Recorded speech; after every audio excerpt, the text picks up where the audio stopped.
Chapter 1. Me and Money. The Edgewater Beach Hotel.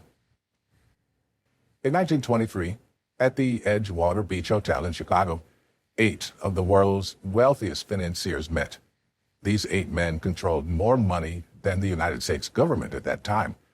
They included the president of the largest independent steel company, the president of the largest gas company, the greatest wheat speculator, the president of the New York Stock Exchange, a member of the president's cabinet, the greatest bear on Wall Street, the head of the world's greatest monopoly, the president of the Bank of International Settlement.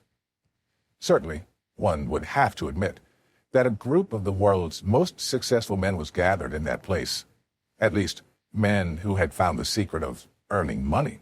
Now, let's see where these men were 25 years later. The president of the largest independent steel company, Charles Schwab, lived on borrowed money for 5 years before he died bankrupt. The president of North America's largest gas company, Howard Hobson, went insane. The greatest wheat speculator, Arthur Cutten, died abroad insolvent. The president of the New York Stock Exchange, Richard Whitney, was sent to Sing Sing Penitentiary. A member of the president's cabinet, Albert Fall, was pardoned from prison so he could die at home. The greatest bear on Wall Street, Jesse Livermore, died a suicide. The head of the greatest monopoly, Ivar Kruger, killed himself. The president of the Bank of International Settlement, Leon Fraser, also died a suicide. Each of these men learned well the art of earning money, but it would seem that not one of them had ever learned how to live the rich life, which was their birthright.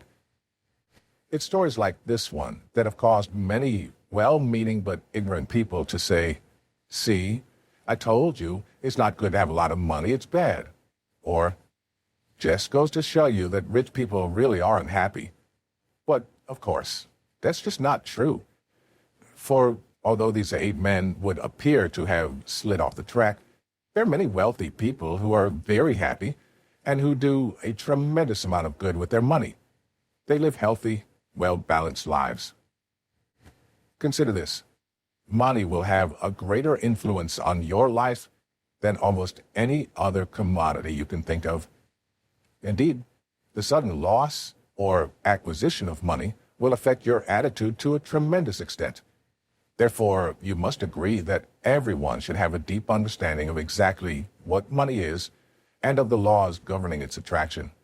Yet, the sad fact is that not 1 person in 10 does. 95 people out of 100 settle for whatever they get, wishing they had more all the way from the cradle to the casket, never understanding that they could actually have had all they wanted. Let me digress for a moment. As you journey through this book, you might have a tendency to let your mind wander off, either thinking about someone you know who's earned a great deal of money, or possibly about someone who's gone into bankruptcy. But I want to suggest that you attempt to keep focusing only on yourself, because what someone else has or does not have is not going to affect you, and it is your financial situation that you want to improve. Money is important. One of the most prevalent misconceptions concerning money relates to its importance. For example, how many times have you heard people say in conversation, "Money isn't everything," or "Money isn't important," or "I don't care about money"? Well, the people who say these things might not care about money, but I'll bet their car dealer cares about it, their grocer does, and so does the person who owes their mortgage. In truth, there can be no denial of the fact that money is important to any person living in a civilized society. Therefore, to argue that it's not as important as this or that is absurd, for nothing can take the place of money in the arena in which it is used. Money is a servant. And now that I've affirmed the importance of money, let me backtrack to add this one word of caution. Always remember, money is a servant. You are the master. Be very careful not to reverse that equation, because many people of high intelligence have already done so, to their great detriment. Unfortunately, many of these poor souls loved money and used people, which violated one of the most basic laws governing true financial success.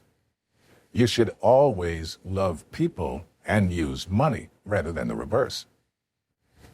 Another myth many people like to accept about money is that it only comes as a result of luck or good fortune. For instance, whenever people gather to talk about someone they know who has been financially successful, there's always someone among them who will say, Harry was just lucky, or Harry was just in the right place at the right time. But I want to assure you, in no uncertain terms, that although luck obviously plays some part in financial success, it is never sufficient in and of itself. Money is an effect, and it must always be earned. Believe me, there are no free rides in this life, and the only people who are making money the easy way either work in the mint or are on their way to jail if they have not already arrived there. Therefore, always bear in mind that while good fortune is a factor in financial success, it must always be coupled with effort and hard work. Money must circulate.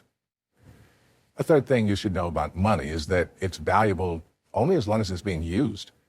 Once it's been taken out of circulation, it becomes as worthless as the old newspapers or empty beer cans that have been stashed away in the attic.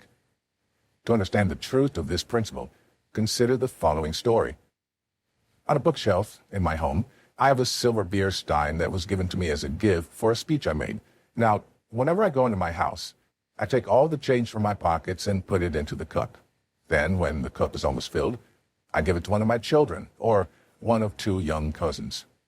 Each of them takes turns receiving the cup, and of course they eagerly anticipate their turn. The point I want you to notice, however, is that while the cup is being filled, the money in it has absolutely no value whatsoever. It just sits there, serving no useful function and not even drawing any interest. However, as soon as the cup is filled and the money is turned over to one of the kids, it literally flies into action.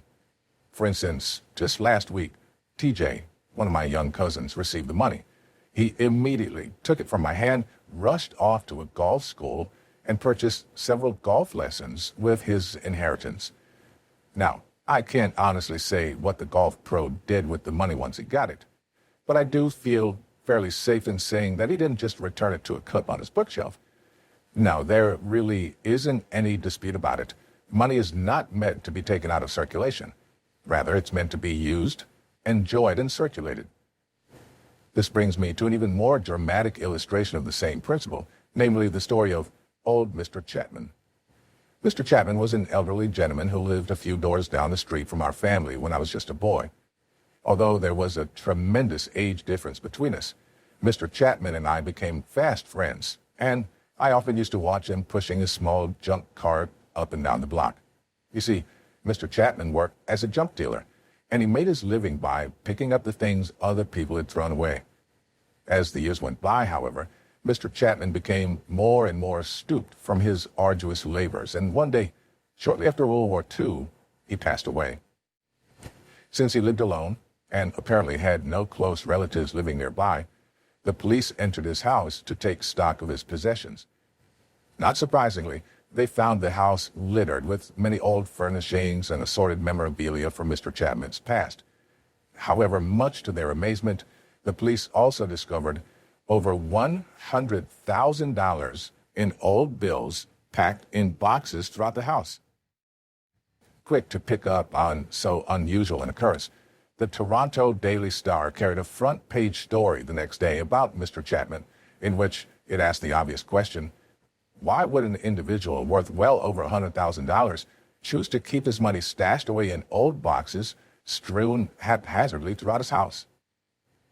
Although I was still quite young at the time, I asked myself a similar question, namely, why would a person like Mr. Chapman choose to live like a veritable pauper when he had so much money at his own disposal? He could have used his money for his own enjoyment. He could have invested it to earn a return for himself and to help create jobs for other people. Or he could have just deposited it in the bank and earned interest on his money. But instead, he chose to put it in a jar on the shelf, and he thereby rendered it absolutely useless. No, my friends, there isn't any doubt about it. Money's not meant to be hoarded.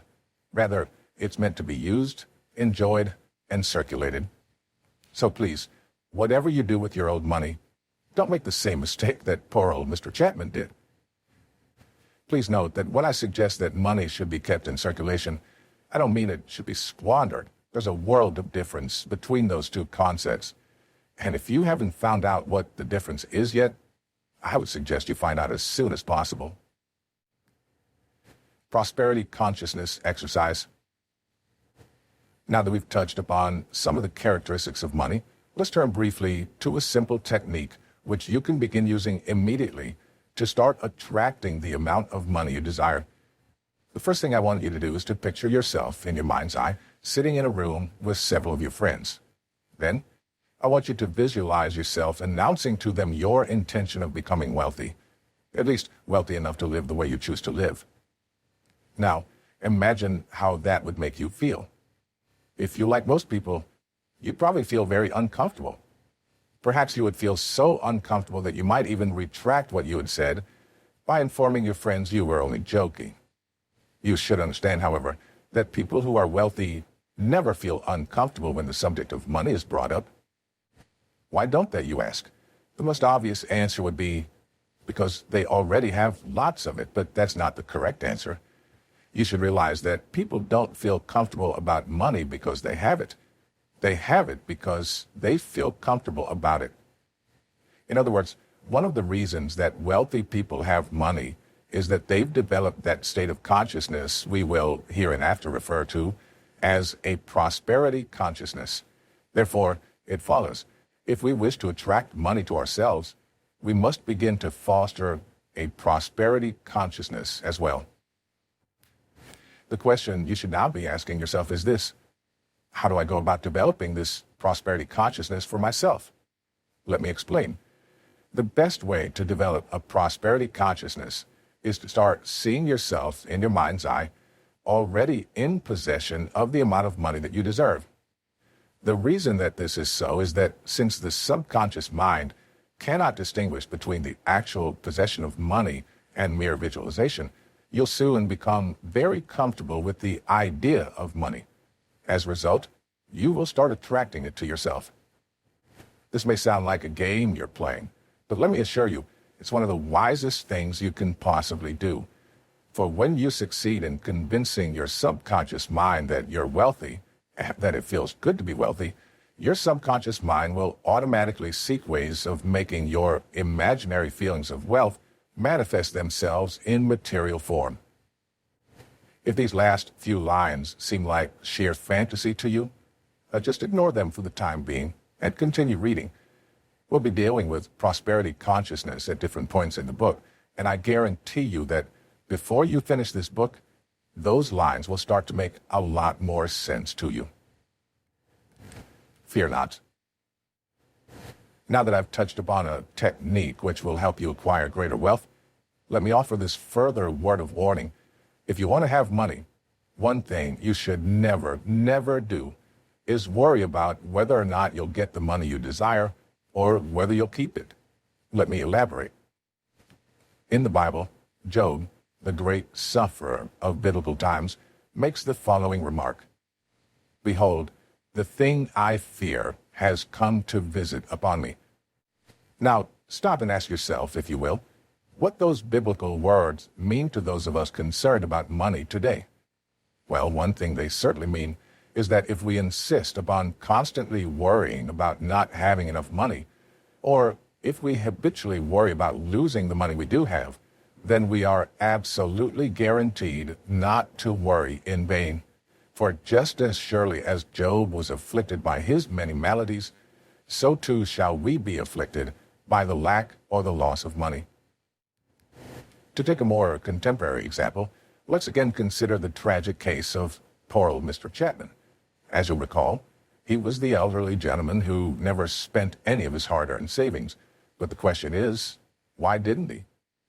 Most likely it was because he was afraid that if he spent his money, he would become poor and hence would be forced to live like a pauper. The irony was, however, that because of his fear, he lived like a pauper anyway. Or, to be more biblical about it, the thing that he feared most came to visit upon him. In a later chapter, you'll be given a fuller explanation of the paradox of why we attract into our lives the very things we least desire. But for now, suffice it to say, worrying about money is always extremely counterproductive. This principle holds true even if you rationalize your worry with the old platitude that you're just saving a little for a rainy day. I must put forward one other caveat at this time. If you really want to significantly increase the amount of money you're presently earning, the first thing you must do is learn to pay substantially less attention to what others around you are saying and substantially more attention to what that quiet voice that speaks within you is saying. But more prosaically, you must strive to become much less susceptible to influence outside of yourself and much more inclined to trust the instincts and feelings that lie within you. Let me elaborate. Most people who fail to accumulate enough money to live in the style they choose are the same people who are most easily influenced by other people's opinions. For instance, they're often the people who let the writers of economic doom and gloom, whether in the newspapers or on news broadcasts, do the thinking for them. But as Napoleon Hill pointed out in his great book, Think and Grow Rich, opinions are the cheapest commodities on earth. In fact, almost everyone has a flock of them ready to be foisted upon anyone who's willing to accept them. Therefore, if you know you have been duly influenced in the past by other people's opinions, make up your mind right now, before you read any further, that from here on in, you're going to heed your own counsel, while keeping an attentive ear open for God's counsel. Remember, if you do, there's absolutely no reason why you cannot become financially successful within a very reasonable period of time. Understanding versus memorization. As you read on through the pages in this book, you'll develop an ever-increasing awareness of the talents and abilities that lie deep within you. You should realize that with the proper instruction, you can begin using these undeveloped talents to attract the good that you desire. But let me caution you once again, no amount of reading or memorizing will bring you the success you seek. It is only the understanding and application of the ideas in this book that will make the difference for you. Therefore, don't be in any hurry to finish the book, because a complete reading should not be your objective. As stated previously, understanding and applying what you read is the objective. So if you're able to properly digest only one page a day, that might be all that's necessary for you to arrive at your goal. If you're wondering why this book is meant to be sipped and tasted rather than devoured at one reading, bear in mind it's based upon over 20 years of careful analysis of the methods of both the very successful and the very unsuccessful. Strength through sharing. One more word of advice. Since very few, if any, people become great at anything by themselves, I would suggest you attempt to find at least one other person with whom you can share and discuss the ideas presented in this book. Prosperity consciousness. I believe you'll agree. It is an observable truth that human beings will never enjoy anything they are not yet consciously aware of. For example, we didn't enjoy the luxury of traveling in airplanes at tremendous rates of speed until the Wright brothers became consciously aware of how to fly. Thomas Edison developed the conscious awareness of the moving pictures and introduced us to a brand new form of entertainment. Dr. Jonas Salk became consciously aware of how to develop a serum that would combat the dreadful disease of infantile paralysis, more commonly referred to as polio, and as a result of Salk's new awareness, you very rarely hear of anyone contracting that disease today. Alexander Graham Bell became consciously aware of how to transmit the human voice over metallic wires, and as a result, we all now enjoy the use of the telephone. Needless to say, I could go on and on, citing example after example. However, the point I want to bring to the forefront of your mind is that these inventions, or the knowledge bringing about these inventions, have always been there. In fact, all the knowledge there ever was or ever will be is evenly present in all places at all times. But it took an individual to bring those thought patterns together and form ideas which developed into what we call consciousness before we could begin to benefit from them. We're floating in an ocean of thought energy where all the knowledge there ever was or ever will be is present. We're also surrounded by abundance. Indeed, everywhere we look in nature, our eyes come into contact with abundance, for nature knows no such thing as failure. Therefore, there never has been and there never will be a lack of anything except conscious awareness. But if you're going to begin to penetrate this world of wealth, it is absolutely essential that you begin to think.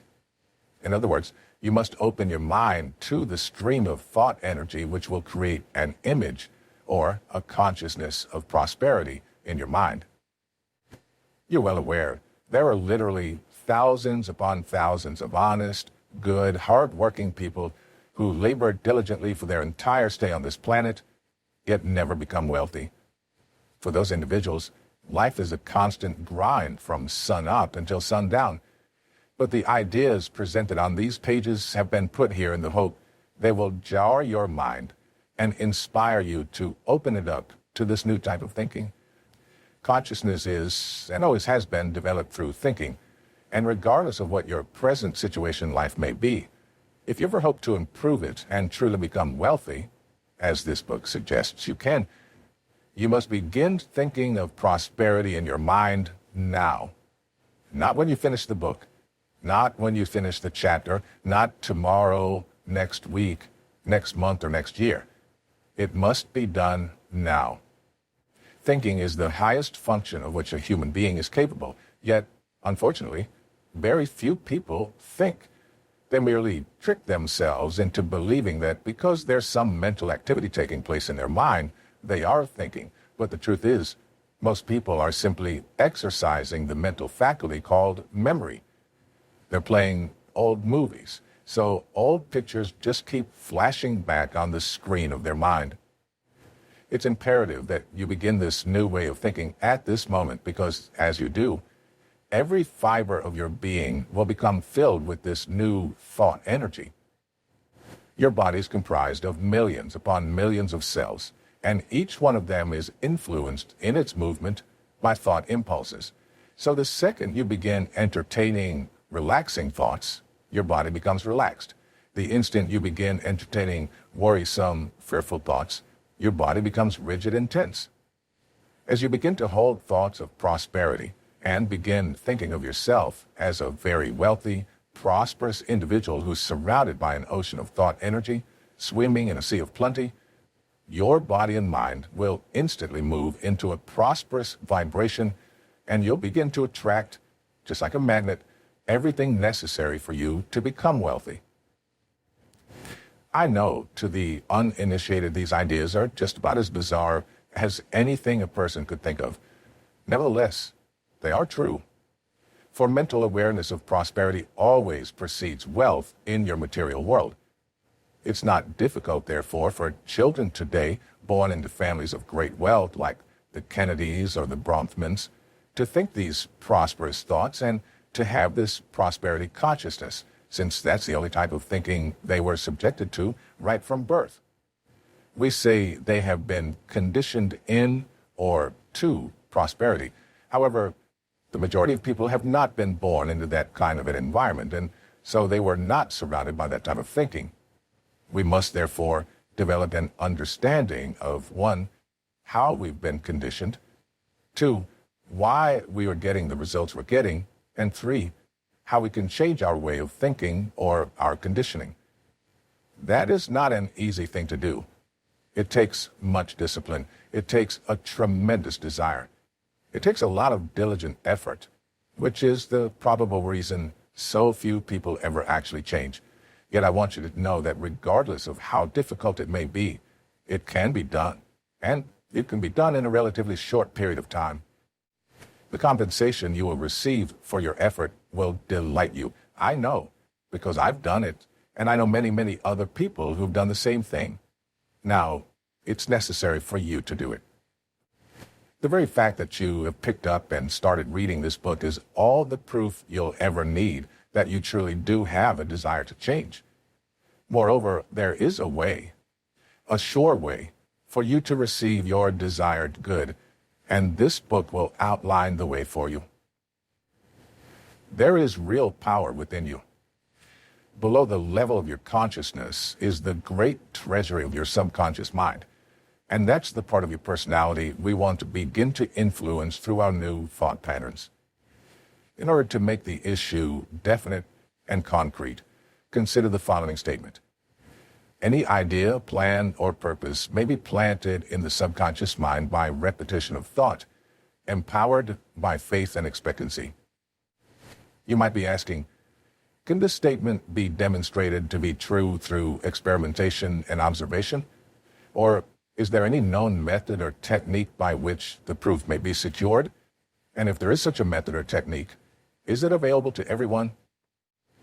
These questions can all be answered with an emphatic yes. As you read, test, and experiment with the ideas that will come to you in the following pages, you'll answer all of these questions for yourself. And it is necessary that you answer them for yourself, because, as human beings, we will not truly believe something until we actually discover it for ourselves. This book was written in the sincere hope that it would lead you to the many discoveries that lie within you by the repetition of these prosperity ideas.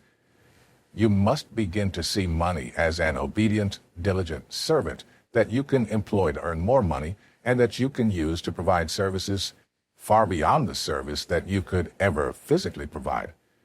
It's necessary that you feel comfortable when you talk about money, because you have truly been born rich. You have all the mental tools necessary to attract the thoughts you are surrounded by, to create the consciousness that you must create in order for you to have the wealth you choose to have. Lack and limitation can only exist when we make room for them in our minds, but prosperity consciousness knows no lack and no limitation. Resolve to completely remove the lid from your marvelous mind and with respect to your own earning ability, and understand that the wealth you're seeking is, and always has been, seeking you in return. So open wide the doors of your conscious mind now and begin to receive it. Mental money. Begin immediately to play a mental game with yourself. Get into the habit of visualizing yourself in the possession of great wealth. Think of some of the things you would do with that money, and then mentally start doing them. Since your subconscious mind cannot tell the difference between actually doing something and visualizing yourself doing it, this exercise will very quickly help you to develop a prosperity consciousness. Remember, it is an absolute law of your being that you must have something mentally before you will ever have it physically. Also understand that everyone talks to themselves mentally. In fact, some people even do it out loud. Therefore, whenever you're carrying on your private conversation with yourself, always talk about how good it feels to be wealthy. Congratulate yourself on becoming wealthy, and hear others congratulating you as well. You should realize that although this might appear to be a game you're playing, you're doing one of the wisest things you can possibly do. You're working from a higher to a lower potential. You're embarking on a program of self-development. You are about to learn that there is much more to yourself than meets the eye, and you must apprehend this hidden factor of your personality if you're ever to develop yourself properly. In truth, you'll never see the greatest part of your being because it is non-physical in nature. In fact, you'll soon become aware that you're constantly living simultaneously on three distinct planes of being. You are spiritual, you have an intellect, and you live in a physical body. To understand this abstraction better, you must keep in mind that you're living simultaneously on three distinct planes of existence. One, the spiritual plane of thoughts, highest potential. Two, the intellectual plane of ideas, middle potential. Three, the physical plane of results, lowest potential. Therefore, by doing what I've suggested you do, you're merely using your divine nature to choose the thoughts. i.e., money is good. I love people and I use money. Money is a servant, I am the master, which will build an idea. In our case, the idea happens to be that of great personal wealth or true financial success. Be very aware that ideas, such as the idea of financial success, never form by themselves. The human personality must always enter into the process by thinking the thoughts which can then be used to build the idea. That is the very thing that makes the human being godlike, or you could say a creative creature, the highest form of creation. So by holding this beautiful idea or picture of financial success in your mind, you will ultimately be able to cause the idea to manifest itself in your life, i.e., in your results. As you progress through this book, you'll see how this actually occurs. Now, let's take a couple of steps backward. You'll remember that I wrote in a previous paragraph that you're working from a higher to a lower potential. What I meant by this is that you're working from thoughts, spirit, to idea, intellectual, to thing, physical, rather than working from thing, physical, to thoughts, spirit, to idea, intellectual, as you've probably done in the past, and as the vast majority of people will continue to do in the future. That is to say, most people will look at a result in their life and then let that result dictate the thoughts they will then use to build their idea. For example, if they see that their bank account is empty, a result, they'll choose to think thoughts of lack or loss, and then they'll use those thoughts to build the idea of poverty. However, since the idea they're holding in their mind must manifest in their future results, they're actually bringing about a repeat performance of the very thing which they say they don't want, namely, an empty bank account. It thus becomes a self-doom fulfilling cycle they're living, and clearly, this is not the way our Maker has intended for us to live. You might very well be saying to yourself that this is an absurd argument, for if a bank account is empty, it's empty. It just isn't realistic to look at an empty bank account and be able to visualize great wealth, but I want you to know this is the very kind of reasoning which perpetuates poverty and keeps poor people impoverished. You must begin to understand that the present state of your bank account, your sales, your health, your social life, your position at work, etc., is nothing more than the physical manifestation of your previous thinking. If you sincerely wish to change or improve your results in your physical world, you must change your thoughts, and you must change them immediately. If you take the time to really think through the information which is being presented, you'll conclude that what has just been said makes perfect sense. In fact, anyone who truly understands the creative process will tell you what I've just said is not only right, but it is a natural law of your being. It is the way God works with and through the individual. This is also called prayer in some circles, prayer being the movement that takes place between spirit and form, with and through the individual. God has given you the ability to build any idea which you desire. You were born rich, and your abundance is contained in thought. So be good to yourself, choose magnificent ideas, and cease permitting your physical world to control your thinking. You can readily understand by now how everyone makes the great mistake. In Emerson's essay on self-reliance, he said, "Envy is ignorance." In other words, to look at another person's accomplishments or results and then to envy them is truly unwise. For those people, first choose their thoughts in order to build the picture in their mind of the good that's now manifest in their life. And they choose those thoughts from the infinite source of supply which is available to all of us, you as well. That is what the great artist Vincent van Gogh meant when he was asked how he did such beautiful work. He said, "I dream my painting, and then I paint my dream." In other words, he saw the picture in his mind first, and then he made a replica on canvas, in oil, of the original in his mind. In truth, there's never been an original Van Gogh sold. As I'm writing this, I can see you reading it and can almost hear you thinking, That makes a lot of sense. Now I see. A few years ago, Mary Snyder from California sat in one of my seminars with her husband, Oscar. She gave me a quote by Lincoln, which I truly love and which I've shared with thousands of people. Lincoln said, "To believe in the things you can see and touch is no belief at all, but to believe in the unseen is a triumph and a blessing." Isn't that beautiful?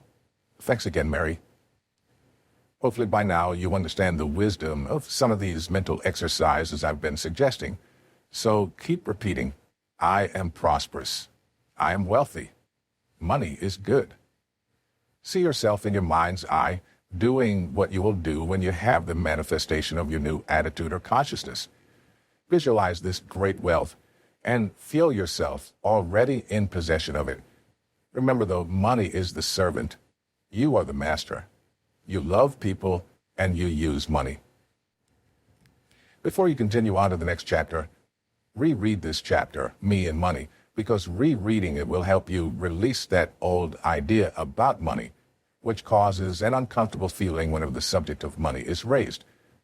Repeat to yourself several times each day, Me and Money, until you become totally aware of how good you feel thinking about wealth. Refrain from talking to a lot of people about this new idea concerning money until you have a firm grip on it yourself and feel confident about explaining what you've learned to others. Remember, hearing negative comments from people who do not understand the truth will not do you any good. If it does anything, it will only cause you to doubt yourself. You must not permit this to happen, because when you think about me and money, you want a beautiful picture to fly onto the screen of your mind. The good life is expensive. There is another way to live that doesn't cost as much, but it isn't any good. Spanish distillers.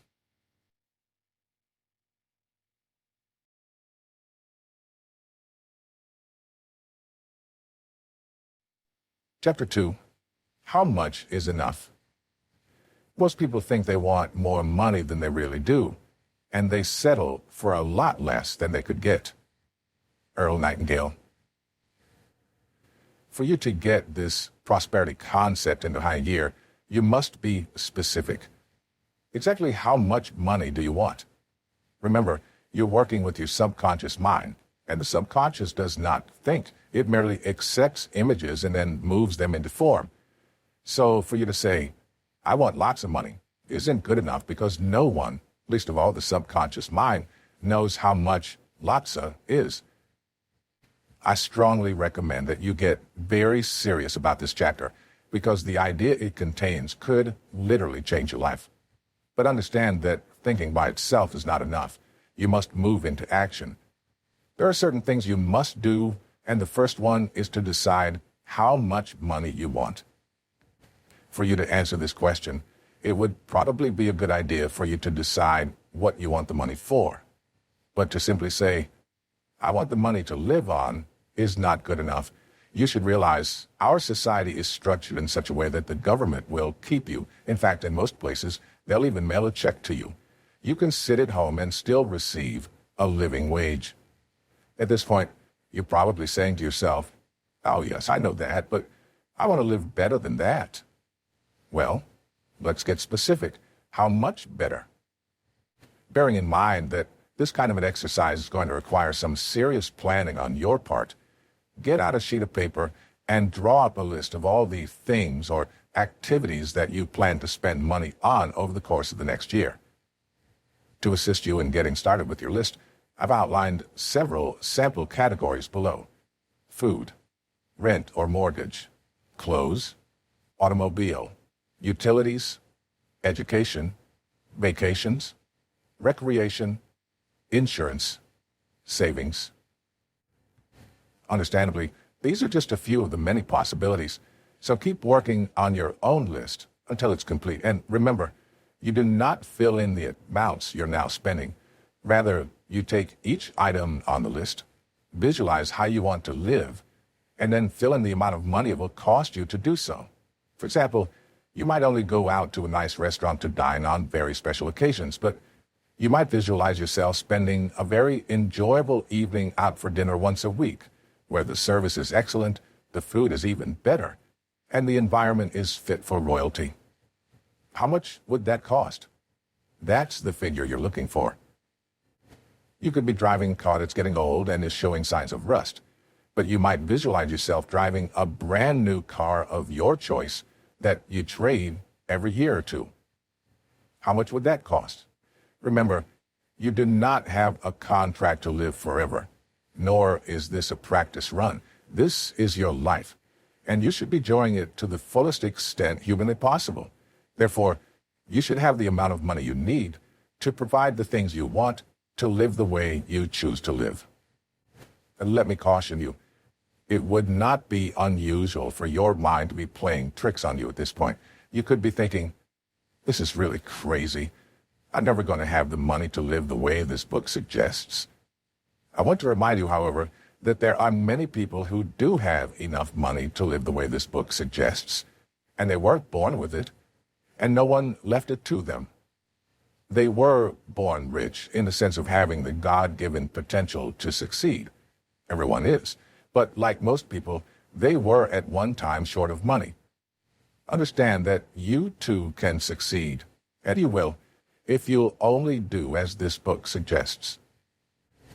As I'm writing this, I feel compelled to digress for a few lines to remind you that you have great resources of talent and ability locked up within you, just waiting to be expressed. In this vein, I can vividly recall listening to a tape a number of years ago that Earl Nightingale made on attitude. I must have listened to that tape literally hundreds of times, and there was a part on it where he said, "Now right here, we come to a rather strange fact. We tend to minimize the things we can do, the goals we can reach, and yet for some equally strange reason, we think others can do things we cannot." Earl went on to say, "I want you to know that this is not true. You do have deep reservoirs of talent and ability within you, and you can have the things you want." I wouldn't even want to speculate on how many times I heard that section without really understanding what he meant. And then one day I heard it, and every cell in my brain seemed to resonate with the truth of what he said. I suddenly realized what he was driving at, and I knew deep down inside of me, if they can do it, so can I, if I'm willing to pay the price. Please understand, you too can do it, because what Earl had to say is as true of you as it was of me. But part of the price for you is to figure out how much is enough. Don't just pull a figure out of the sky. Do it right, because when you're finished, you'll be glad you did. Moreover, this exercise will also help you to develop a more disciplined mind. At this point, you might be thinking this section doesn't even concern you, because you're already too deeply in debt to start accumulating a sizable amount of money. But you'll be happy to know we have a great idea which will help you deal with that problem as well.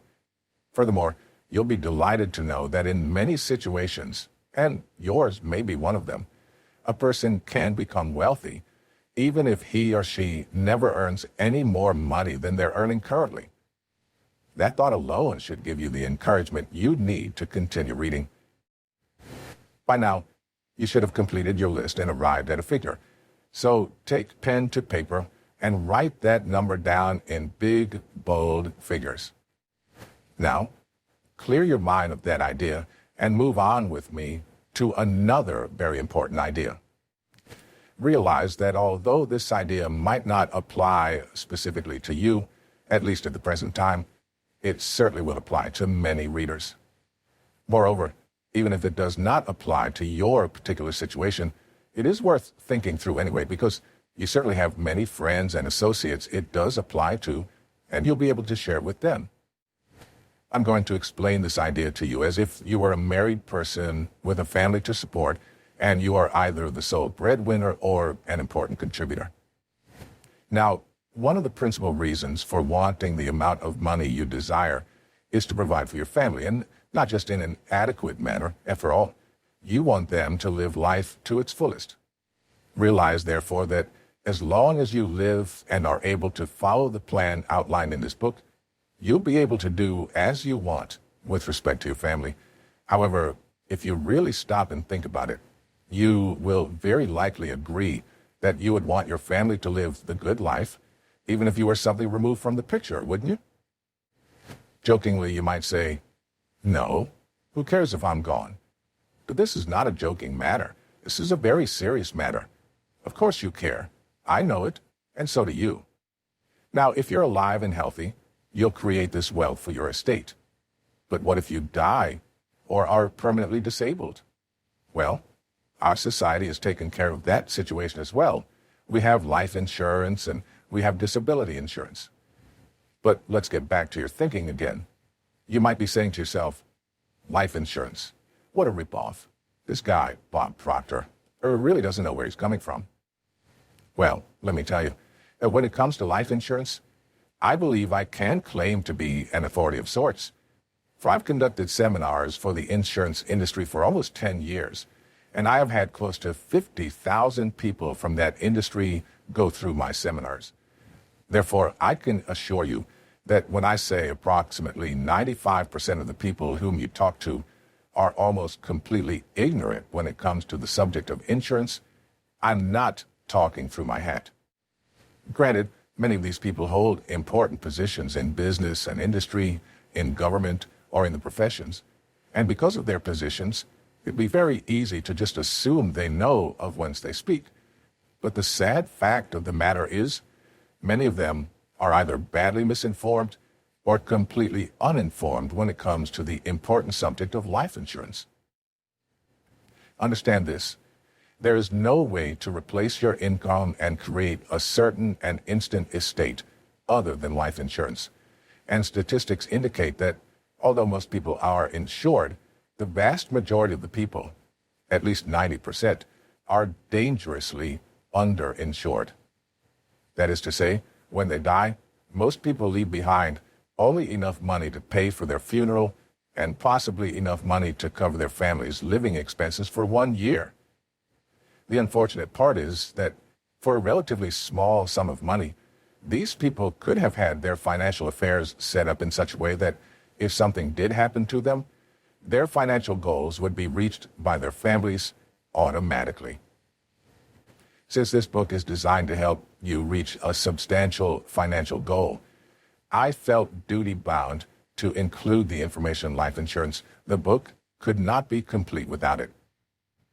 Keep in mind, there are only two ways to earn money: people at work or money at work.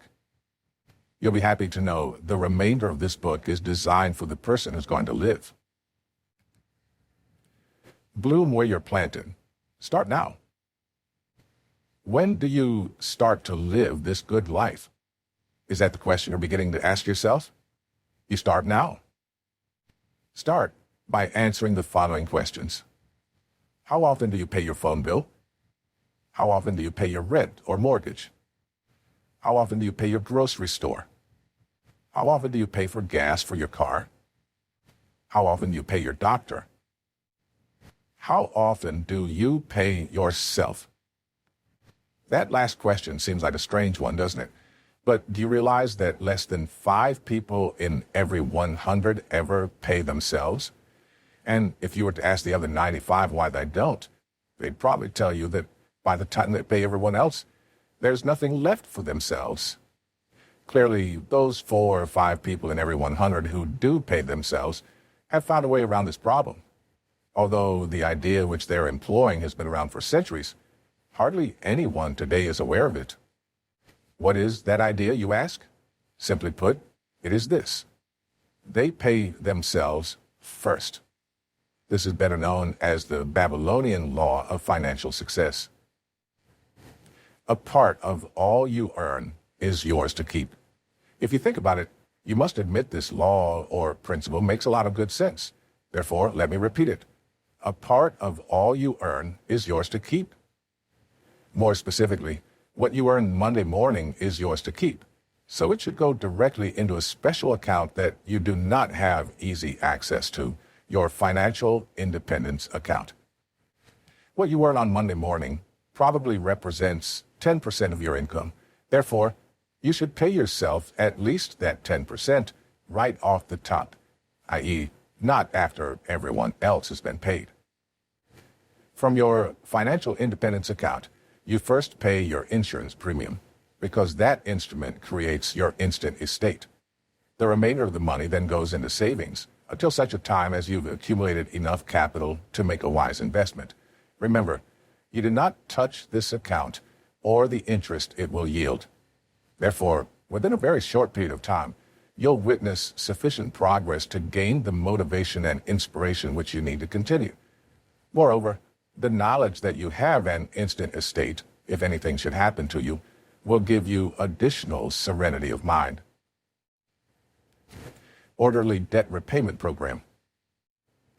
You could already have debts that seem to be eating up your entire paycheck, leaving nothing for yourself. But understand this, these debts can be retired. Although the amount of debt you have incurred will, of course, determine the length of time it will take you to clear the slate. And for the purposes of the following discussion, you must consider your mortgage or house payment, probably one of your largest monthly payments, as an investment, not a debt. Debt clearance account. Whatever money you earn Monday afternoon and Tuesday morning should go directly into your debt clearance account. This represents 20% of your income. You should also sit down and draft a letter which you'll send to all of your creditors, advising them of your plan. However, before you mail the letter, you should first draw up a list of your creditors to determine what proportion of this 20% each of them would receive. It could conceivably be more money than they are presently receiving, or it could be less. But whichever way it works out, that will be the sum of money they will each receive. Nevertheless, whatever sum they do receive, they will receive it regularly on the stipulated dates. The following is a sample letter you could use as a guide in drafting your own letter. Dear whomever, as you know, I am in debt to you for blank dollars, and I intend to pay you in full, plus interest. In order to achieve this goal, I've been devising a plan during the past few days to put myself in a stable financial position. To this end, I've opened a debt clearance account, DCA, and 20% of my income is going directly into that account. That will enable me to have sufficient resources to live on without worry or stress, and it will prevent me from falling further into debt. Each week or month, you'll receive a check for blank dollars from my DCA until my account with you is clear. I'm aware that this is not the figure I had previously agreed to pay you, but I'm sure you'll be understanding and appreciate what I'm doing. If you have any questions, please feel free to contact me. I'm quite excited about my new plans, and if you would like to have me review them with you so that you might help others who are in your debt, I would be pleased to do so. Thank you in advance for your kind cooperation. Have a wonderful day. Sincerely, John Doe. Understand that your letter to your creditor is a statement of fact and not a request. It is you who is in charge of your finances, not your creditors. Be sure to have your letters neatly typed and enclose your first new payment with your covering letter. Realize there is an outside chance that some unreasonable person will not want to cooperate with you. They might even go so far as to phone you and attempt to intimidate you with threats of taking you to court, etc. But please hold your ground, because there's no court in the country that would not congratulate you when you explain your entire plan for financial independence. Moreover, you'll find that 95% of the people to whom you write will be most cooperative. Now, give yourself a good pat on the back, because as of this moment, you're well on your way to starting a completely new way of life. Let's briefly review what you've accomplished thus far. 1. You have an instant estate if anything should happen to you. 2. You have a savings account. 3. You're paying yourself. 4. You have an orderly debt repayment program. 5. You have 70% of your income to live on, to run the house and for entertainment. 6. Your mind is clear to carry on with the big ideas coming your way in the remainder of this book. From this moment on, Never think debt again. Remember that all has been taken care of. So just focus on your savings account and watch it grow. Repeat, I am wealthy. Money is good. I use money and I love people. Metaphorically speaking, getting your present finances in order is very similar to having your automobile tuned up for a journey which you're about to take. Realize that as of this moment, you are tuned up for your journey. And although you might only be earning X number of dollars per year presently, you must see yourself on the screen of your mind already earning the new annual income which you have calculated you need to buy the things you want in order to live the way you choose to live. If you're seriously interested in becoming financially independent and you've not yet acted on the preceding ideas, I would strongly recommend you do so now. For to continue on to the next chapter without having done so would be comparable to leaving your journey with your car firing on only half its cylinders. You can be almost certain that your automobile will break down, preventing you from reaching your desired destination. But by making certain that everything is properly tuned up, you can relax and adopt a calm, serene attitude, knowing that you'll get to your destination, and you'll certainly be able to enjoy the scenery along the way. If you find that the task of getting your financial world in good order for this exciting journey is something which you're not able to do alone, I would strongly suggest you seek out professional assistance. This is something that almost all wealthy people do. That is to say, wealthy individuals follow the advice of financial experts. It is similar in principle to the idea that if a person's body were sick, he or she would likely seek out a skilled physician for advice. Moreover, you should also keep in mind that even healthy people, if they're wise, periodically go to a doctor for a checkup. In other words, you do not always need to get sick in order to get better. It's already been brought to your attention that very few people ever develop real expertise in the area of serious financial planning. Therefore, you should seek out a competent financial advisor in much the same manner as you would seek assistance in matters of a legal nature.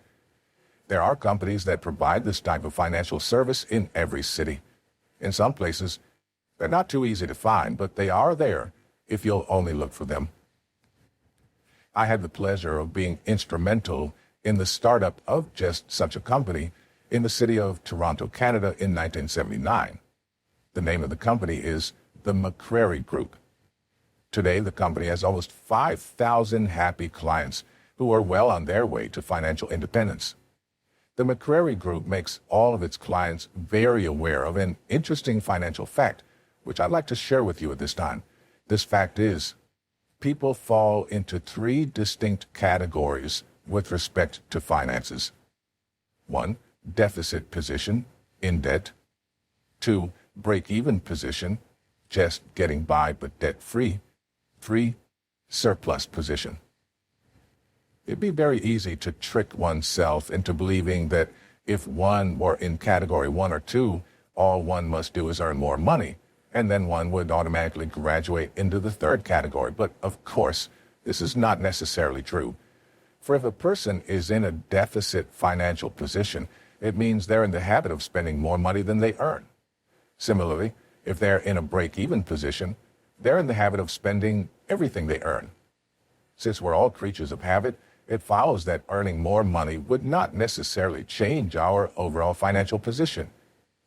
It is vitally important that when you decide how much is enough, you also design a new financial plan, or have one designed for you, which will force you to discipline yourself, at least for a month or 2, until you form the new habit of living by that new plan. The next chapter, The Image Maker, will help you to understand how and why you must begin to see yourself already earning that new figure. But for the time being, just bear in mind that as your income increases, the 10% you are saving increases, and the 20% that's going into your DCA increases, which means that you'll be able to retire your debts faster. Furthermore, you'll then be left with 90% of your income on which to live. I can see you getting excited about this idea already.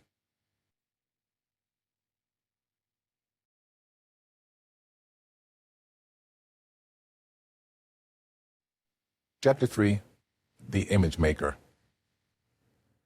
It's up to me. I get discouraged now and then when there are clouds of gray, until I think about the things that happened yesterday. I do not mean the day before or those of months ago, but all the yesterdays in which I had the chance to grow. I think of opportunities that I allowed to die, and those I took advantage of before they passed me by. And I remember that the past presented quite a plight, but somehow I endured it, and the future seemed all right. And I remind myself that I am capable and free, and my success and happiness are really up to me. James J. Metcalf. The Image Maker. The ideas contained in this chapter could very well be the breakthrough for you, because image making, once we get a firm grip on it, is a truly dynamic idea. I was speaking in Ohio a number of years ago to a large group of business people when an elderly gentleman in the audience suddenly stopped me as I was explaining the image-making concept. He stood up and informed the audience that he was 65 years of age before he understood this idea. He mentioned that he had read about it, thought about it, and even talked about it, but he never really understood it until he was 65 years old. I want to suggest, right at this moment, that you read this chapter over a few times, because most people live and die and never fully understand the power of image making. Understand that we are relating this idea to money in this book, but I want you to know that once you fully understand the image making concept, you can effectively use it for whatever good you desire. I'm not able to tell you the exact date on which I myself gained an understanding of image making, but I can tell you it has had as great an impact on my life as any idea I have ever learned.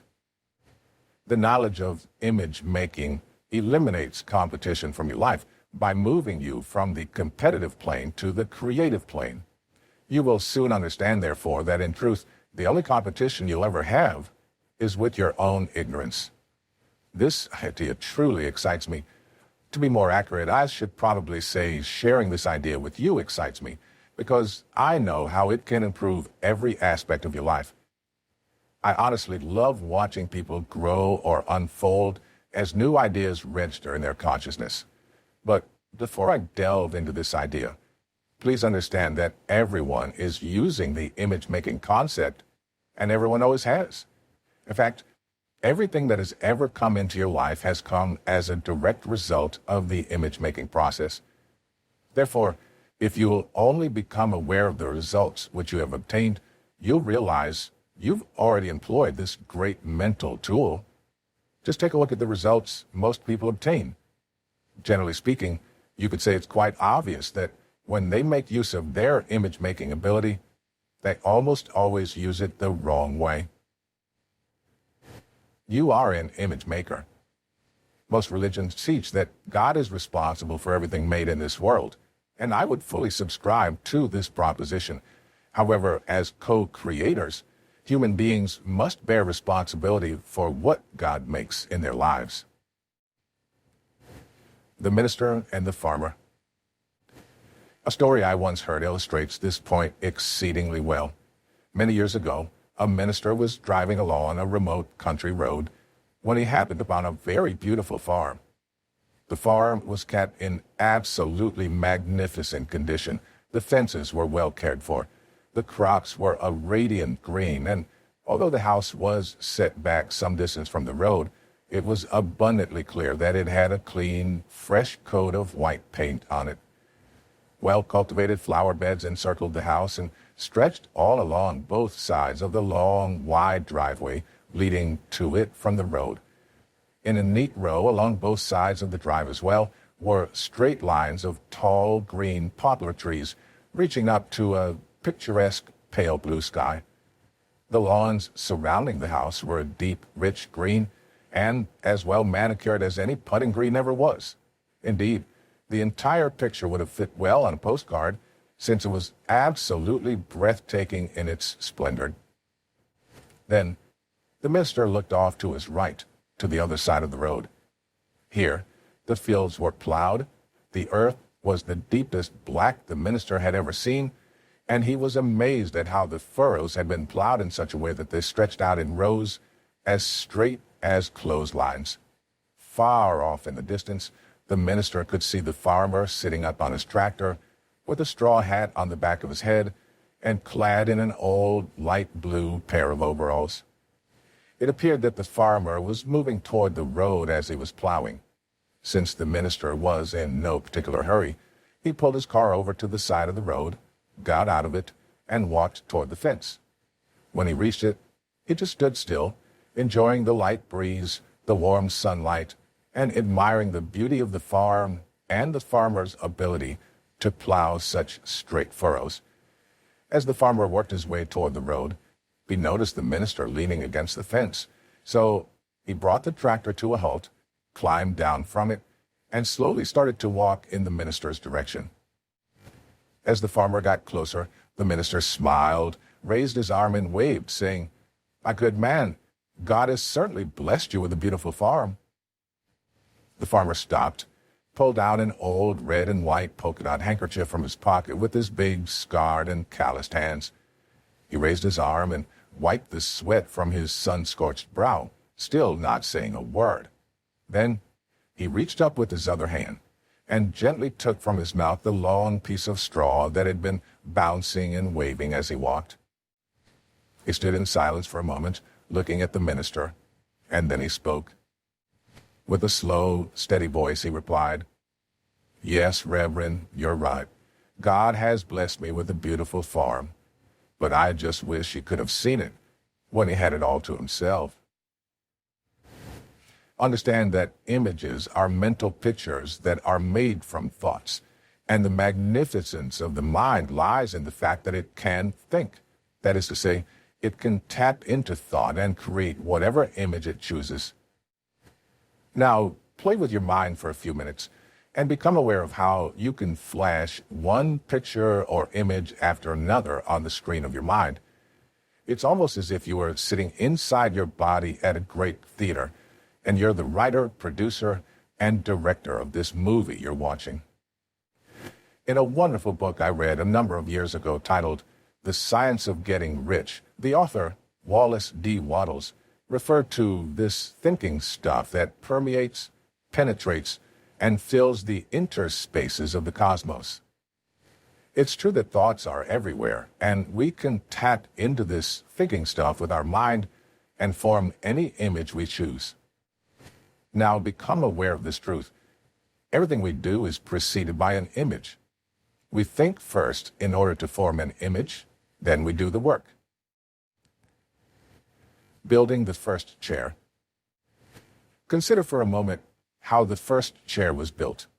We did not always have chairs, I suppose many years ago, when we first started to become civilized, someone became tired of sitting on the ground. Whoever this person was, he probably started to think and began to see a picture in his mind. He probably saw himself sitting on a thing with his legs hanging down and his back leaning against something. This picture or idea appealed to him because he imagined that it would be a more comfortable position in which to sit, certainly much more comfortable than sitting on the ground with his knees shoved up under his chin. Since this picture appealed to the person thought of it often, until the desire to have such a thing began to develop. The desire moved the person into action, and with the picture in his mind, he began to build something outside of himself in his physical world that was, as close as possible, a replica of the image he held in his mind. Once the thing was completed, the person sat on it. He let his legs hang and his back lean, and he found that it was good. He then called the thing a chair. The word chair is a symbol that has a corresponding image, and when you see or hear the symbol chair, it triggers an image on the screen of your mind. From that day to this, others have been building images of more comfortable chairs, chairs with padding, chairs that fold, and chairs that recline. Then, someone got lonely sitting alone, and the person began to think, and they built an image in their mind of a very long chair. They constructed that long chair, found it was good, and they called it a sofa. Need we continue? Someone got tired of sleeping under a tree and they built an image of a roof over their head, and on we go. Out of the cave, into a condominium. We've truly built the world we live in. Columbus imagined a world, and you and I are living in it. The Wright brothers imagined us being propelled through the air and introduced us to a new kingdom. Samuel Morse imagined himself interrupting the flow of energy through metallic wires and gave us the telegraph and Morse code. Copernicus imagined a multiplicity of worlds, and now we've been there.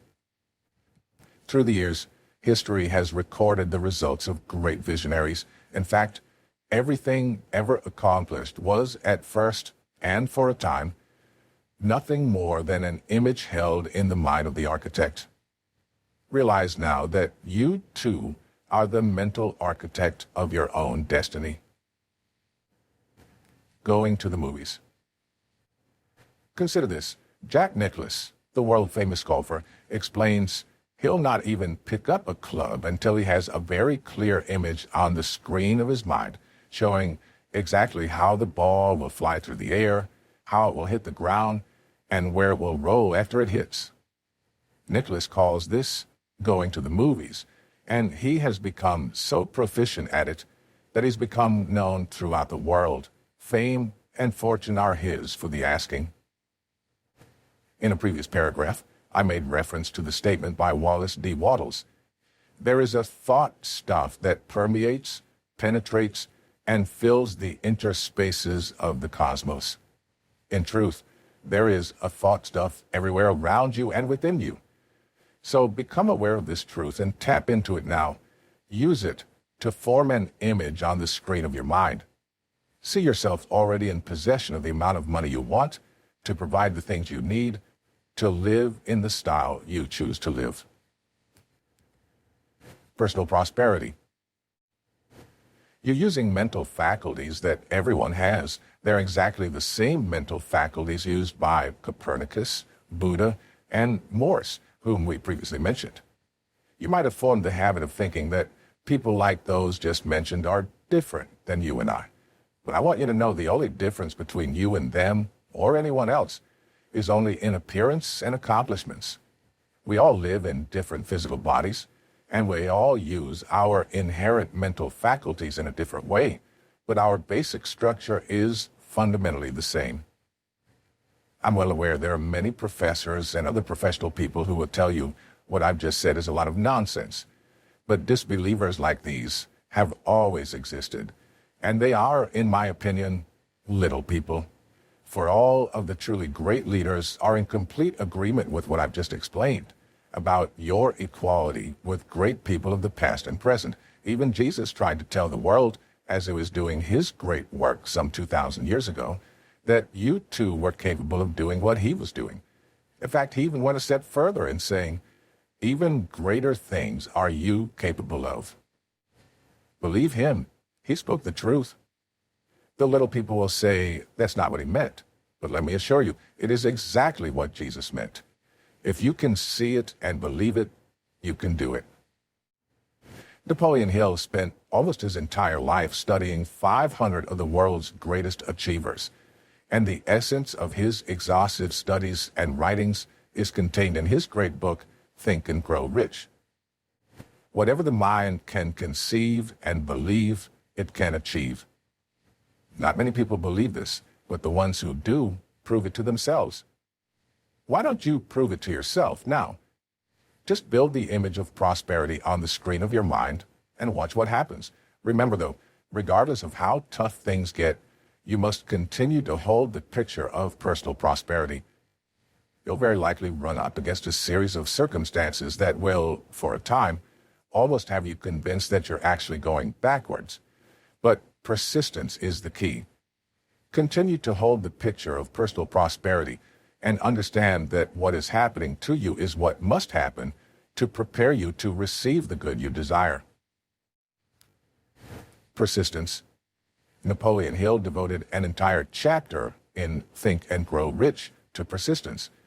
In that chapter, he said, there may be no heroic connotation to the word persistence, but the character is to the quality of man what carbon is to steel. Hill also pointed out, in another part of the same chapter, that the only thing that separated Thomas Edison or Henry Ford from the rest of the people in the world was persistence. For both of these great men had an image, and they would not let anyone or anything dissuade them. They were persistent. One illuminated the world, the other put the world on wheels. Both were, of course, richly rewarded. In a previous chapter, we explained money is a reward for service rendered. These men provided a tremendous service to millions of individuals, and their reward was in direct proportion to the service rendered. So build your image of prosperity and be persistent. The way for your image to materialize will be shown to you. Persistence always pays. A number of years ago, John Canary, a friend and business partner of mine, was discussing Hill's chapter on persistence with me.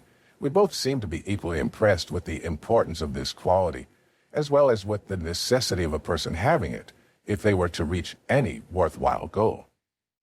After a time, and nearing the end of our discussion, we each agreed we would read the chapter on persistence once every day for 30 days. I don't even have to ask John to find out if this exercise helped him. I know it did. And the exercise has most certainly benefited me on numerous occasions. There's an interesting story concerning John Canary, which would be very appropriate to share with you here, since it illustrates both the power of imaging as well as persistence. Although I had known John Canary for a couple of years and had talked with him on many occasions, I certainly did not know him as intimately as I do at the time of this writing. It is important that I bring this out here, as I'll be referring back to this shortly. The incident I'm about to relate took place in 1971. I was living in Chicago at the time and had just completed a speaking engagement in Edmonton, Alberta. When I returned to my room, there was a telephone message for me to call John Canary in Belleville, Ontario, Canada. I returned the call, and after a couple of minutes of small talk, John said it was rather important that he meet with me, as he had something he wanted to discuss, and he preferred not to go into it on the telephone. I asked John to wait while I looked over my calendar. It was, in the vernacular, packed tight. I was busy, to say the least. Almost every day I had either a seminar or speaking engagement in a different city in North America. I explained this to John and told him that, although I would love to visit, I really didn't know when I could. John was persistent, so I said, "Listen, I'm leaving Edmonton for Chicago tonight at midnight. To get to Chicago, I have to go through Toronto. I'll arrive there at 7 a.m. I'll have to change terminals, and I leave from the second terminal an hour and 50 minutes later. I'll be happy to talk to you then, although I don't promise to be too alert after flying all night." It's also worth mentioning that John had to get up early to drive the 125 miles from Belleville to Toronto to meet my 7 a.m. arrival. I remember that all John said was, "I'll be there." The next morning, I sat in the airport coffee shop and listened as John explained how he wanted to do what I was doing. He wanted to conduct seminars. He also explained that he was prepared to pay the price, whatever it might be. As I listened, it was like hearing a popular song on the radio. You keep hearing it over and over again. In almost every seminar I conduct, there is a man or woman in the seminar who wants to do what I'm doing. I've heard it in Biloxi, Mississippi, Butte, Montana, Los Angeles, New York, Moncton, and Montreal. It was an old tune. Now, here I was in Toronto with a friend who, as I've already mentioned, I did not know that well, and he was asking what he had to do. As I was listening, the same images which I had with all the others were flashing through my mind. I was remembering all the traveling and the fear of standing up and speaking in a large hotel ballroom crowded with people who wanted you to get them excited, but who were mentally putting you on trial at the same time, thinking, does this guy know what he's talking about? In many situations, such as a sales convention, You had 40 minutes from beginning to end in which to build rapport with a few hundred strangers and get them excited about themselves. The years of staying up nights reading and studying, the years of learning by attending seminars all over the continent, the years of working for next to nothing to prepare oneself to hold the attention of a group of people all day in a seminar, these were the images racing across my mind. It had taken me 11 years to get to that point. But how do you say, no, you'll never do it, when someone like John asks you, especially when the essence of what you teach is you can do anything? Yet, how can you say yes when everyone you know, with the exception of 2 or 3 others beside yourself, cannot earn a living in the public speaking business unless they are a celebrity? And that's a whole different story. When John Canary finished, I told him what I'd told to all the others. Yes, you can do it, but it's tough. Make sure you understand that, John. It's tough. You'll have to do a tremendous amount of studying, because you not only have to know what to say, but you must also have the answers to 1,001 questions arising as a result of what you say. Some of the questions will come from professional people, medical doctors, engineers, and lawyers who, in most cases, know what they're talking about. So you not only have to be right, but confident as well, or you'll be discredited with your entire audience. And that only has to happen a couple of times, and you're out of business. You not only have to study these ideas, but you must use them as well, or there'll be no conviction in your talks, not to mention the fact that you'll be a walking physical contradiction to what you teach. It's next to impossible, for example, to have a sick person teaching health. You must develop showmanship and voice control, and on it goes. In short, John, for everyone who makes it, 1,000 fail miserably. Usually when this is explained, the person says they still want to go ahead, but you never hear from them again. John was no exception. In one sense, he still wanted to go ahead. However, in every other way, he was an exception. I did see him again. I told him what to read and what to do, and he read it and did it. John read hundreds of books. He devoured them.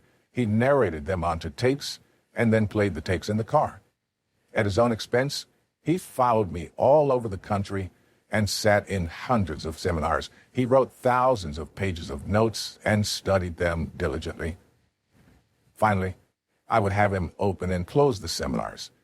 Then he would conduct part of the seminar himself. In the beginning, he was full of fear. He was soaking wet. Sometimes he'd be so worried about what the audience thought of him that he would forget everything he knew. And as you know, an audience can be very cruel. But despite all this, he continued. Keep in mind, this was costing him money. He was not being paid. John Canary had built an image of himself doing what I was doing, and he would not quit. He was persistent, and it worked. It always has, and it always will. Today, he's earned the respect of many of the world's largest corporations. He's spoken in almost every major city in North America. He's also earned more in one day than he was earning in a year when I first met him. So, if someone with numerous degrees after their name tells you image making and persistence don't work, just look John Canary up and ask him. He'll tell you. I know you can do it because I did it. Philip Nicola, a minister in Santa Ana, California, preached a sermon on a similar idea one Sunday that I was fortunate enough to hear when I was living there. He said, keep your mind on a higher image rather than a lower concern. I realize this is not always an easy thing to do, but it sure pays great dividends for the person who develops the mental strength to do it, and that is what it takes, mental strength. Build your image now and develop the mental strength to hold it. A number of years ago, prior to Napoleon Hill's death, Earl Nightingale condensed and narrated Think and Grow Rich onto a long playing record. At the end of the record, Mr. Hill comes on to close the record. He said, and now, as I stretch out the hand of friendship through time and space, Let me remind you not to go searching for opportunity in the distance, but reach out and embrace it right where you are. Waddles said, "This thinking stuff permeates and penetrates the entire universe." They're both telling us the same thing. So build your image now, right where you are. Don't even wait until you finish this book. Build it now, and let the remaining pages in this book strengthen the image. You don't even have to try. Just let the image of a more prosperous you float to the center of your consciousness. It's already here, so let it appear. For many years now, I've been very aware of the power that flows through you to accomplish good in your life when you hold the proper image in your mind. And this great truth has been responsible for many wonderful things happening in my own life. Moreover, I've also seen numerous examples of what a proper image will do in the lives of other people. Paul Hutzey's story. I would be remiss if I concluded this chapter without sharing Paul Hutzey's story with you. It all began when I received a telephone call from Charlie Beck, who was the Vice President of Sales for the Southwestern Home Office of the Prudential Insurance Company of America in Houston, Texas. He invited me to speak at the company's regional business conferences to be held in Toronto, Canada. He explained they had 4 different regions, and each region was coming in for 3 days to the conference. This meant that they wanted me to work in Toronto for approximately 12 days. Although I was living in Los Angeles at the time, Toronto was my hometown where I grew up. My family and friends all lived there, so naturally the idea appealed to me. But I asked Charlie how long I could have on the program, and he said, about an hour. I think it's worth mentioning at this point that I have not as yet learned to teach anyone much in an hour. And I told him so. I explained that if he would give me 2 mornings on the program with each region, I'd be glad to come and do the job for him. I wanted 2.5 hours each morning. Charlie's southern accent was interrupted by a real deep belly laugh as he explained that they'd never done anything like that in the 100-year history of the company. All of their executives had to take part in the program, and so they never gave anyone that much time. However, I stood firm. I gave him the name of a couple other vice presidents in his company whom I had worked for, and I suggested that he call them to find out if my idea had any merit. But as I hung up the phone, I did so rather reluctantly because I really wanted the job. I must admit that I was somewhat surprised, therefore, when one of Charlie's aides phoned me back to say they were going for it. He also told me he didn't know how I had talked Charlie into doing it, but I was given 2 mornings on the program. I made up my mind right on the spot that I was going to leave these people with something special, and if they chose to use it, they could literally change their lives overnight, not to mention what it would do for their sales records. I was going to speak on the power of an image, or to be more specific, the power of a self-image, and the benefits of holding a positive one. At the conclusion of the program for one of the regions, a gentleman came up to me and said it was imperative that he talk to me. He said he had a problem, and he felt I had the answer to the problem because he was impressed with the ideas I had explained during my seminar presentations. There were approximately 200 people in each one of these conventions, and I explained to this man that many of the people wanted to talk to me, but I didn't have the time to talk to everyone individually since I was only one person. I also explained to him I had another appointment and had to leave immediately to be there on time. Still, he was persistent, so I agreed to meet him the following morning in the coffee shop for breakfast. I can remember our meeting as if it were yesterday. The two of us sat down just inside the door of the coffee shop at the Hyatt House Hotel on Avenue Road. As soon as we sat down, he started talking. He informed me that he had to tell me something about himself so I could understand his problem. He said he did not want me to think he was bragging, but it was necessary for me to have this information.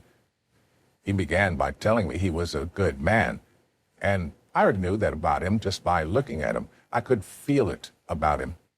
He then went on to explain he'd worked for Prudential for more than 20 years, had been in management for all but 2 of those years, and he concluded by saying, "I'm a good manager." Next, he stated he had a good record, good people, and he was well respected by the executive staff of his company. No sooner had he uttered those words than Charlie Beck and Dick Merrill, the senior vice president from Houston, came walking in. They came over to our table, congratulated Paul on his year, exchanged a few words with us, and then went to their own table. Paul and I sat down again and resumed our conversation. He said, "They meant what they said." I knew it was true. It wasn't mere flattery. It was a sincere, merited compliment that Paul had received from his 2 senior executives. Finally, he said, "Now, this is my problem. I run a district office in Wichita, Kansas. Out of over 500 offices Prudential has, our office stands in 175th place. Now," he said, "that's not bad, nothing to be ashamed of." And it wasn't. It was a fairly good standing. He then said, "My problem is, I know we're good enough to be in the top 100, and we're not. Every year I go for it, but I never seem to make it." At that moment, I knew what the cause of Paul Hudsey's problem was. I explained to him that he was letting the sales sheet dictate the image he was holding in his mind. He saw himself as being number 175, and he was doing his utmost to move into the top 100. He worked hard, he worked with his people, and, as he explained previously, he had good people. I showed Paul that it was imperative to see himself in the top 100, regardless of what the sales sheet said. In other words, he had to act as if he were already in the top 100. He had to become mentally what he wanted to be on the physical plane. He also had to learn how to communicate this idea to his entire staff. Suddenly, I started to see the lights go on in Paul's mind.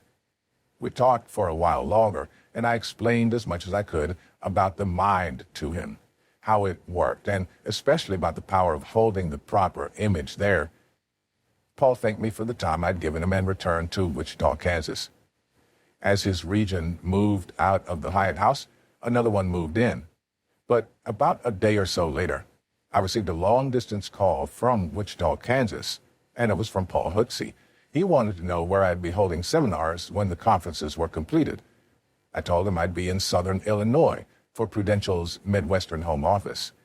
He then asked if he could join me and travel with me for 2 or 3 days. I explained to Paul that I'd already made a deal with Charlie Beck to do our entire series of seminars for the whole of the Southwestern home office, and one of the sites chosen was Paul's town, Wichita, Kansas. Nevertheless, since we weren't going to be there for at least 6 weeks, he explained that he wanted to join me immediately. So, at his own expense, he flew some 600 miles to spend 3 days with me. We went together from Litchfield, Illinois, to LaSalle, Illinois. We spent hours talking as we were driving from one city to another, and he sat in the seminar and took copious notes all day long. In the evening, we would spend more hours conversing. Finally, Paul returned to Wichita and started to apply these ideas. Specifically, he started to work with the proper image, and as a result, the sales started to climb.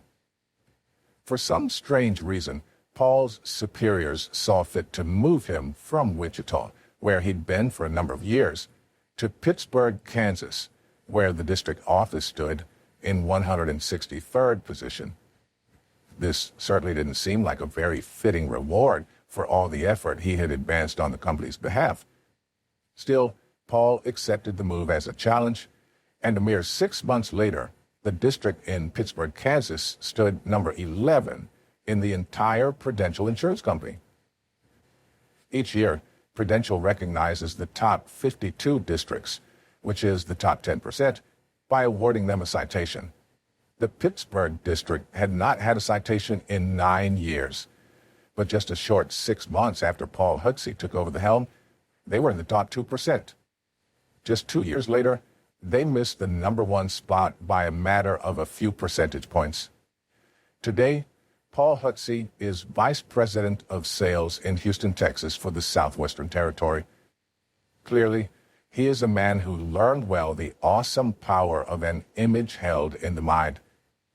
If you were to talk to Paul Hutsey today, he'd be quick to tell you that he will never let present results dictate the image that he holds in his mind. Rather, he holds the image of what he wants and then acts as if he already has it. Paul Hutsey is, without question, one of the best examples you'll ever find when it comes to the subject of building an image in the mind and then executing it. He's become a serious student of the mind, and I'm happy to count him among my good friends.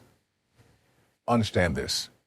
You could be doing precisely what Paul Hutsey had been doing all those years. So if you are, then make up your mind right now to do what I have suggested you start doing. Start right where you are. Build the image of what you want, and then act as if you've already received it. Expressed somewhat differently, act like the person you want to become. For as Goethe, the German philosopher, once wrote, before you can do something, you first must be something. As you finish this chapter, lay the book down and then become very relaxed. Let creative energy fill your consciousness and then mold it into an image of yourself in a much more abundant state of life. See yourself already in possession of what you previously only dreamed of. Become extremely conscious of the truth that your entire being is not only filled with, but also is surrounded by the original substance all images are made of. So do not just keep reading page after page of the book without acting on the suggestions which I've been giving you. In the introduction to this book, and then again in the first chapter, we emphasize the fact that no amount of reading or memorizing will make you successful in life. It is the understanding and application of wise thought which counts. Understanding and application are the keys which will unlock the door to a truly abundant life. It'd be very tempting for you to flip from one page or idea to the next, thinking, I know this, I know that. However, let me remind you, it makes no difference how accurately you can parrot back these concepts. In fact, you might even be able to recite them verbatim. Nevertheless, if you're not witnessing the results in your own life of the good you desire, you simply do not understand the power and, in fact, the necessity of acting on these ideas. Therefore, make the time right now, this very minute, to build the image in your mind of yourself already in possession of prosperity. Write a brief description of your image on a card, carry it in your pocket, and read it every day a number of times until the image fills your consciousness. Begin your written statement with, I am so happy. I now see myself with. Be good to yourself. Treat yourself to the very best life has to offer. Remember, quality is not expensive. It's priceless.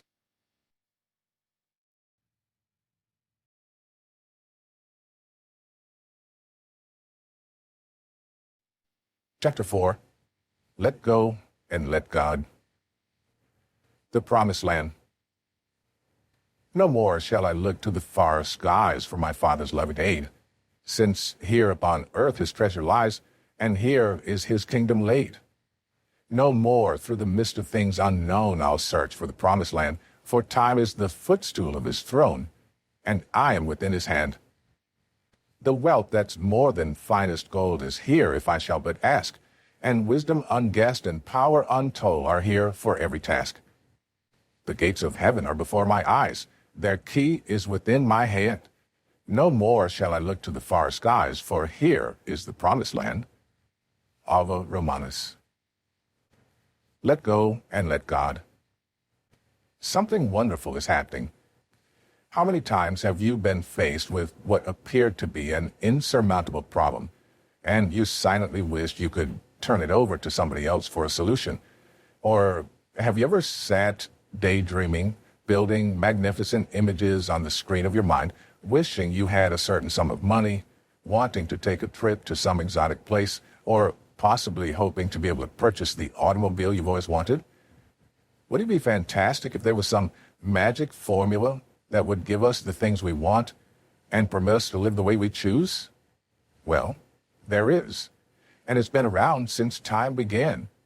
Therefore, you can have the things you want, all of them, and you will have them if you'll only make the ideas in this book a part of your way of thinking, a part of your way of life.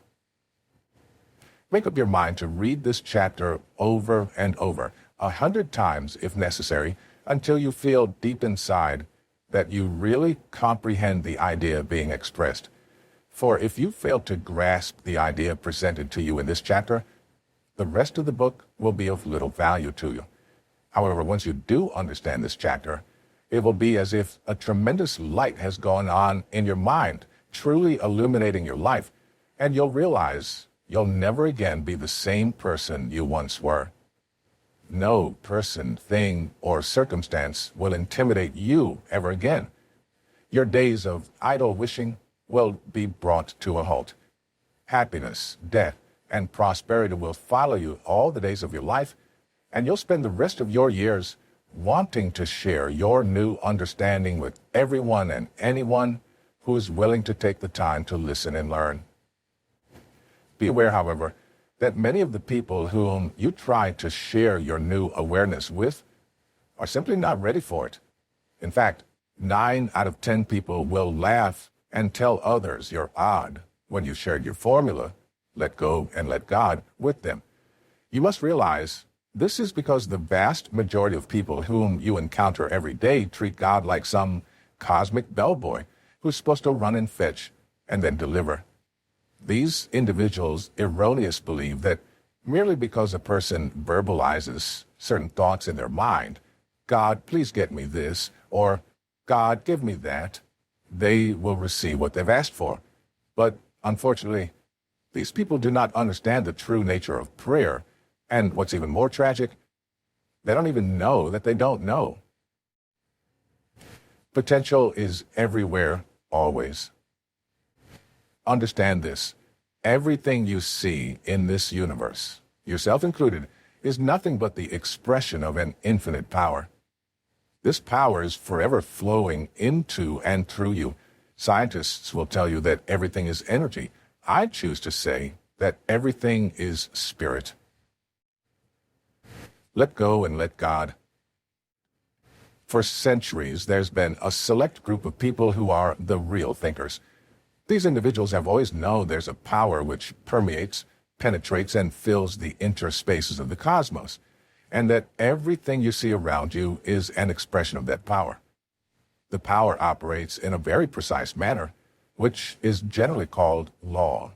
In other words, everything comes from one source, and that source power always flows and works to and through the individual. That is you. Stated slightly differently, the image that you form can only come to you on the physical plane of life, your results, in one way, and that way is by law and through faith. The Mormon religion has a scripture in its Doctrine and Covenants which demonstrates this point extremely well, and although I'm not a Mormon myself, I have grown to love these lines. There is a law, irrevocably decreed in heaven before the foundations of this world, upon which all blessings are predicated. And when we obtain any blessing from God, it is by obedience to that law upon which it is predicated. D&C 130, 20, and 21. The more you study this scripture, the more you'll appreciate just how perfect it is. The more you understand its truth, the easier it will be for you to improve the quality of your life. Clarence Smithson's story. A number of years ago, when I was working in Chicago, Illinois, I became close friends with a man by the name of Clarence Smithson. Since Clarence is not a celebrity by any means, I'm sure you've never heard his name before. In fact, he is such a modest, self-effacing person that if he were to walk into a room crowded with people, you'd probably not even notice him. Nevertheless, there is a certain indefinable spark in Clarence Smithson, which makes him one of the most remarkable individuals I've ever had the pleasure to know. In an attempt to identify this elusive quality, I've come up with the following hypothesis. Clarence Smithson incorporates within his very being the principle upon which this entire chapter is based. Namely, if a person will let go and let God, i.e., have faith that whatever must happen for him to achieve his goal will indeed occur, all things become possible. One day I confronted Clarence and asked him to share with me his view of faith, and more specifically, his explanation of why he personally seemed to possess such a cornucopia of this important attribute. True to his nature, he explained to me he had not developed a complicated philosophy with respect to the subject. He said everything he believed about faith could be summarized in a simple definition, and it was this definition which gave him the strength he needed to endure the trials and tribulations in his own life. Faith, he said, is the ability to see the invisible and believe in the incredible, and that is what enables believers to receive what the masses think is impossible. I've fallen in love with this particular definition and have shared it with countless numbers of people since Clarence first shared it with me. Using a slightly different vocabulary, I would make the observation, if you can show me a person who achieves great things, I can show you a person who has great faith in his God-given ability to achieve what he images. In fact, there is absolutely no question in my mind that faith has always been the miracle worker throughout history. It is the connecting link between God and you, and therefore, it is your most valuable non-physical possession. In truth, it's the cornerstone to everything you'll ever build or achieve during the course of your entire lifetime. Comparatively few people today realize just how much faith in oneself, that part of oneself which is spiritual or perfect, has to do with achievement, because the great majority of people never seem to conceive of faith as being a genuine creative force. Yet the truth is that not only is faith a bona fide power, but it is the greatest one we will ever encounter. In fact, I would go so far as to say that whatever you accomplish in your lifetime will be in direct proportion to the one, intensity, and two, persistence of your faith. David and Goliath. Consider, for example, the biblical story of David and Goliath, which surely must rank as one of the greatest testaments ever written on the subject of faith. As you will recall, Goliath, the giant of Gath, came into the Israelite camp boasting pompously and taunting the Israelites to select a man to do battle with him. The Israelites naturally were terrified, and, not surprisingly, none of them leaped forward to accept the challenge. Sometime later, however, when Goliath returned to reiterate his challenge, David, an Israelite youth, overheard the giant's obnoxious boasting, and he stepped forward to pick up the gauntlet. Finally, after much pleading before his elders for the dubious honor of facing Goliath in battle, the youth was accorded the great privilege of going forth to do battle. The elders insisted, however, that David clothe himself in heavy protective armor. They also gave him a sword with which to smite his powerful adversary. But David said, "I'm not used to these things. I can't fight with these handicaps. These are not my weapons. I have other weapons with which to fight the giant." So he stripped himself of all his armor and went into battle with no weapon other than a simple slingshot and a few pebbles which he'd gathered from a nearby brook. When the giant leader of the Philistines, protected as he was with armor from head to toe, armed with mighty weapons and preceded by his shield-bearer, saw the unarmed, unprotected Israelite youth approaching, he was infuriated. He said to David, "Come to me, and I'll give thy flesh unto the fowls of the air and to the beasts of the field." Young David, however, never one to be intimidated, answered the giant, saying, "Thou comest to me with a sword and with a spear and with a shield, but I come to thee in the name of the Lord of hosts, the God of the armies of Israel, whom thou hast defied. This day will the Lord deliver thee into mine hands." While the giant Goliath placed his faith in physical objects like armor, swords, and shields, David placed his solely in an unseen God. The result? the young Israelite shepherd defeated his far mightier foe. With nothing save a single stone from his sling, David struck Goliath, and the giant fell lifeless to the ground. By accepting the principle, let go and let God, and believing that whatever must happen for you to reach your goal will happen, like David, you too will successfully conquer the giant in your life, i.e., you'll witness the physical manifestation of your image and in the proper time. You see, the trouble with those of us who fail to achieve what we desire is not that we lack the ability to do so, but that we lack the faith implicit in the let go and let God principle, which dictates whatever is necessary for us to reach our goal will indeed occur. We do not believe we can simply tap into the great spiritual reservoir that lies within us to make connection with divinity, all supply, or whatever else you wish to call that power which sustains each one of us. However, if you fail to make this connection in your own mind, or if you lack the divine self-confidence born of faith in omnipotence, you'll never be what you long to be or have what you rightly deserve to have. All of your prayers will return to you unanswered. Your best efforts will bear no fruit, and your negative attitudes will thwart the realization of your goal. A mind saturated with fear of failure or images of unwanted results can no more accomplish, create, or produce anything of value than a stone can violate the law of gravity by flying upwards into the air. You must realize the Creator does not alter the law of gravity to accommodate a person who walks off the roof of a house, even though the person may do it unconsciously or in a drugged state. Similarly, the creative principle of the law of achievement cannot be violated with impunity. Therefore, you will achieve what you desire, be what you long to be, only when you become obedient to that inexorable law of life. To recapitulate, the first step in the creative process is to relax and see yourself already in possession of the good that you desire. Build the image. The second step is to let go and let God. In working with spirit, it helps to focus on the truth that spirit is in all places at all times. Since this is so, it follows that you possess the godlike ability to tap into positive thoughts anytime you wish and anywhere you choose.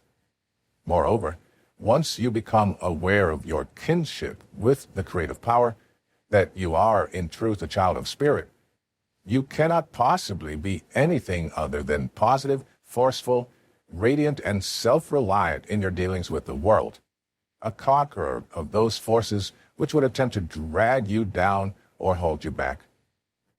Once this happens, all the forces in the universe will come together to help you reach your goal or the manifestation of your image. Finally, gaining the understanding that you are made in the image of the Creator of the universe and are a living part of eternal spirit will ultimately transform the results that you're achieving in your life every day. Another thing you should know about spirit is that it is a power which is forever flowing into and through you. We also call this power thought. But as spirit or thought flows into you, you choose the image you will then form with it. Experiment for yourself. Sit back, relax, and then become fully aware of this great creative capacity. You can actually form one image or picture after another on the screen of your mind, images of things which already exist physically, like your car, your home, your place of business, or images of things that do not yet exist, such as your short-term and long-term goals. But the point I want to impress upon you now is that although spirit is the very essence of your being, it will never move into form or into an image without your assistance. So, most people who sit back and do nothing, saying, God will look after me, just fooling themselves. For since it is true that God helps only those who first help themselves, it follows that you must always do your part to start the creative process in motion. You must always build the image and know in your heart the image will materialize.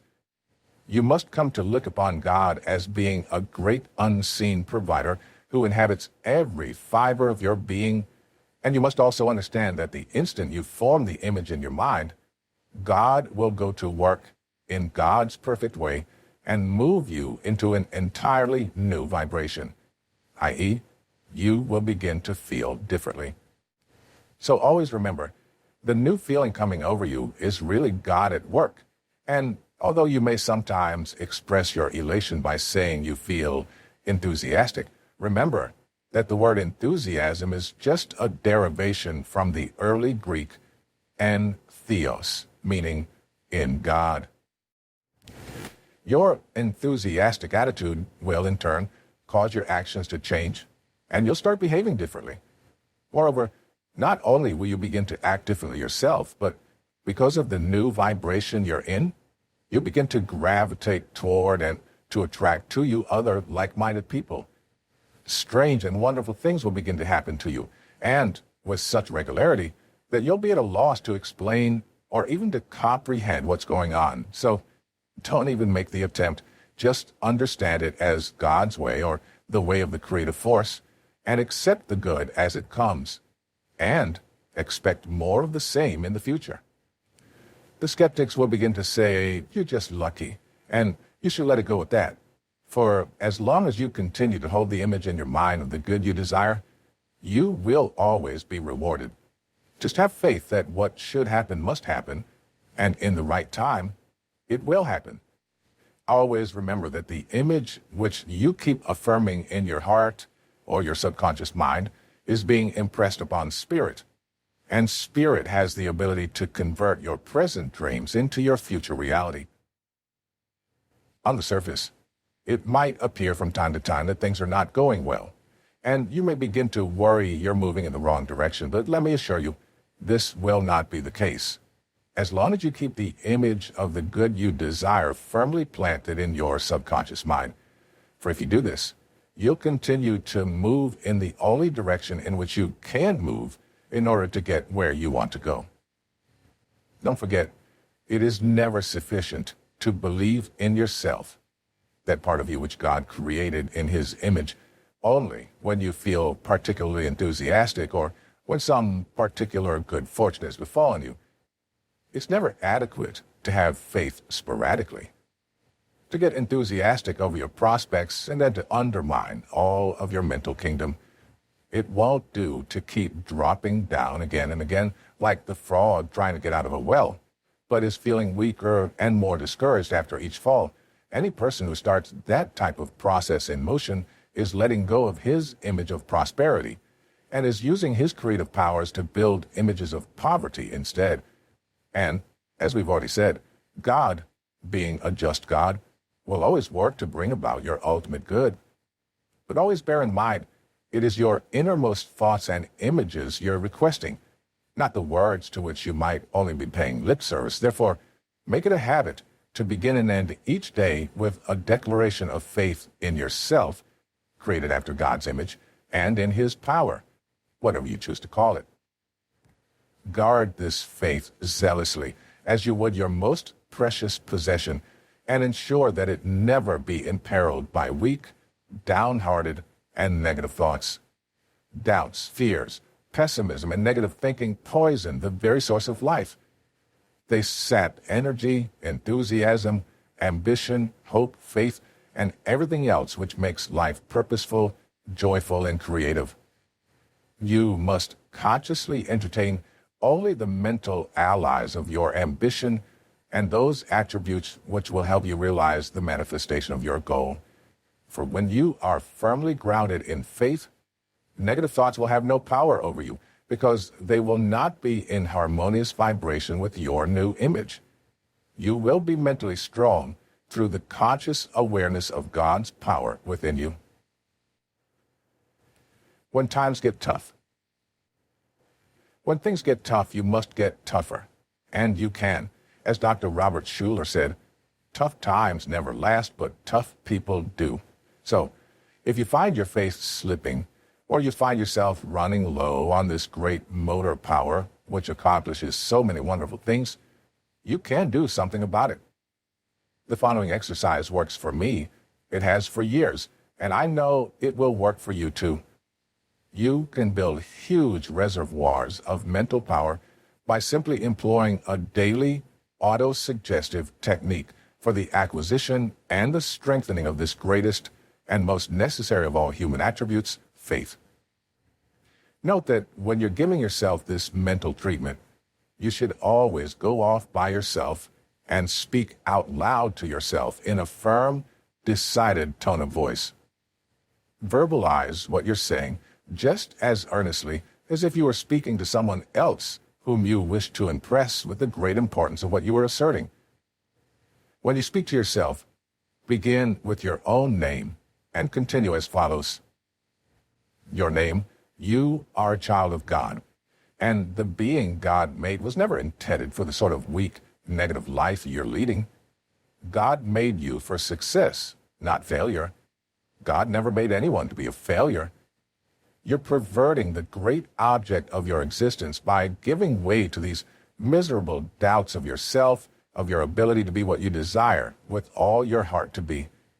You should be ashamed to go out amongst your associates with a long, sad, dejected face, as though you were a misfit, as though you lacked creative power within, as though you did not have the ability to do what your Creator set you here to do.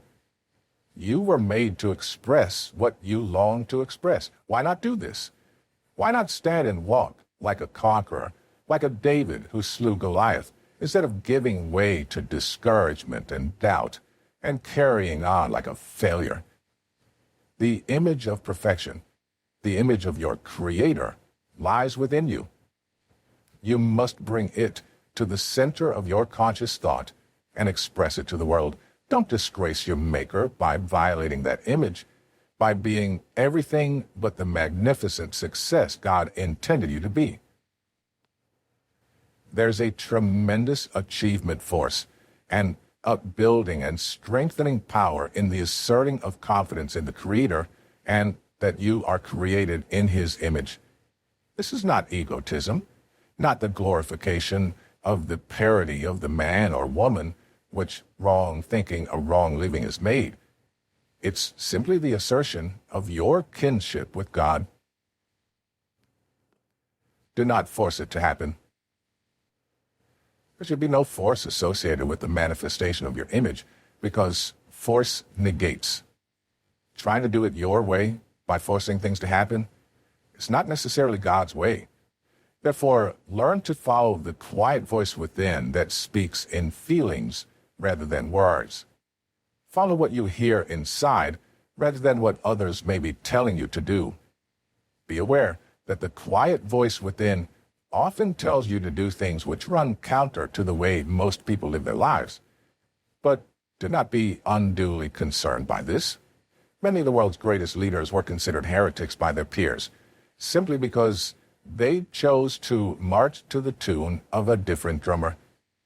These individuals were following the quiet voice within them rather than doing the things considered fashionable in their day. Let your image sink deep into the treasury of your subconscious mind. Let yourself get totally and emotionally involved with your image, because by doing this, you are letting go and letting God.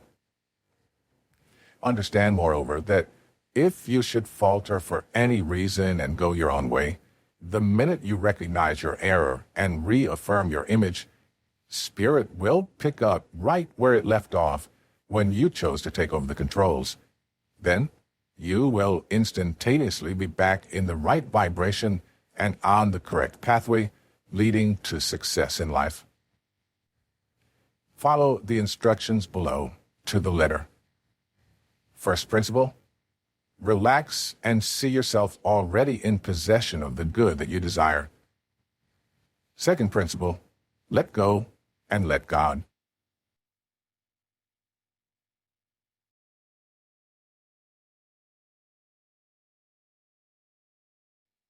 Chapter 5.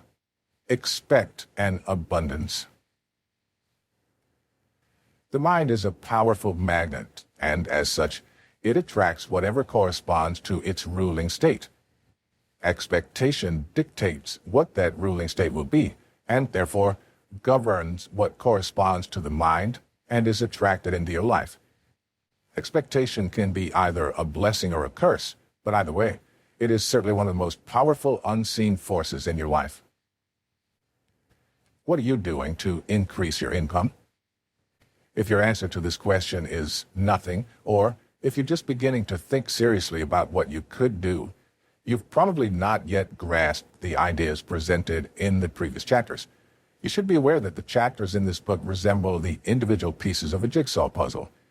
Each chapter is related one to the other in such a way that if we put them all together, we can see the entire picture. Since you're now well into the heart of the book, I would ask you to pay particularly close attention to the ideas which follow, so you can use them to successfully tie all the pieces together. You'll soon discover that if the ideas in this chapter are applied with intelligence, expectation can be the triggering mechanism which attracts into your life every good you desire. However, if you do not exercise extreme caution, expectation can also turn just as rapidly into a destructive, lethal enemy. Therefore, you must be cognizant of how you are exercising this invisible but powerful force. I believe you already understand you cannot have wealth in your material world until you have first visualized the wealth in your mind. But what does this really mean? It means that before any of us can even begin to overcome the poverty which surrounds us in our external world, we must first conquer the impoverishment that's buried deep within ourselves.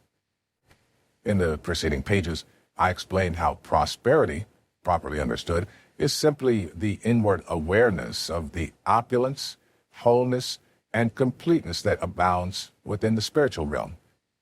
In other words, it is impossible to feel poor when you're conscious of being enveloped in the protective care of a loving God, universal spirit, or whatever else you may wish to call the spiritual center of our universe.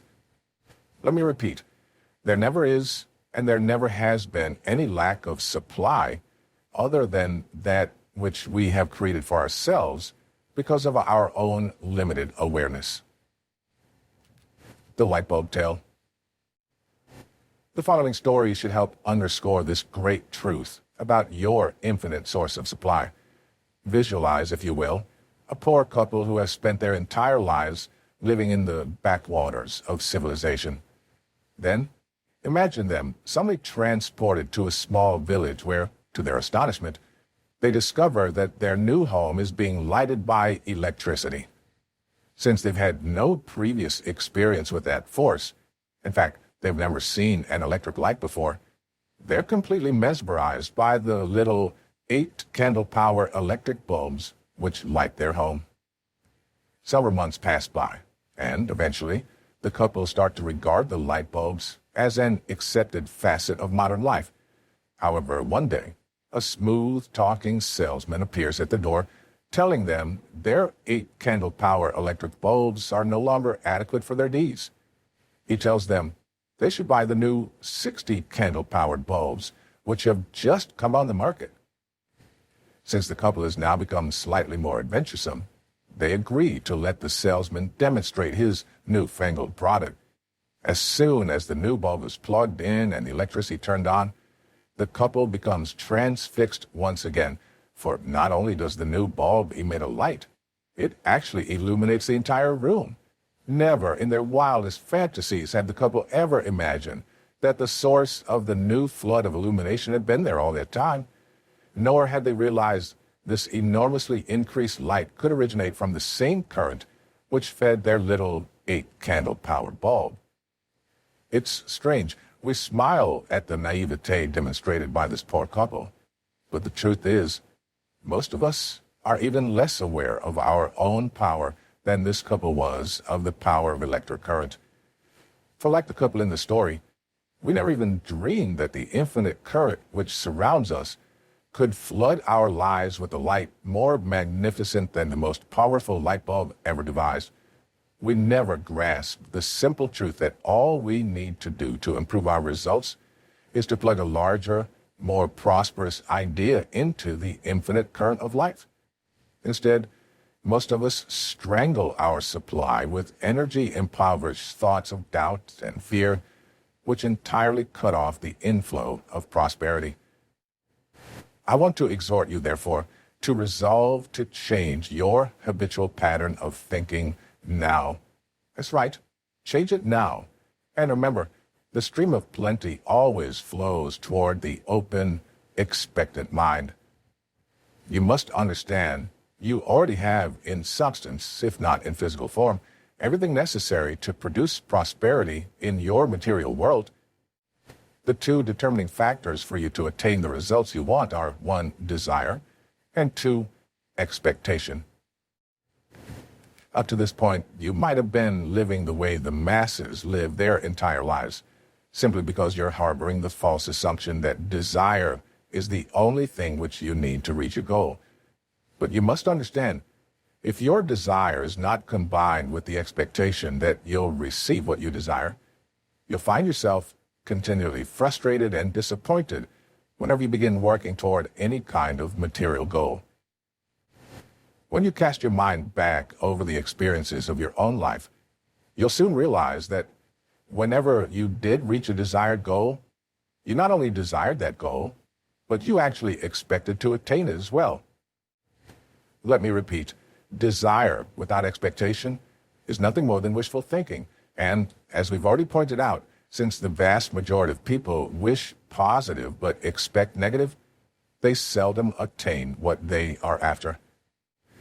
In his magnificent book, The Science of Getting Rich, the author, Wallace D. Wattles, gave us an excellent definition of desire. He said, "Desire is the effort of the unexpressed possibility within, seeking expression without through your action."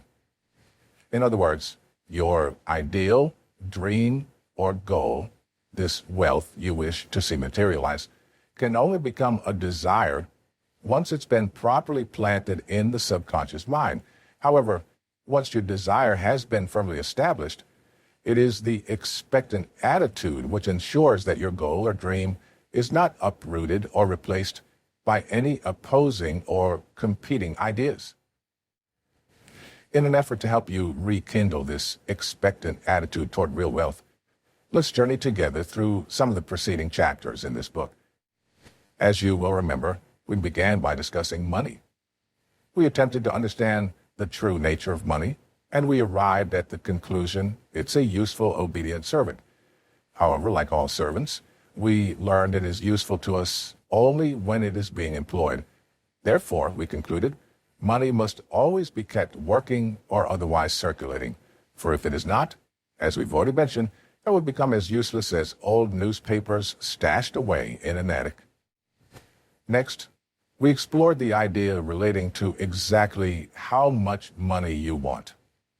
You become aware of the fact it's necessary to be very specific about how much money you need to provide the things you want to live in the style you choose. Once this figure had been decided upon, we then examined the importance of building the image of ourselves already in possession of this wealth on the screen of our conscious mind. We also talked briefly about the manner in which images are formed and the role they play in our lives. Then, we examined the idea of consciousness and how it was imperative to develop the prosperity which we seek in our mind first, before we can ever attain it in our bank books. We learned how we had to bathe our subconscious minds in a concept of prosperity and how we had to see wealth as being already in our possession. In the chapter, Let Go and Let God, we became aware we were co-creators. We became aware of how we had in our conscious mind the ability to choose any thoughts we wanted, to build any images which we chose to build. We then learned how we could turn that image over to our subconscious mind, the spiritual center of our being, and that part of us which takes any idea or image we give to it, then willingly accepts it and instantly begins to move it into physical form in our world.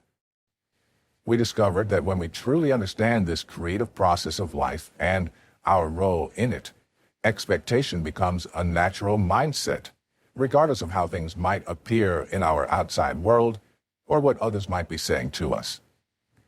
We were told this absolute and unshakable faith or belief in the fact that our images are moved into form is essential if we are to become successful in our lives. We also gained an awareness that all of this will happen once we begin to see ourselves as non-physical entities encased in physical bodies. Once we realize our bodies are nothing other than the physical manifestation of our non-physical selves, we'll understand they are obedient servants of our mind, and they move and have their being according to the vibratory rate of our minds. You must reach the stage in your mental development where you don't just believe that your image of material wealth will manifest in form, but you actually know it will. It is at that point you begin to expect to receive the physical expression of your image and wealth. No one and no thing will be able to cause you to see in your mind anything but that. Always remember, the truth is not always in the appearance of things. An elderly, wealthy gentleman being interviewed by a newspaper reporter was asked at what point he became successful. His answer was, "I was successful when I was sleeping on a park bench because I knew where I was and I knew where I was going." At this juncture in the book, you know where you are and you know where you're going. So, expect to get there. Your desire is the motor power which will move you in the direction of your dream, and expectation is the attractive force that will move your dream in your direction. So see yourself moving toward the wealth you visualize, and see the wealth you visualize being attracted to you. Know that you will come in contact with the wealth that is moving to you and at the right time. No one knows what period of time must elapse, so don't become impatient if it doesn't materialize overnight. All we know for sure is a certain period of time must elapse, and the period of time which your image must take to materialize is governed by the law of gender. The law of gender decrees there is a gestation or incubation period for the manifestation of all seeds, and make no mistake about it, the image of wealth you chose to build on the screen of your conscious mind and then turned over to your subconscious mind is a seed, and it's growing into physical form in the most fertile field of which you could ever conceive. It is not necessary at this point for anyone else to see this new wealth. It's not even necessary for anyone else to believe you will receive it. The only thing necessary is that you see it and you believe it. You see, the premise that Napoleon Hill built his life's work on is absolutely true. Anything the mind can conceive and believe it will achieve. Expressed another way, as a person thinketh in their heart, so are they. The early Greeks referred to the subconscious mind as the heart. Note that your subconscious mind can no more change or alter your image than an ordinary mirror can reflect back to you an image different than the object you're holding in front of it. But remember, as you think, so are you. Does not mean as you tell people you think, or as you wish the world to believe you think. It means your innermost thoughts, which only you control, know the truth. That is what you expect. So that is what you attract, and that is what you will ultimately receive. Through studying the power of your subconscious mind, or studying in depth the power or modus operandi of spirit, it will become easier and easier for you to come to expect the good you desire. For all things are possible in spirit, because in its original state, spirit is a sensitive, unseen, creative substance whose sole purpose is expansion and fuller expression. In other words, growth. However, spirit, or creative substance, can only reproduce, expand, and express itself in a greater way in accordance with the limitation placed upon the instrument through which it expresses itself. Since spirit is flowing to and through you, you are the instrument. Therefore, the image or the ideas you hold in your mind dictate the limits which are placed on the spiritual power flowing to and through you. In this respect, you may be compared to the light bulb the elderly couple had in their home. You're an instrument through which spirit flows, just as a light bulb is an instrument through which electricity flows. When the old couple plugged in the 8-candle power bulbs, the electricity was limited in its expression by the power of the bulb. However, when the salesman plugged in the 60-candle power bulb, the electricity was free to express itself to a greater degree. And yet, even then, it was limited by the form through which it flowed, namely the new bulb. A 100-candle power bulb would have permitted an even greater expression, and so on, and so on. Therefore, if you held an image of poverty, that is what you will have seen expressed in your results or your material world. However, since you're now holding an image of prosperity, that is the image you'll see expressed in your material world. The non-physical creative substance, which is spirit, flows to and through the seed and expresses itself in its polar opposite, physical form. As we've discussed on previous pages, the modus operandi of spirit is law, and of course, the law of attraction is a cause, and growth or expansion is the effect. So keep visualizing yourself as a perfectly endowed spiritual instrument without limitations of any kind. For if you do, you'll find it easy, in fact, natural, to expect the good you desire. You'll understand that doubt simply obstructs the unfoldment of your desire.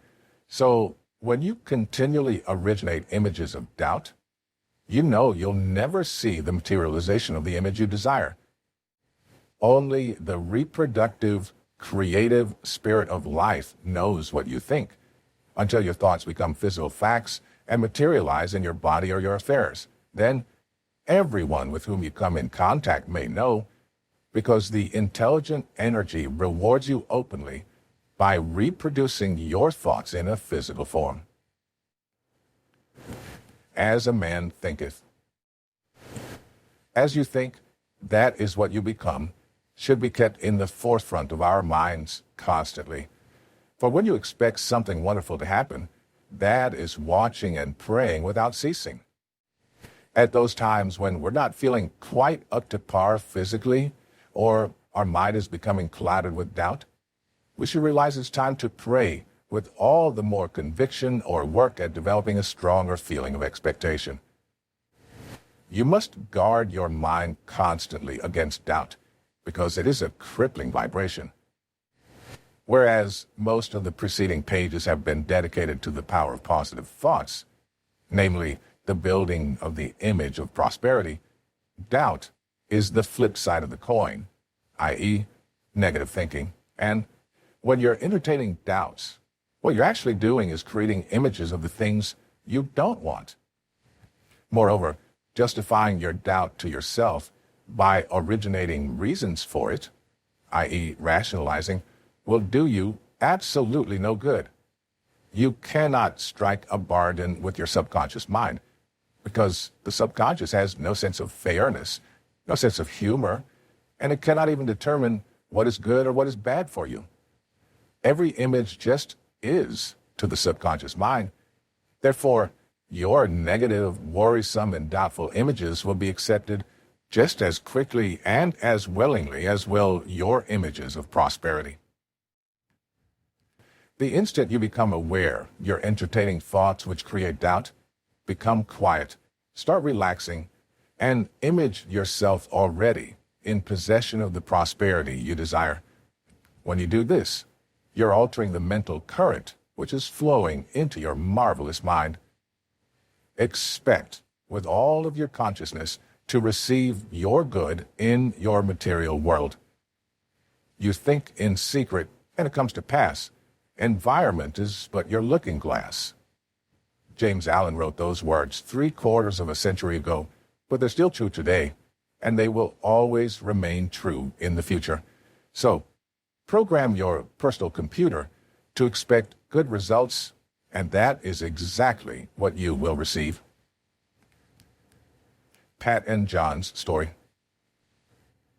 As I was writing these lines, I received a telephone call from a beautiful couple, Pat and John, whom I would definitely number among my close friends. They called to tell me they were moving into their new home the following Tuesday, and I was elated to hear this delightful news. You see, less than 2 months earlier, I spent approximately 5 hours talking with them about the image-making concept and the awesome power of the expectant attitude. During the course of the conversation, I asked John what he wanted more than anything else in the world, and after a long period of silence, he looked me squarely in the eye and said, "I would like Pat, Tony, Pat's daughter, and me to be in a house of our own by Christmas, and I'd like my son to spend Christmas Day with us." Although John's son lives with his mother, he and John have a very warm relationship. I then asked him why he didn't just go out and make his dream become a reality. He replied he couldn't because he lacked the money to do so. I then had the audacity to remind John that all things are possible for those who believe, and therefore he definitely could make his dream come true. Perhaps he just didn't know how to go about doing it. The three of us then spent about an hour discussing the kind of house they wanted until we all had a very clear image of their dream home etched upon the screens of our minds. We talked about expectation, and I explained to them that many good things would begin to happen for them the instant that they began to expect to be in the house for Christmas. Sure enough, the first thing that happened to them once this new attitude permeated their consciousness was that both their minds moved over to the how-to side of the ledger. New ideas began to flow like water, and questions came forth in rapid succession. How much would a house like this cost? How much would they have to put down? Where would they find such a house? To get answers to the questions, they needed the expertise of a real estate agent. I suggested John call Natalie Kottman, a lady I know who is a real estate professional, and tell her of his dream. He should ask her what he would need in the way of finances to make his dreams or image become a reality. Finally, I told him he would have to get busy focusing all his conscious attention on earning the amount of money he would need to achieve his goal. And he would have to actually expect to earn whatever the amount was, and in the allotted time. Surprisingly, it turned out the amount of money they required was far less than the figure they had previously thought it would be. Moreover, since John and Pat are both commissioned salespeople, their road to achieving this financial goal was not riddled with as many obstacles as is the road for many other people. Nevertheless, without going into detail about the many hurdles they did have to overcome, suffice it to say, with Natalie's help, Pat and John succeeded. Next Tuesday, they move into their new house. Next Saturday is Christmas Day. Just before I hung up the receiver, I congratulated them on their new home, and I asked John if his son would be spending Christmas Day with them. Quietly, but with a voice brimming over with happiness, he answered, "Yes, he is. And it sure makes a difference when you expect what you do want, rather than expecting what you don't want, doesn't it, Bob?" I just smiled and said, "Yes, John, it sure does." Many people today live their entire lives on the basis of seeing is believing. That is to say, the only images they get emotionally involved with are the ones they can discern with their physical senses. But the individuals of real vision down through the ages have always known the overriding principle is what you see is what you get. Expressed somewhat differently, what this means is that the images in people's minds actually precede the concrete images which pervade our material world. Therefore, you should be aware of the fact that the fascinating physical world we see before us, with all of its conveniences for making our lives more comfortable, has been built largely by image makers, men and women of vision who knew what they could do and expected everything else to fall into place, regardless of what their critics might say to the contrary. For example, two young mechanics from Ohio, introduced us to an entirely new kingdom by building and holding an image of an airplane in flight. But if they had not expected to succeed, they would surely have quit the first time they met with defeat. Since they did not, we're now only hours away from anywhere in the world. In fact, we can even reach other planets within a very short span of time. Edison built and held an image which illuminated the entire world, and as a result, we no longer need to spend half of our days groping in darkness. You should realize that you too can change your world, just as John and Pat did, by building an image in your mind of exactly the way you would like to live. But always remember, you'll only receive what you truly expect, not what you only wish for. There are 3 certain steps for achieving prosperity in all areas of your life. Number 1, build the image in your mind. Number 2, turn it over to Spirit. Let go and let God. Number 3, expect with your heart and soul that Spirit will reward you openly for your faith. Expect an abundance.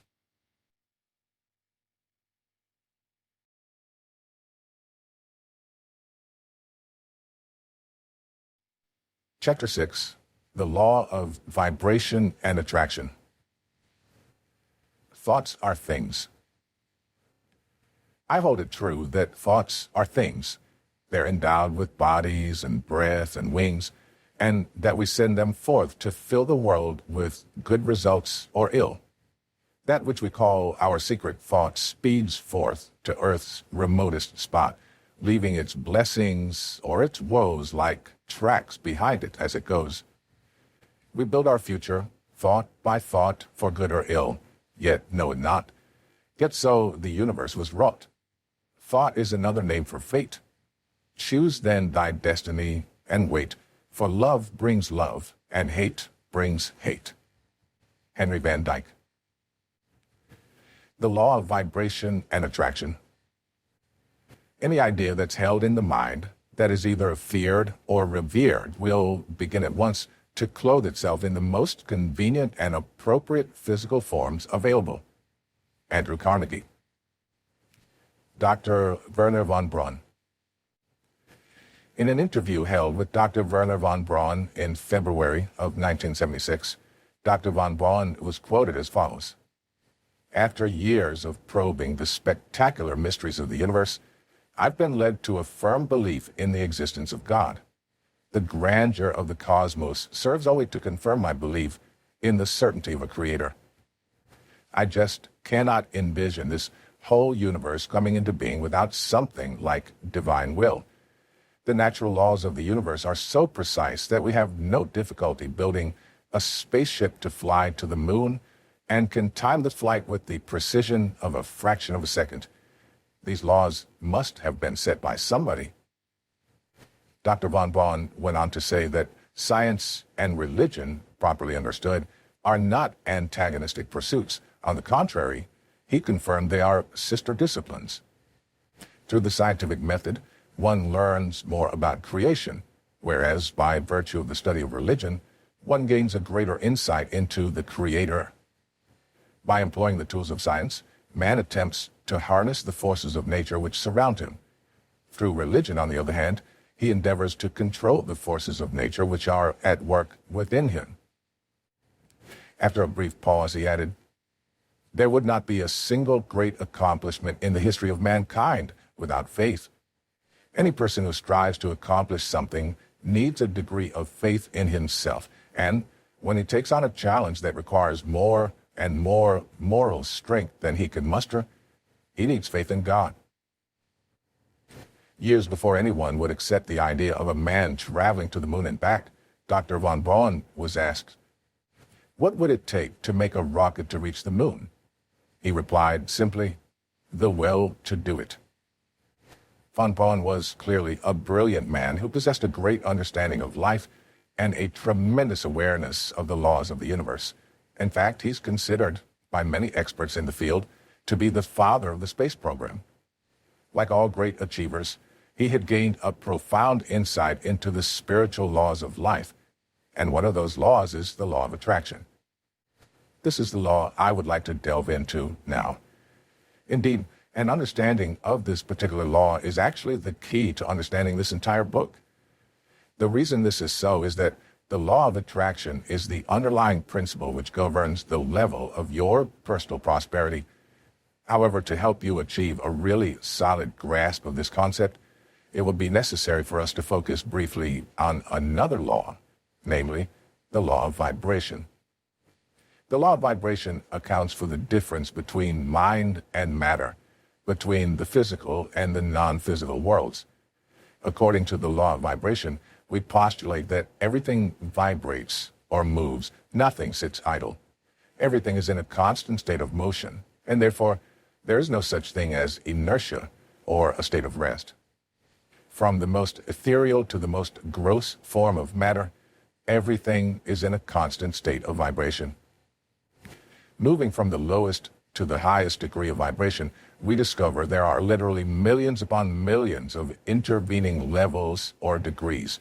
From the electron to the universe, everything is in vibratory motion. Energy is manifested in all the varying degrees of vibration.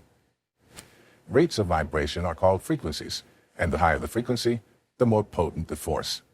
Since thought is one of the highest forms of vibration, it is very potent in nature, and therefore it must be understood by all of us. Now, the law of vibration may be explained in many different ways, depending upon the purpose for which it is being explained. In this chapter, however, it's our intention to confine our inquiry to thoughts alone, so we may thereby improve our understanding of the law of attraction. Vibration. To vibrate means to move backwards and forwards, to oscillate, to shake, to quiver, to swing, to waver, to cause to quiver. To obtain a more graphic conceptualization of the idea of vibration, just stretch out one of your arms straight in front of you. Then hold it perfectly still. While you're holding it still and are unable to perceive any motion in that arm at all, know that the electrons which compose the arm are moving, shaking, quivering, or vibrating at the rate of 186,300 miles per second. The arm appears still to you, but in reality, it is in a constant state of motion. Of course, although such motion is imperceptible to the naked eye, under a high-powered microscope, it would become very apparent indeed. Now, begin to shake your arm. You, yourself, are now causing the arm to vibrate. It was already vibrating of its own accord, in obedience to the law of vibration, which teaches that everything is in constant motion. But you've stepped up or increased the rate of that vibration. You have pushed down on the vibratory accelerator pedal, as it were. Positive and negative personalities. The mind, in itself and in its own place, can make a hell out of heaven or a heaven out of hell. John Milton. People, as a rule, can be classified as positive personalities, optimists, or negative personalities, pessimists. Those individuals who are positive in their thoughts always tend to look upon the brighter side of life. With their faces turned toward the sunshine, they attempt to see the good, even in the bad. Such individuals habitually think thoughts of a positive nature, and they are a blessing to the world. They are in a positive vibration, and therefore attract other positive personalities to them. Negative personalities, on the other hand, habitually look upon the dark, gloomy, and depressing side of life. Even the good holds some bad for them. They dwell on the bad and the negative. They think about it, anticipate it, expect it, and invariably, they receive what they've been seeking. Due to the negative vibration which they keep themselves in, they, of course, attract other miserable personalities to them. As you are already aware, misery loves company. Their state of mind can be compared to the person who, upon being asked how he felt, said, "I feel all right today, but I might feel bad tomorrow." Negative personalities are depressing to everyone around them. Their faces take on the expression, in physical form, of the negative thoughts which they're holding in their minds. Each day, one can observe such individuals passing on the street. No cheer, no joy radiates from them, just gloom, frowns, and hostility. Having created their own hell for themselves, they seem to enjoy wallowing in it. The law of polarity and relativity states that for every positive, there's an equal and opposite negative. Therefore, both of these personality types are necessary so you can develop the awareness to distinguish one from the other, and in that manner, choose the one which will advance you in life. You do have free will. You can choose which of these two personality types you wish to adopt. Therefore, if a person is constantly negative but tires of that state, that person may, through awareness and proper effort, change himself into a positive personality type of individual. Understand this, the law of vibration will give people the awareness they require to make the personality changes they desire. The brain, the body. The human body, believe it or not, is one of the most efficient electrical instruments in this entire universe. The human brain, similarly, is probably the most efficient electrical instrument ever created. Both are truly marvels. The brain is the part of the body where all manner of frequencies are transformed from one frequency level into another. In the brain, for example, sensations are transformed into muscular action. Sound, heat, light, and thought are also, each in their turn, transformed into other frequencies, each affecting the body. Within the brain, there are centers which control and regulate the functioning of all organs and parts of the body. By means of the proper stimulation of these centers, the functioning of the organs may thereby be controlled. In our seminars, we refer to this phenomenon as the vibratory control of the body. In the final analysis, the brain is simply a vibratory instrument. To begin to understand its functioning, you must undertake the study of the law of vibration. Since the early 1940s, we've had at our disposal the EEG, electroencephalograph, which reads the electrical activity of the brain, and the ECG, electrocardiograph, which traces the electrical changes which occur during heart contractions. Therefore, vibrations are certainly not something which are new to us. Indeed, all of us have an awareness of them. However, the problem which we encounter is that the vast majority of people are not aware of the connection between their vibrations and their results in life. It is, unfortunately, a very common sight to see people in bad or confused vibrations, busily attempting, through force, to achieve good results. However, due to the negative vibration which they're in, they are continually being bombarded by all manner of negative people and situations, which, by law, are being attracted to them. Consequently, at some point, their battle must become overwhelming for them. These people may be likened to a person who's jumping off the top of a building and trying to go up at one and the same time. The result in either case would be equally predictable and equally disastrous. Everything is energy. Everything vibrates. For you to gain a better awareness of how you are to take control over your results, i.e., to better understand how and why the thoughts and things come into your life as they do, you must go back to the basic premise with which we started, namely, everything vibrates and nothing stands still. There is, in truth, no such thing as inertia. Scientists today support this thesis, and every new scientific discovery tends to lend even more credibility to it.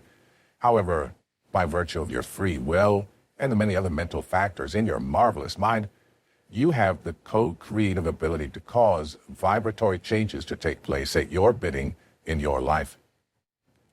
The cause for our lack of ability to exercise this tremendous power for good is nothing other than our own ignorance about the law of vibration.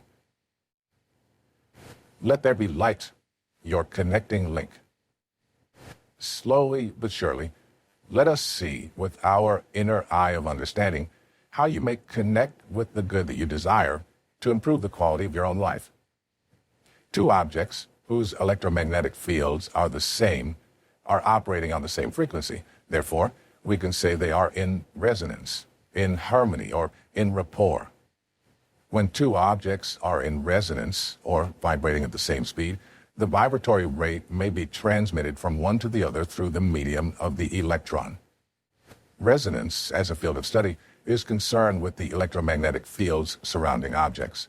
For example, we find a globe in a chandelier will vibrate when in resonance with a certain key on a piano, yet it will not vibrate to any other note on the piano keyboard. The two objects under discussion are composed of entirely different materials and they have completely different shapes. Still, they are in resonance with one another due to the fact that their ultimate magnetic fields are the same. They are within the same sphere of relative motion, and this holds true irrespective of their size, shape, or the elements of which they're composed. All electromagnetic waves, or quantums, have their own particular rate or frequency, which corresponds to the number of changes in direction they make per second. The electromagnetic wave spectrum is simply a scale of vibration, and it's subdivided into specific regions. Nevertheless, one must always remember these regions are not actual divisions, but merely arbitrary spaces covering frequencies that manifest in our senses in different ways. Each region actually blends into the one above and the one below, and in truth, there are no definite lines of demarcation. Everything is an expression of the same thing. Everything in this entire universe is connected to everything else in this entire universe through the law of vibration. Just as the colors in a rainbow are connected in such a way that you're not able to tell where one color stops and the other begins, so too are you unable to distinguish where one thing starts and another one stops. Everything in this universe is connected to everything else in this universe, just as the water that boils is connected to the steam into which it transmutes, and the steam is connected to the ether or air into which it changes. You too are connected to everything in the universe. Whether you can see it with the naked eye or not is unimportant. The only physical difference which exists between one thing and another relates to the density or the amplitude of their vibration. Therefore, as soon as you choose certain thoughts, your brain cells are affected. These cells vibrate and send off electromagnetic waves. When you concentrate on those thoughts, you increase the amplitude of vibration of those cells, and the electric waves in turn become much more potent. Know that it is you who is originating those electric waves, and know that you are also determining the density of them by your own free will. You must also know, since you are originating these electric waves, your whole being is being put in that particular vibration. We've already covered the point that two objects may be of entirely different material and shape, and yet still be in resonance. This is due to the fact their ultimate magnetic fields are the same, because they're within the same sphere of relative motion. Keep in mind that resonance is the factor governing the transmutation of vibrations. When you hold the image of your goal on the screen of your mind, in the present tense, you are vibrating in harmony, in resonance, with every particle of energy necessary for the manifestation of your image on the physical plane. By holding that image, those particles of energy are moving toward you, attraction, and you are moving toward them, because that is the law. All things are merely manifestations of energy or spirit. When the world comes to understand this great truth, we will be aware that all people are the same. They only appear to be different. The true dividing lines for mankind are not borders, color, or language, but simply ignorance and its polar opposite, understanding. Know the truth, and the truth will set you free. Helping others feel better. You automatically like people who cause you to feel good.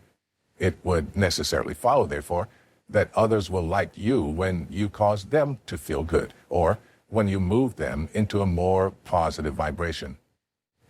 Example, vibratory control of the body, mind, and soul of a person gives you a means for the restoration of positive vibrations through the medium of resonant electric waves of the brain cells from you to another person.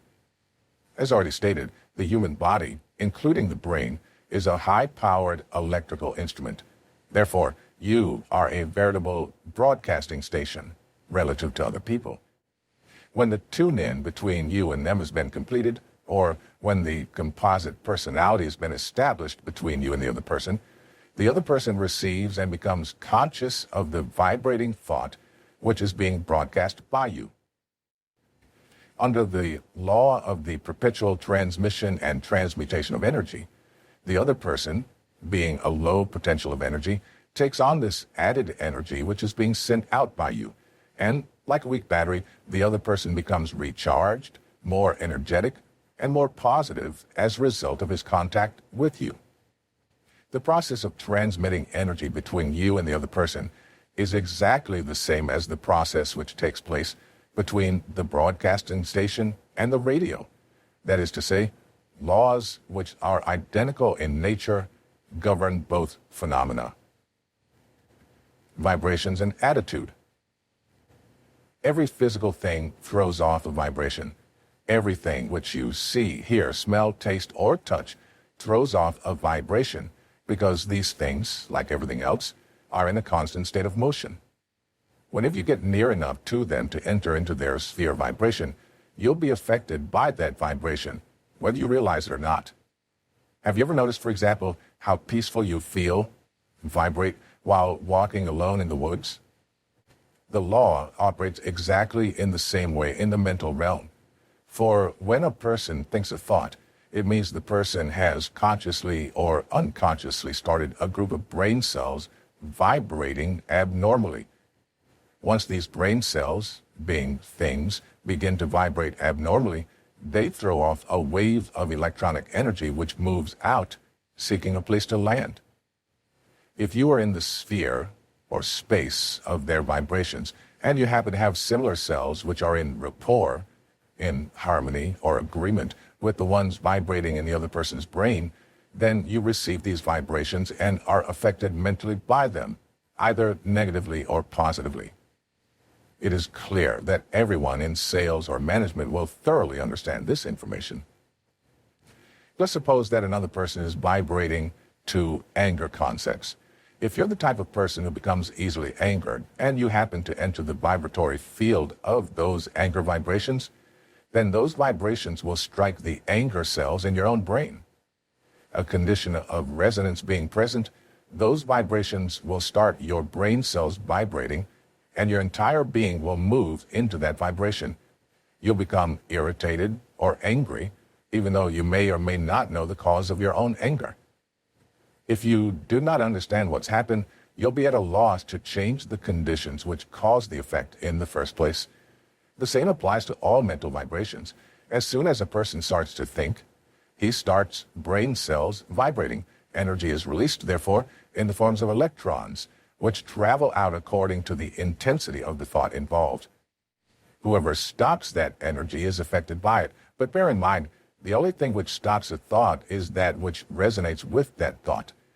This means if you should run into an electromagnetic vibratory field of negative thoughts, you will, if you are that type of person, become negative yourself.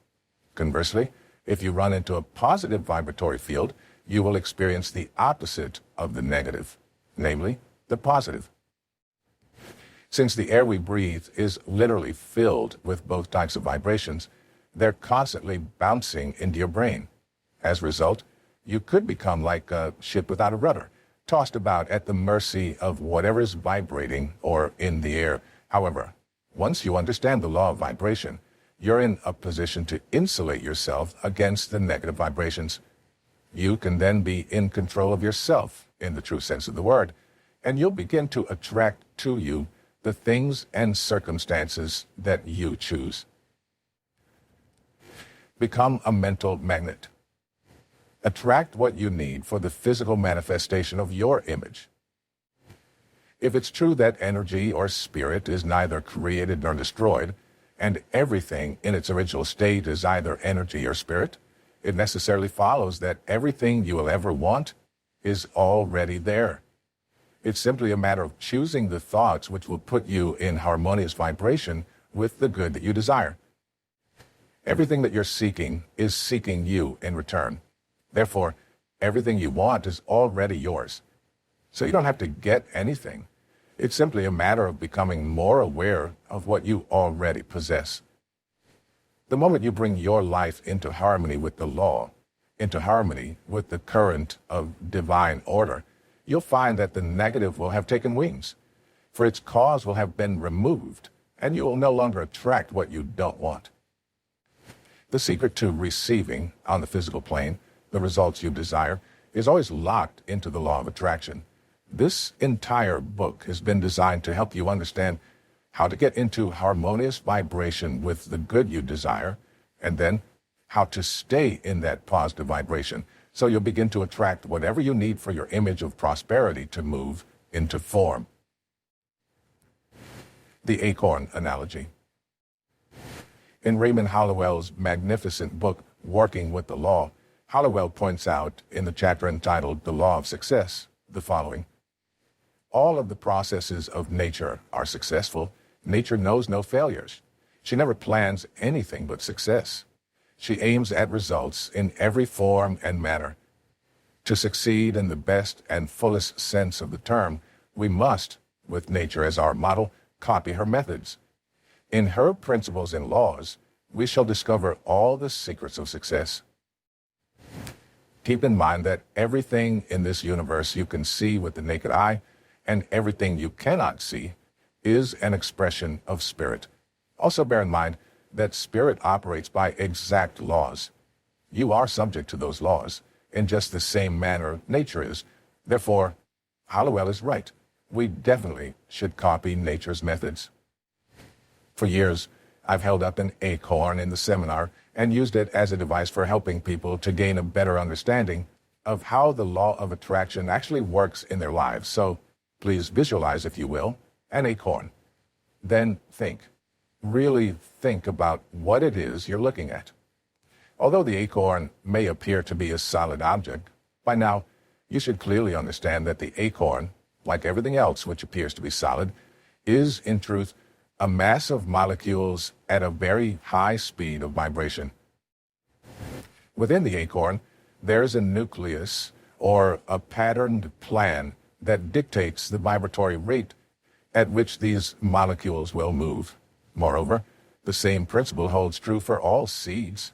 In other words, every seed has a nucleus or a patterned plan within it, which dictates the vibration it will be in and which thereby governs the end product into which it will expand or grow. I believe you are all aware of this fact. Everything in the universe is governed by a basic law: either create or disintegrate. Therefore, it follows that if something is not in the process of growing, it must, by the law of its being, be dying. For example, so long as the acorn is kept out of the earth, it is slowly but surely disintegrating. However, as soon as you plant the acorn in the earth, the patterned plan, or the vibratory rate of the acorn, sets up an attractive force, and the acorn begins to attract everything that vibrates in harmony with it. If you were able to observe with the naked eye exactly what's taking place, you would see a parade of particles of energy, a never-ending stream of them, marching in a very orderly manner toward the acorn. As they come in contact with the molecules making up the acorn, they would join, marry, become one, and, of course, the acorn would expand, become larger, grow. Now consider this. If you were to put 2 drops of water and 2 drops of oil on an arborite table and then you were to move them together, the 2 drops of water would resonate and become one larger drop of water as they came in contact with each other. On the other hand, if you were to move the water toward the oil, they would actually repel each other because they're not in harmonious vibration. Likewise, with the acorn, the only things which join with the acorn are those particles of energy which are vibrating in harmony with it. All the other particles of energy which make up the earth are repelled. As the acorn expands from the never-ending stream of molecules which are attracted to it, little shoots begin to come out of the bottom and out of the top of it. These shoots, in turn, begin to develop into roots. As they grow or expand and burst through the Earth into the Earth's atmosphere, this attractive force continues, and particles of energy from the atmosphere are attracted to it, just as the particles of energy in the Earth were attracted to it. As the acorn continues to expand, at some point it ceases to be an acorn, and it begins to become an oak tree. The roots, the trunk, the bark, the branches, the twigs, and the leaves are all in the universe, and they are attracted to the acorn because of the nucleus, or the patterned plan which rests within the seed. Now, unlike the human creature, the acorn does not have the ability to change its vibratory rate, and it can therefore only grow into what it has been programmed to grow into, namely an oak tree. You are much like the acorn in many respects. For example, you are also a seed relative to the whole scheme of things. However, the difference between you and the acorn is that since you are a co-creator, you can choose your own programming. Therefore, the image you choose to hold on the screen of your conscious mind and plant deeply in the treasury of your subconscious mind is the patterned plan, or the nucleus, which determines what you will eventually grow into. It dictates the vibration you'll be in, and also controls what you will attract to you and what you will repel. This is an orderly universe. Nothing happens by accident. The images which you plant in your marvelous mind instantly set up an attractive force, which governs your results in life. You must remember, though, if your image is continually fluctuating, you will continually be growing into something different, and that sets in motion a most chaotic process. Unfortunately, those individuals who are unaware of these very exact laws are planting images of plenty in their minds one minute, and then images of poverty the next. They're continually switching vibrations, so they're attracting good things one minute and then bad things the next. The sad truth is, the vast majority of people spend their entire lives oscillating between these two extreme positions, with the resulting effect that their lives become disordered and chaotic to the nth degree. Although it is true that everything you'll ever want is already there, it's up to you to get into harmony with it. Clearly, you will never get into harmony with prosperity if you insist upon holding images of lack and limitation in the storehouse of your marvelous mind. Since you're always magnetized toward something, it follows it can never be anyone else's fault when something comes into your life you supposedly do not want. Understand, you have ordered it, and it's being delivered to you right on schedule.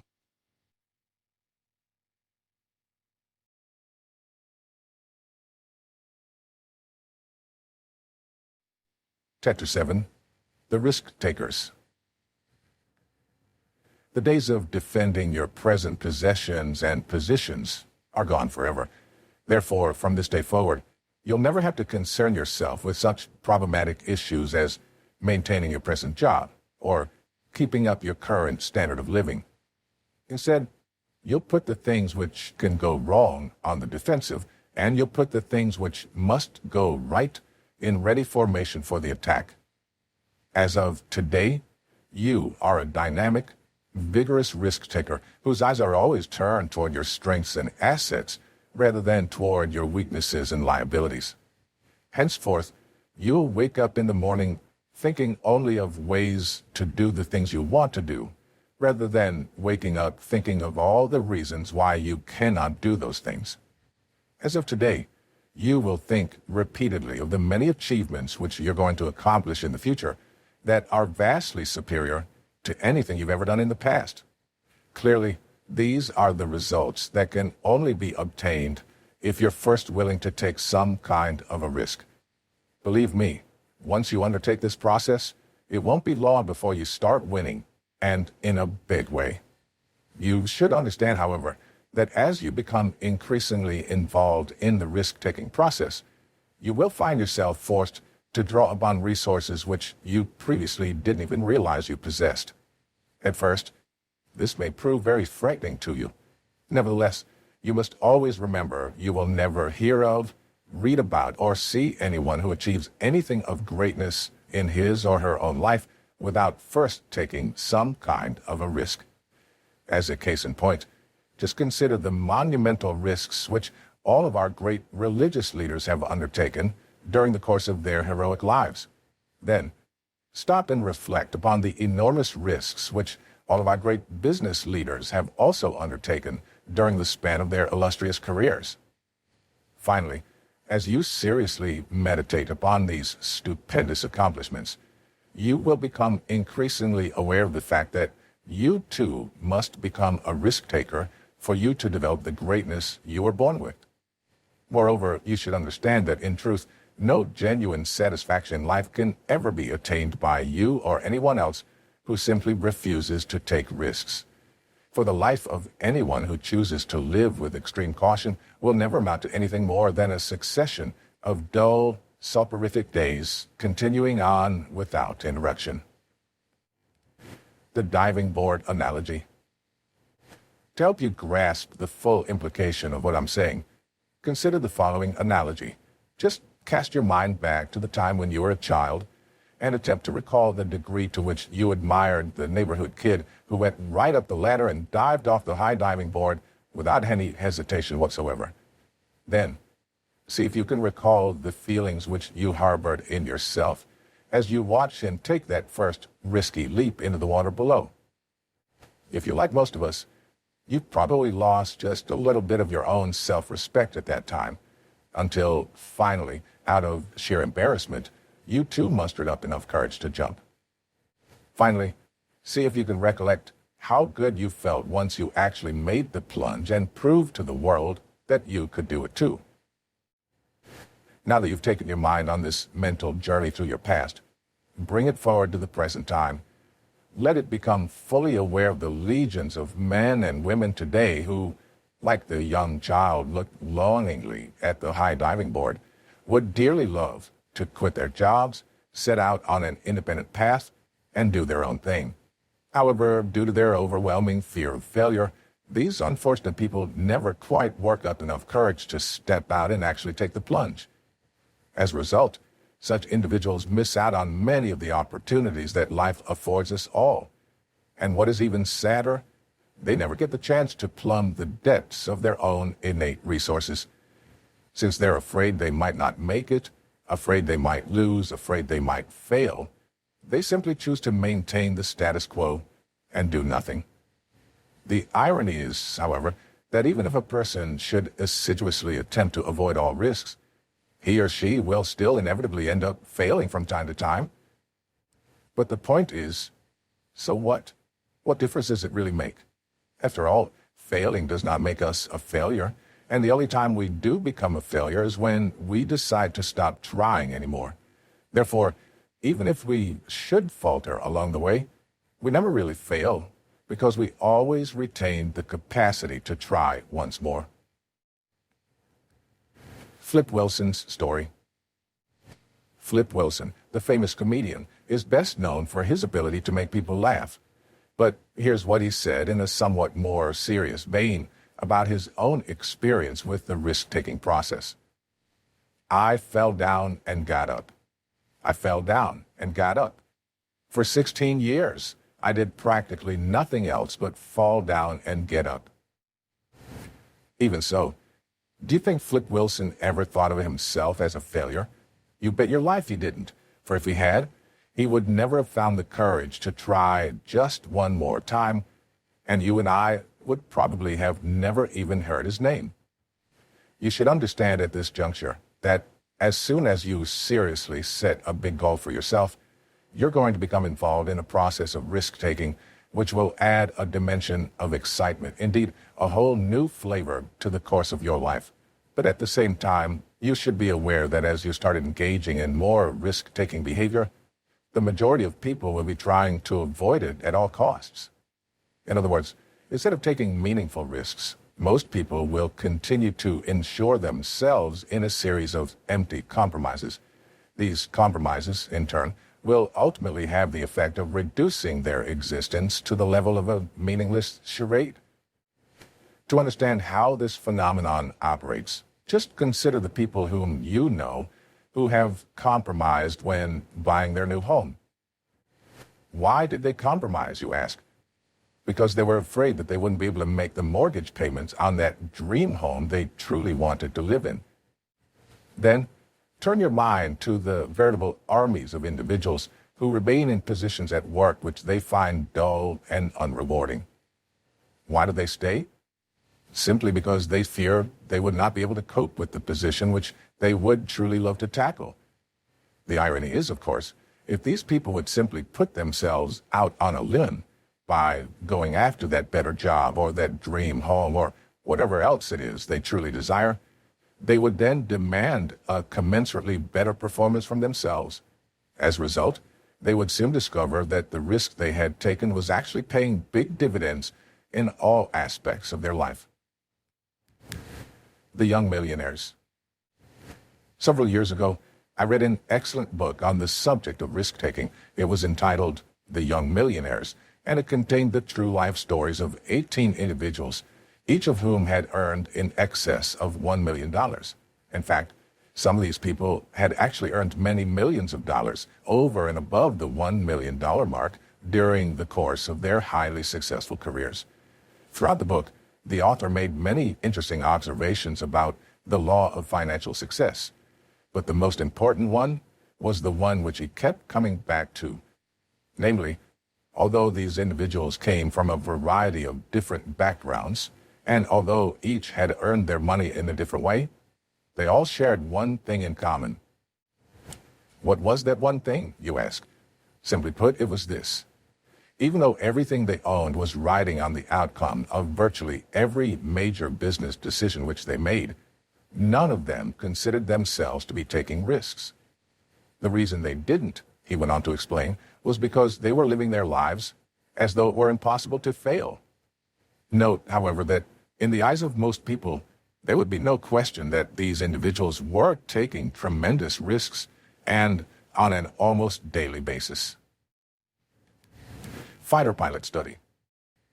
In a similar vein, research done many years ago, which investigated the lives of fighter pilots in World War II, determined conclusively that, contrary to what you might think, many of the pilots who played it safe during the war were among the first to be killed in combat.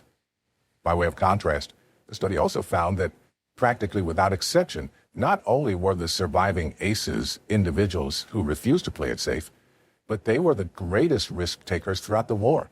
Indeed, as one has the opportunity to observe the performance of individuals from all walks of life, it soon becomes evident that whoever plays it safe in life dies, and dies relatively young. For although many of these individuals remain clinically alive for numerous years, when their hearts finally cease beating, it's a mere formality, because the truth is, they have never really lived. By now you've probably said to yourself, all of this sounds eminently reasonable, but why should it be? Or, why are so many of us destined to go through our entire lives in this condition of self-imposed misery simply because we are unable or unwilling to take meaningful risks? Well, it seems to me if we only cast our minds back to the formative years of our own lives, we'll soon recognize where this reluctance to engage in risk-taking behavior has its source. Once we've arrived at that point, I believe we will have come a long way in our attempt to combat and ultimately neutralize this insidious problem. I exhort you to pay very strict attention to the information which will now be set out before you. When you were a young child, in fact, even as far back as the time when you were an infant, your parents desperately wanted to see you succeed. As a consequence of this wish, they were terrified by the prospect you might somehow fall short of their expectations of you. This was perfectly natural in light of the fact they loved you very dearly. Unfortunately, however, it motivated them to attempt to shelter you from every potential harm which might come up in your life. For example, when you first started to walk, they were right by your side, and as soon as you even looked like you were going to stumble, they quickly grabbed onto you, so you would not fall and hurt yourself. Similarly, when you engaged in your first fist fight with the little terror next door, your parents were there to soothe the bruised feelings. They probably tried to console you by saying, "You were right, dear, and the other wrong. The other child was a bully." Next, they probably said something like, "In the future, dear, be very careful and try to stay away from kids like that." Moreover, if your upbringing was typical of that of most of us, your first bicycle probably brought with it repeated warnings such as, "Be careful, don't fall, watch out," and so on. In this manner, you were slowly but surely programmed to make every move in your life with a brilliant caution light burning brightly on the screen of your impressionable young mind. You must gain the awareness, therefore, that regardless of what anyone may have told you to the contrary, none of us was ever born with the fear of taking risks. As I've clearly indicated above, the fear of taking risks is something which we learned only after we entered this wonderful world of ours. In fact, contrary to what many people have mistakenly been led to believe, the human being, if left to his or her own devices, is a born risk-taker who is naturally programmed to follow the path which will eventually lead to greatness in his or her own life. But be that as it may, before you embark on this exciting path of risk-taking, you should remember to never lose sight of the fact that becoming a risk-taker does not mean becoming an irresponsible individual. If you really think it through, you'll realize these two concepts are mutually exclusive. For becoming a risk-taker means to act courageously, and to act courageously is considerably different from acting foolishly, which is how a person acts when he or she behaves in an irresponsible manner. You might encounter a few situations where the line separating these two concepts becomes extremely narrow. Nevertheless, it is absolutely essential you never cross over that line, inadvertently or otherwise. Another thing which you must be aware of is that risk-taking is always a relative term. In other words, behavior which represents a risk to one person may not necessarily represent a risk to another person. Moreover, if the same behavior were carried out by a third party, one might even be tempted to deem it irresponsible conduct. It's clear, therefore, that one must be able to distinguish among these different concepts with a significant degree of accuracy. In order to achieve this, it becomes necessary to go back to one of the basic principles involved in the process of self-development. You must be able to see yourself with your inner eye already in possession of the good you desire. Risk-taking versus irresponsibility. People who are irresponsible very rarely accomplish anything of importance, and quite often they invite real harm to themselves. They might occasionally become involved in some activities which are successful, but these results occur so infrequently, and they're so overshadowed by negative results that they're hardly even worth mentioning. Consider, for example, the individual who dives off a high cliff and into a shallow body of water, simply because he's been dared to do so by a group of his peers. Although the person in question is afraid to dive, for some strange reason, he's even more afraid of what the others might say to him or even think about him if he chose not to dive. Clearly, the person's fear of diving is perfectly reasonable in view of the fact he has had absolutely no training as a diver. Furthermore, as a result of his lack of training, when he does contemplate what might happen if he did dive, he visualizes himself being very seriously injured. Obviously, for an individual such as this to go ahead and dive would be extremely foolish, to say the least, and the person's actions would have to be considered irresponsible by anyone's standards. On the other hand, however, if the same person trained to become a professional diver, and if he were skilled at taking all the various factors into consideration, i.e., if he were able to visualize himself successfully going through all of the necessary motions, such as swimming to shore, stepping back on land unharmed, etc., then it would be a totally different situation. For although the person would still be taking a definite risk, no one would accuse him of acting in an irresponsible manner. Consider for a moment the stunt people who work in the movie industry. These individuals are constantly performing dangerous acts. In fact, that is precisely what they get paid for. But Do not be deceived, for the men and women who perform these stunts are not amateurs by any means. They're all competent professionals, highly skilled in the performance of their dangerous trade. They always check and then double-check every calculation before they make even the simplest move. As a result of these precautions, they are very rarely ever injured. No, there cannot be any question about it. Stunt people are risk takers to be sure, but they're very rarely irresponsible individuals. Investments. Now turn your attention to the person who invests his or her hard-earned savings in a venture about which he or she knows practically nothing. Perhaps someone, possibly a relative whom the person may have held in high esteem, suggested this investment was a great idea, and the investors stood to earn an extraordinarily high rate of return on it. Assume, moreover, that despite the person's very grave misgivings about going into the venture at all, he's also being strongly motivated by greed to seek the highest possible rate of return which can be earned on the money invested. Finally, suppose that the tremendous fear of loss notwithstanding, the person decides to go ahead and makes the investment anyway.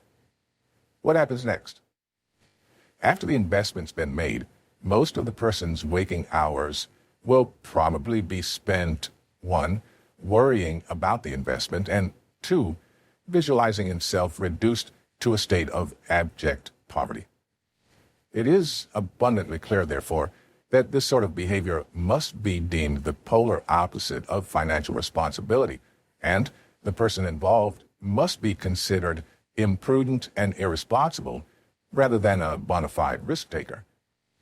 The usual outcome in a situation such as this is predictable, if not pleasing. The individual in question loses the money, not to mention the former friendship of the individual who originally suggested the investment. The reason is that foolish, irresponsible people seldom blame themselves for making such errors. On the other hand, however, if that person listened carefully to the suggestion of his friend or relative and then studied the situation for himself, he could have formed an opinion which was based on sound knowledge rather than hearsay, and which was motivated by genuine interest rather than simple greed. At that point, the individual could have gone ahead and invested the sum of money which would not have placed his total financial situation in jeopardy. Then, as he gathered more information based on actual experience, he could have gradually increased his investment if such action appeared to be in his best interest. Clearly, if our hypothetical individual followed this second course of action, he would still certainly be taking a risk. However, one could not justifiably say he was behaving in the manner of a fool or an irresponsible person.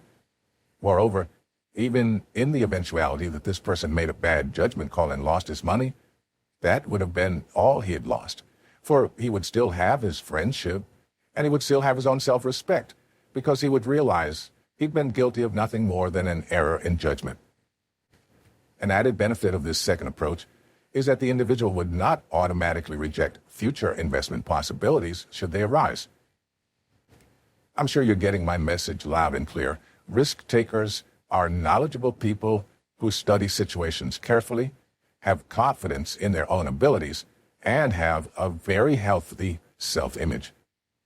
Put more succinctly, we can say risk takers, unlike irresponsible people, are nobody's fool.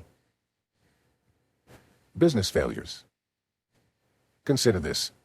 If one were to examine the statistics regarding the number of business failures each year, without closely studying each situation separately, one could very easily conclude that going into business for oneself is an irresponsible act.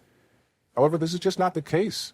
The truth of the matter is, many of the people who have gone into bankruptcy should never have gone into business for themselves in the first place, either because they weren't properly prepared for such an undertaking, or because they simply didn't know what they were doing.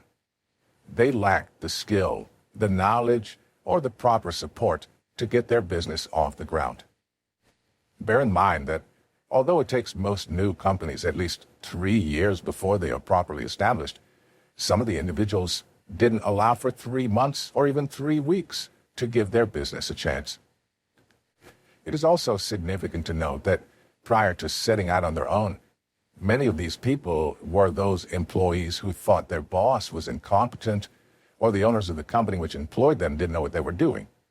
Obviously, everyone who fails to get a new business going does not fall into this category, but there are certainly many people who do. Nevertheless, despite woeful statistics, there certainly are many individual risk takers who have succeeded in establishing businesses of their own. For example, just consider the story of my good friend Bob McCrary. Bob had worked in the electronics industry for many years, and although he never earned what one might consider big money, he certainly earned a better than average income. He owned his own home, he raised 3 beautiful daughters, and accomplished all of this while working for someone else. But despite his undisputed success, Bob harbored a desire to go into business for himself, and I suppose fear was the only thing holding him back from doing so. The truth of the matter was that with all the things he had going for him, Bob couldn't help but succeed. Unfortunately, however, he was unaware of this because he had never been out on his own before. Moreover, he'd been raised to believe the old idea that a person should get a good, steady job and then work for a pension. Still, the desire of Bob and his wife, Pat, to work in their own business persisted. It eventually grew to the point where they were actually able to visualize their business operating successfully. Since it's impossible to hold an image in the mind without also expressing it, the end result of Bob and Pat's imaging was the birth of their own company, Pensacola Electronics. That happy event occurred just a few short years ago, and although Bob and Pat have worked many hard hours, and still do today, they have the satisfaction of looking at what they have created together. They gainfully employ numerous people, and they properly service hundreds of clients located in various American states. They've both earned a sizable income, and the net value of their company today, if they were to sell it, is greater than all of the money Bob had earned working for the other company for all those years. Did Bob and Pat make the right decision? Just ask them, would they make it again? You know what their answer would be. Are they risk takers? I don't think there's any question about that. Bob and Pat McCrary left their jobs and invested many thousands of dollars to do something which they had never done before. They had no written guarantee they would succeed in their venture, but they were not irresponsible, nor were they acting imprudently. Were they afraid? Well, I've never asked them directly, but after studying human nature for the greater part of 20 years, I feel quite confident in asserting they were. The salient point for our purposes is, despite their trepidation, they had the courage to act in the face of their fear. For the person who analyzes a situation carefully, prepares himself accordingly, and then proceeds in the face of fear with the image of success in mind, is a genuine risk taker. Furthermore, as you are already aware, risk takers very rarely lose, and even when they do, they usually bounce right back to try again. In other words, risk takers live exciting, creative lives because they're living the kind of life that we are all intended to live. So, put a smile on your face, because as of this moment, you too can become a bona fide risk taker. How? Simply by doing the thing you've dreamed about, off and on, for months or possibly even years. In the great musical South Pacific, Mary Martin sang, "If you don't have a dream, if I don't have a dream, how are we going to make a dream come true?" It is my belief that every one of us has our own dream. We all have a vision, an idea, or a picture of some great or grand thing or accomplishment which will float to the surface of our consciousness from time to time. Moreover, for a few brief moments, we permit ourselves the luxury of enjoying ourselves, doing, being, or having whatever that dream might be. There's no doubt in my mind that you too hold a picture of something which floats to the surface of your consciousness periodically, and, if the truth were to be known, you would dearly love to execute that dream. Well, the simple truth is, you can't. But in all likelihood, it is going to require a considerable amount of courage on your part. Remember, It makes no difference at this moment how bizarre your idea may appear. In fact, you might even regard it yourself as being sheer fantasy. Nevertheless, you can begin to turn it into a reality by making a written description of whatever it is you would like to do, have, or be. Write out your ambitions in as much detail as possible and in the present tense. Do not write it out as something that you're planning to do. Rather, write it out as if it were something you are doing currently. In big, bold letters, write, "I can," and then yell it, say it, sing it, drill the idea that you are now going to do this thing into your subconscious mind. Then choose a friend who has a lot of confidence in you, someone whose thinking is compatible with your own, not someone who put you down and laugh at your idea, to share your idea with. Select someone who will build you up and help instill confidence in you with respect to your idea. Remember, it makes no difference whether your goal is starting a new business, buying or building a new home, getting a new automobile, a new position at work, setting a sales record, or getting an honors mark in school. Whatever it may be, you must step out and boldly pursue it. Keep reminding yourself that you have tremendous reservoirs of potential within you, and therefore you are quite capable of doing almost anything you set your mind to. All you must do is figure out how you can do it, not whether or not you can. Begin to visualize yourself as a risk taker, and then start telling yourself you are one. Become fully aware of the good vibrations you get simply by virtue of practicing these simple mental exercises. But before you proceed any further with your quest, find yourself a pad and a pen. Then, prepare a balance sheet by taking an 8.5 by 11 sheet of paper and drawing a straight line down the center of the page. On the left-hand side, place a minus sign, and on the right-hand side, place a plus sign. Under the minus sign, write out the very worst thing that could happen to you if you were to follow through with your idea. On the right-hand side, write out all the good things, the very best things that could happen to you if you were to go ahead with your plan. Clearly understand that so long as what you plan to do is honest and honorable, whatever goes on the left-hand side of the page is not going to be disastrous. On the other hand, however, what goes on the right-hand side of the page could turn out to be absolutely magnificent. Therefore, by creating the balance sheet in this manner, you're demonstrating to yourself, for your own edification, the fact you actually have nothing to lose. It's already been brought to your attention numerous times in this book that simply missing the mark does not make you a failure. It only means that your plan did not work out as you had anticipated. So, even if you should lose everything you own, you still retain the capacity to bounce back, to try once again. For several years now, I've been in the habit of reading the biographies and autobiographies of men and women who have truly accomplished something of significance in their lifetime. I've found, moreover, that almost without exception, these individuals have fallen short of their goals on numerous occasions, but that never deterred them. Indeed, I myself have experienced failure to hit the mark on a number of occasions, and I will readily admit it hurts a little, and it even causes a certain amount of embarrassment. But be that as it may, it's never stopped me from trying again, and it need not stop you either, because we all possess the ability to get up and get going once again. Therefore, this very moment, make up your mind that you are going to become the risk taker you truly wish to become.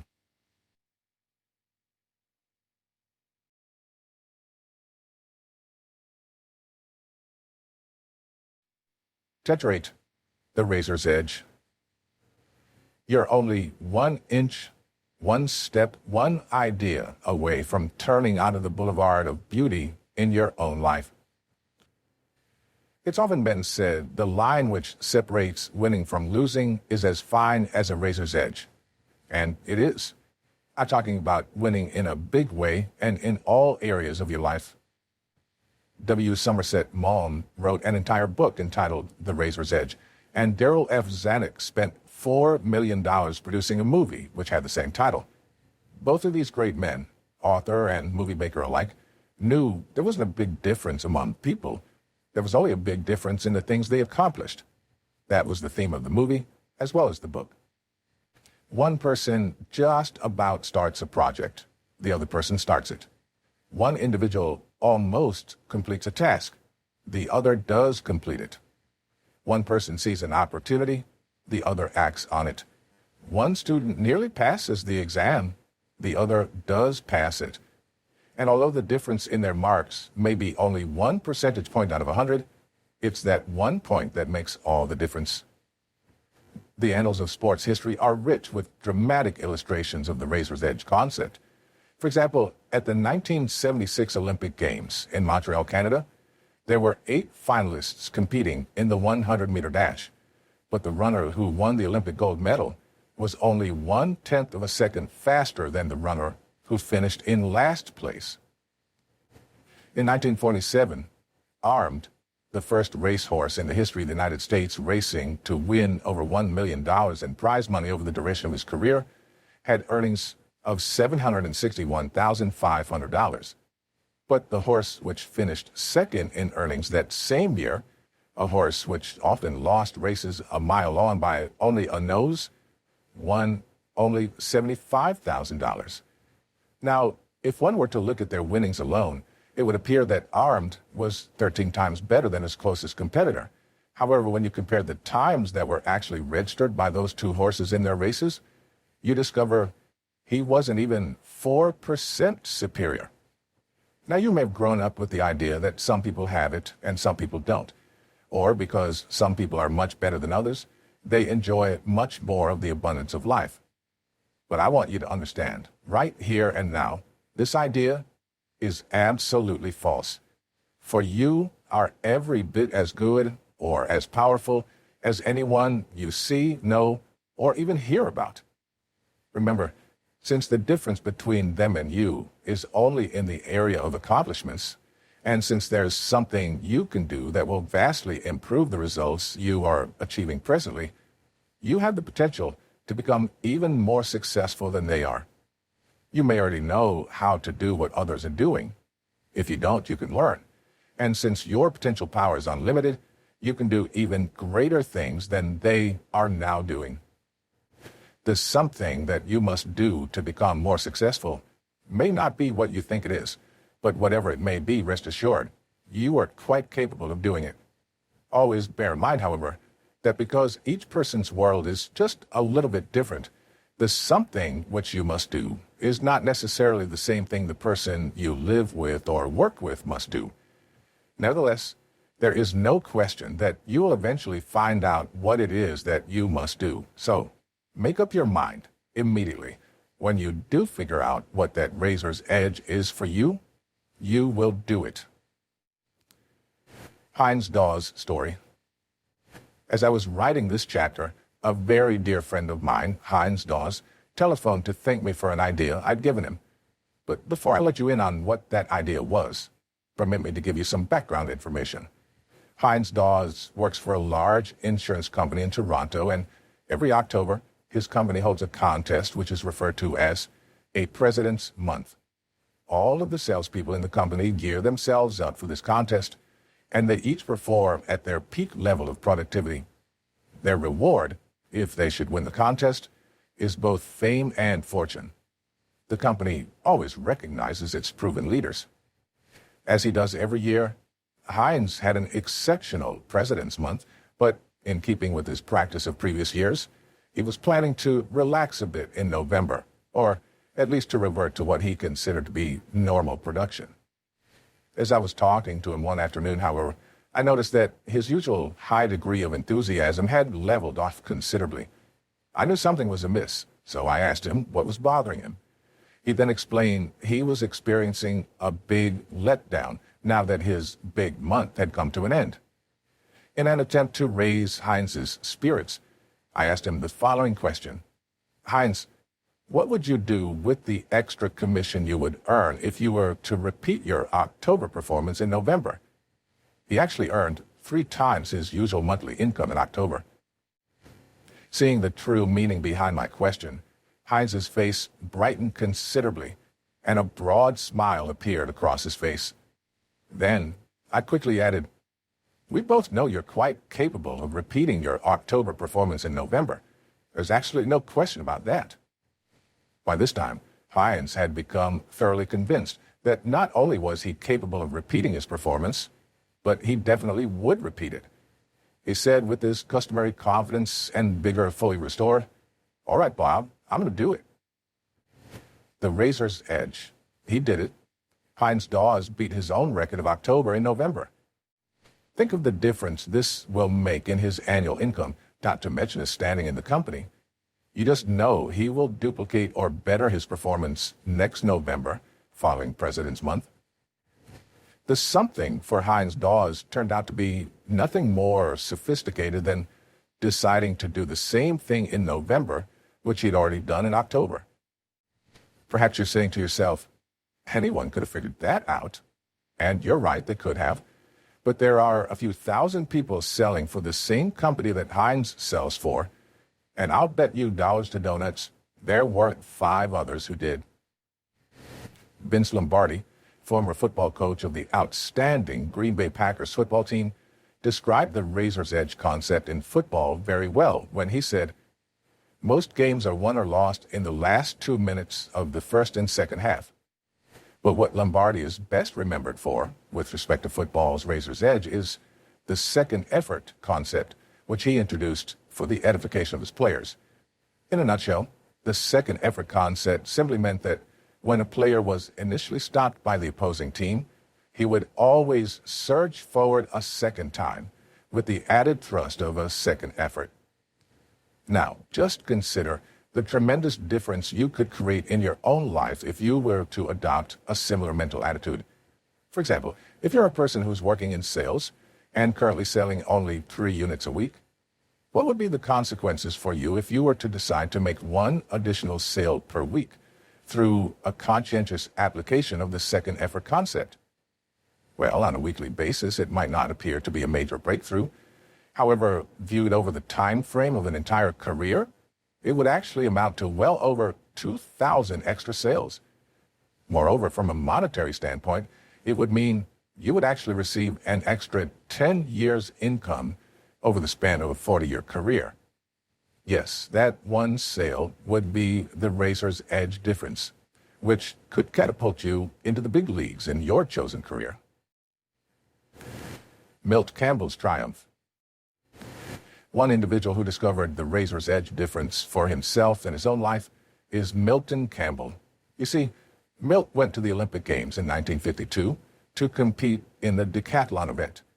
He performed with distinction, finishing in 2nd place in the world and, as a result, brought home an Olympic silver medal. However, Milt's ambition has always been to win the Olympic gold medal. Therefore, when he returned home, he gave it that old second effort, and he started his training program all over again. For the next 4 years, Milt Campbell dedicated himself single-mindedly to a training schedule which would culminate in his winning the Olympic gold medal for his country at the 1956 Olympic Games. In the aftermath of that spectacular achievement, I had the pleasure of speaking with Milt on numerous occasions. He often confided to me that many of the athletes against whom he competed in high school were far superior to him at that time, but at some point, they made the decision to abandon a sports career, and the Razor's Edge difference for Milt was that he kept training. The result? The day they pinned the gold medal on Milt, he was recognized as the best athlete in the entire world. One of the most powerful illustrations of the fine line which separates winning from losing was revealed in the filming of the movie The Razor's Edge. The cast for the movie was comprised of 8 principal actors and 8 stand-ins. That is to say, each principal had a stand-in to do the hard, grueling, and tiresome work for him, while the stars did the rest. After the film had been completed, Life magazine published a story in which the pictures of the 8 principals were exhibited on one page and the 8 stand-ins were shown on the opposite page. The stand-in for the star of the film, Tyrone Power, was a man by the name of Thomas Noonan. Noonan was a close associate of Powers, and they had even attended the same high school at the same time. Both men were about the same size. They were equal in intelligence. They dressed almost identically, and they resembled one another very closely, even in their physical appearance. In point of fact, as close a resemblance as was humanly possible existed between each principal actor and his or her stand-in. But in one way, and one way only, the principal actors and their stand-ins were completely dissimilar. For the combined salaries received by the 8 principals for the picture amounted to what was at that time a staggering $489,000. The combined salaries for the 8 stand-ins, on the other hand, amounted to a paltry $6,534. The principals may only have been slightly more talented than their understudies were, but the monetary compensation which they received was 75 times greater. As your awareness becomes increasingly great with respect to the razor's edge concept, you'll be astounded by the number of such examples you encounter every day. As a case in point, just consider how much kindlier you feel towards a particular retail store where the cashier smiles and thanks you for your business, and then asks you to come back real soon, as compared to one where you're greeted with a stern, "Well, you going to buy anything or not?" attitude. Or consider this illustration. Approximately 1 year ago, a family attended one of my seminars in Toronto. They were a truly beautiful family, but they had a serious problem, and they asked me if I could help them solve it. They informed me, to begin with, that they were the owners of an automobile repair shop, but they also explained their business had gone sour. So sour, in fact, they were seriously contemplating closing their doors and going to work for someone else. In an attempt to assist them, I visited them on the premises of their shop and asked them a series of related questions. Then I sat back and listened very carefully to the answers which they provided me with. It wasn't long before I ascertained that whenever I asked a question having to do with their ability as mechanics, they answered with great enthusiasm and literally overflowing with confidence. In fact, they soon had me convinced not only were they very skillful mechanics, but they were exceptionally hard workers as well. On the other hand, however, I also discerned that whenever I asked them a question which touched upon the public relations side of their business, they exhibited absolutely no enthusiasm whatsoever. In fact, an aura of pessimism and despondency actually came over them. It was fairly obvious to me, therefore, the only problem which this family really had was dealing with their own mental attitudes. Once I'd identified the exact nature of the problem, I was able to suggest corrective action. I told them that they must begin to visualize their shop full of cars which needed to be repaired. I suggested, moreover, that every time they visualized themselves doing work on a car, they also visualized themselves vacuuming the inside of the car, washing the outside, and making sure the windows were spotless. I pointed out to them that because most people don't really understand very much about the mechanical aspects of a car, the only thing which they would notice was how it looked. And since almost everyone feels better driving a car that looks good, these little extra touches would soon start paying great dividends for them. Approximately 2 weeks later, I received a phone call from one of the family members.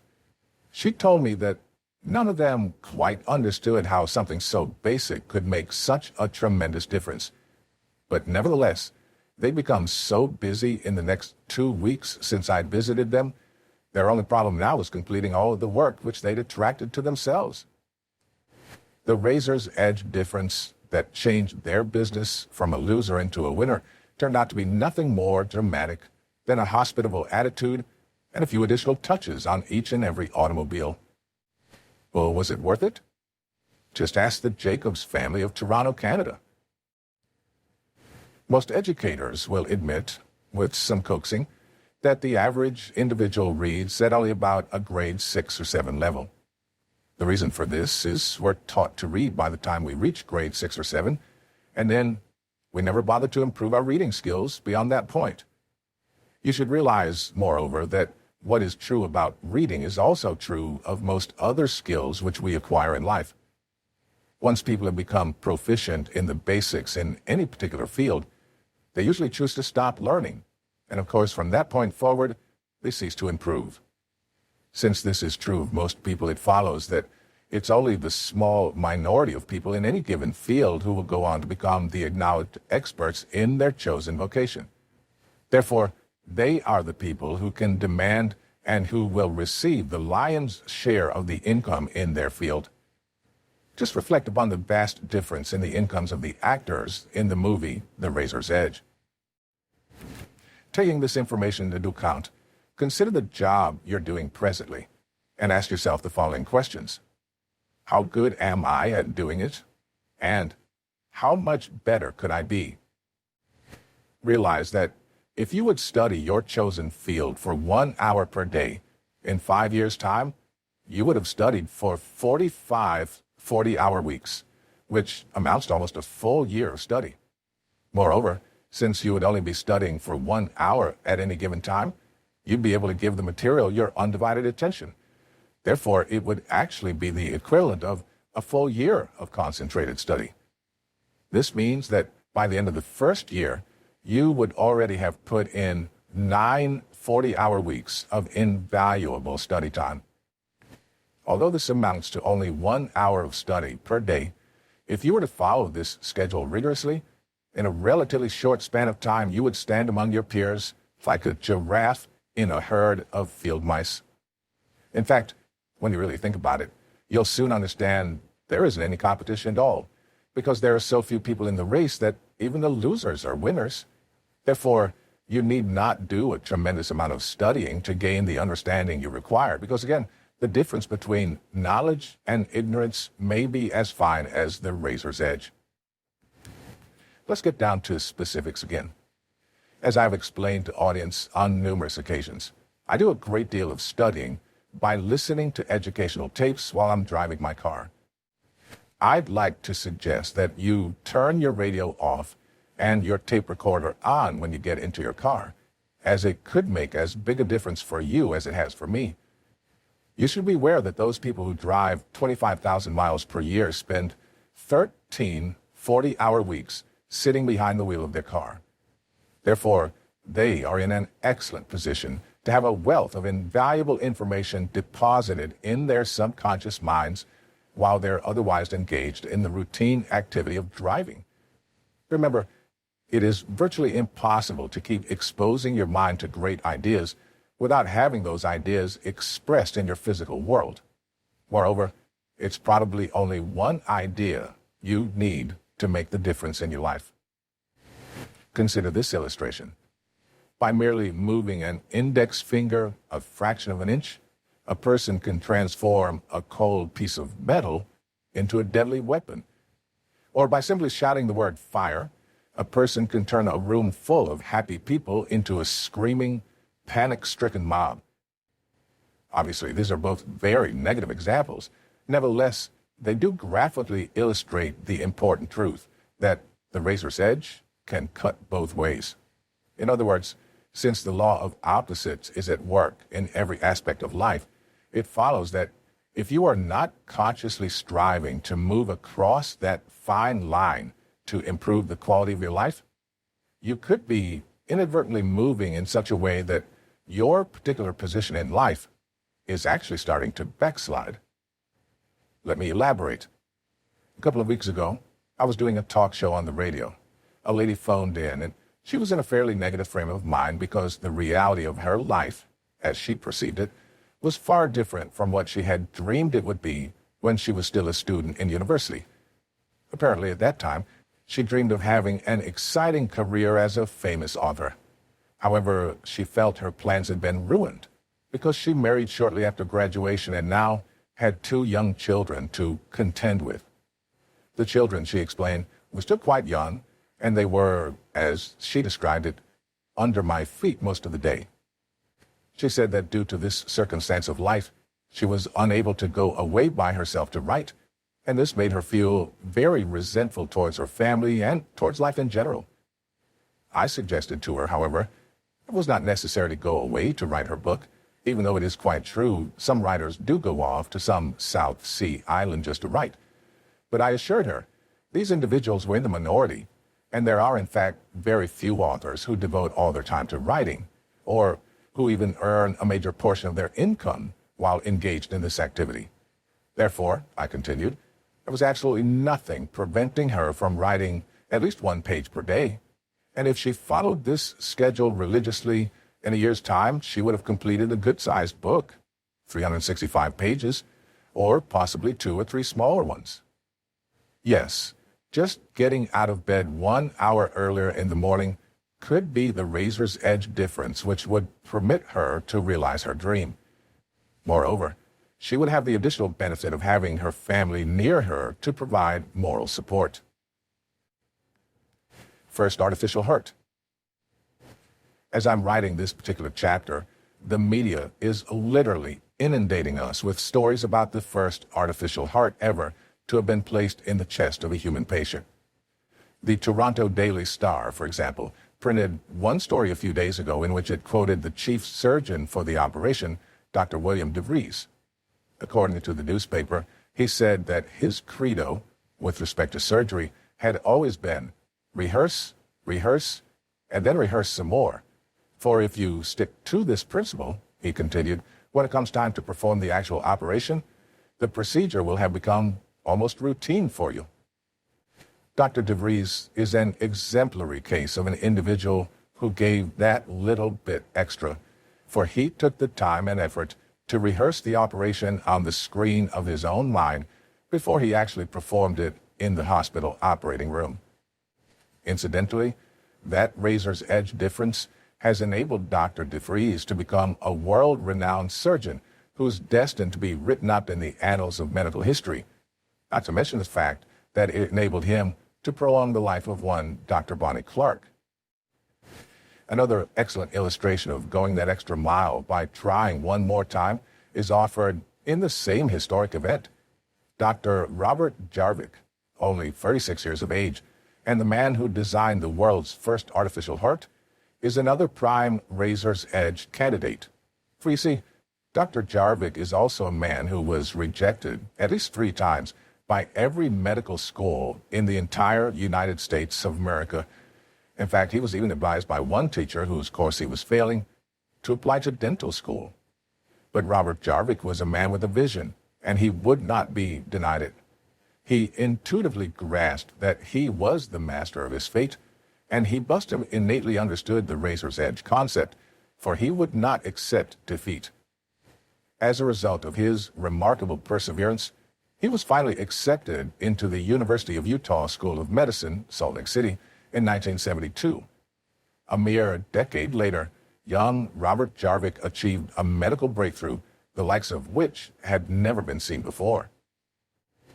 Speaking of her husband, Dr. Jarvik's wife, Elaine, said, "He has qualities which are very difficult to measure. He's creative, and that is something you cannot measure with a test." Clearly, young Robert Jarvik entered the fierce competition for a place in medical school with none of the conventional assets, superior grades, a prestigious academic degree, and a high score on the medical entrance exam. Nevertheless, he did possess those all-important intangibles, namely, perseverance and a consuming passion to be successful. Now, I'm in no way suggesting that all of us will one day make medical history. Still, we might resemble Dr. Jarvik in the sense that our particular talents and aptitudes, like his, may not translate well onto standardized tests of ability. Therefore, like Robert Jarvik, it may be necessary for us to bring our particular talents to bear through tenacity, perseverance, and courage. And just one more bite at the apple may be all that's required for us to succeed.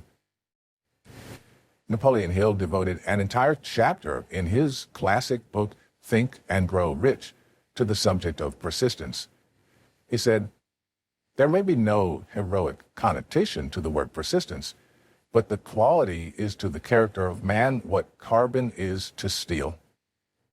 In another part of that same chapter, he wrote, "I had the happy privilege of analyzing both Mr. Thomas Edison and Mr. Henry Ford year by year over a long period of years, and therefore the opportunity to study them at close range.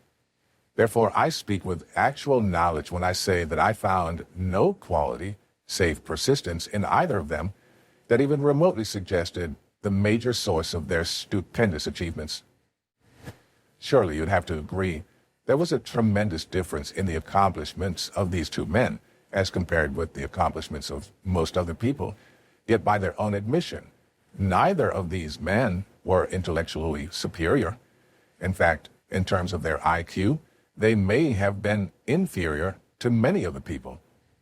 Nevertheless, because both men possessed the vital quality of persistence, their results in life were invariably superior to those of the masses.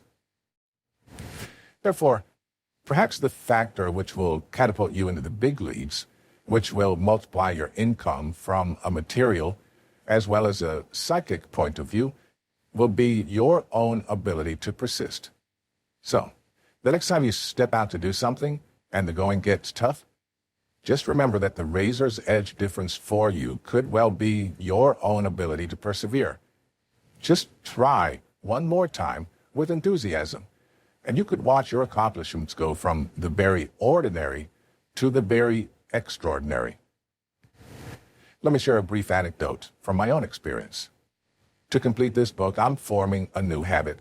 Each morning, I get up before everyone else at home, shower quickly, and pour myself a cup of coffee, which I drink on my way to the office. I arrive at the office before 7 a.m., and then I start writing. Since it is absolutely quiet at this hour of the morning, no telephones ringing, no interruption, I'm able to write without any distractions, and I really enjoy it. By the time the other people arrive to begin work, I have several pages already written, so I'm then free to get busy with the other work which I have scheduled for the day. Simulation.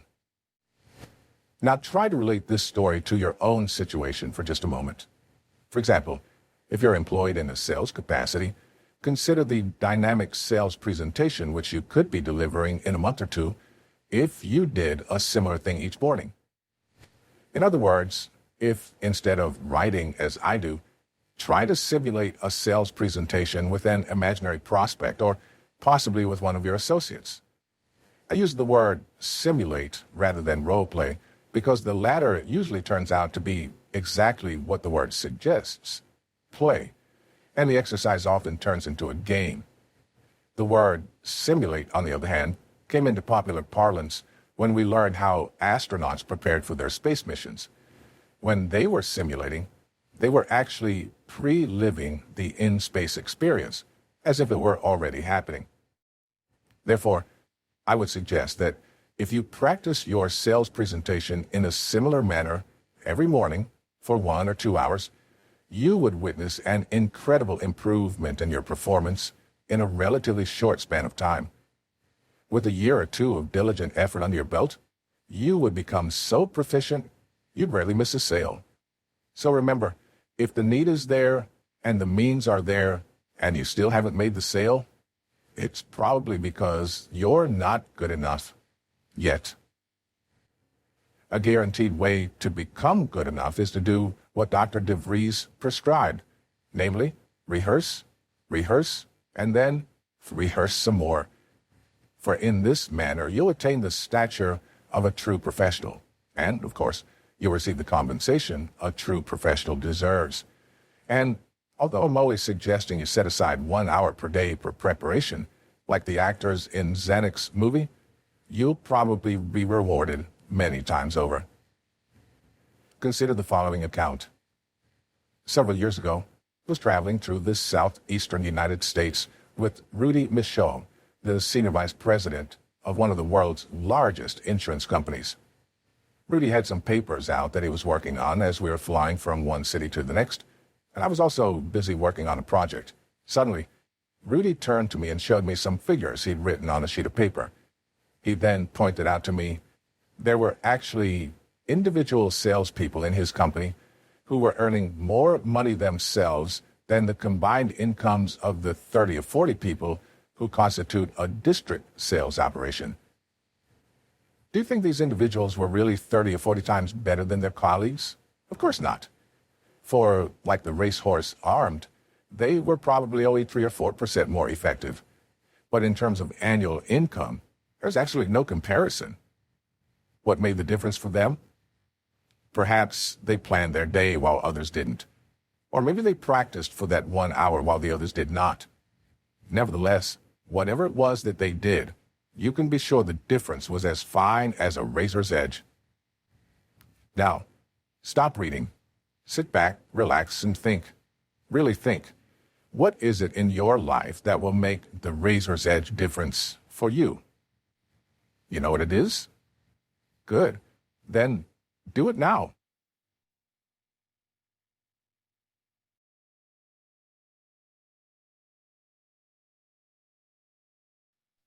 Chapter 9.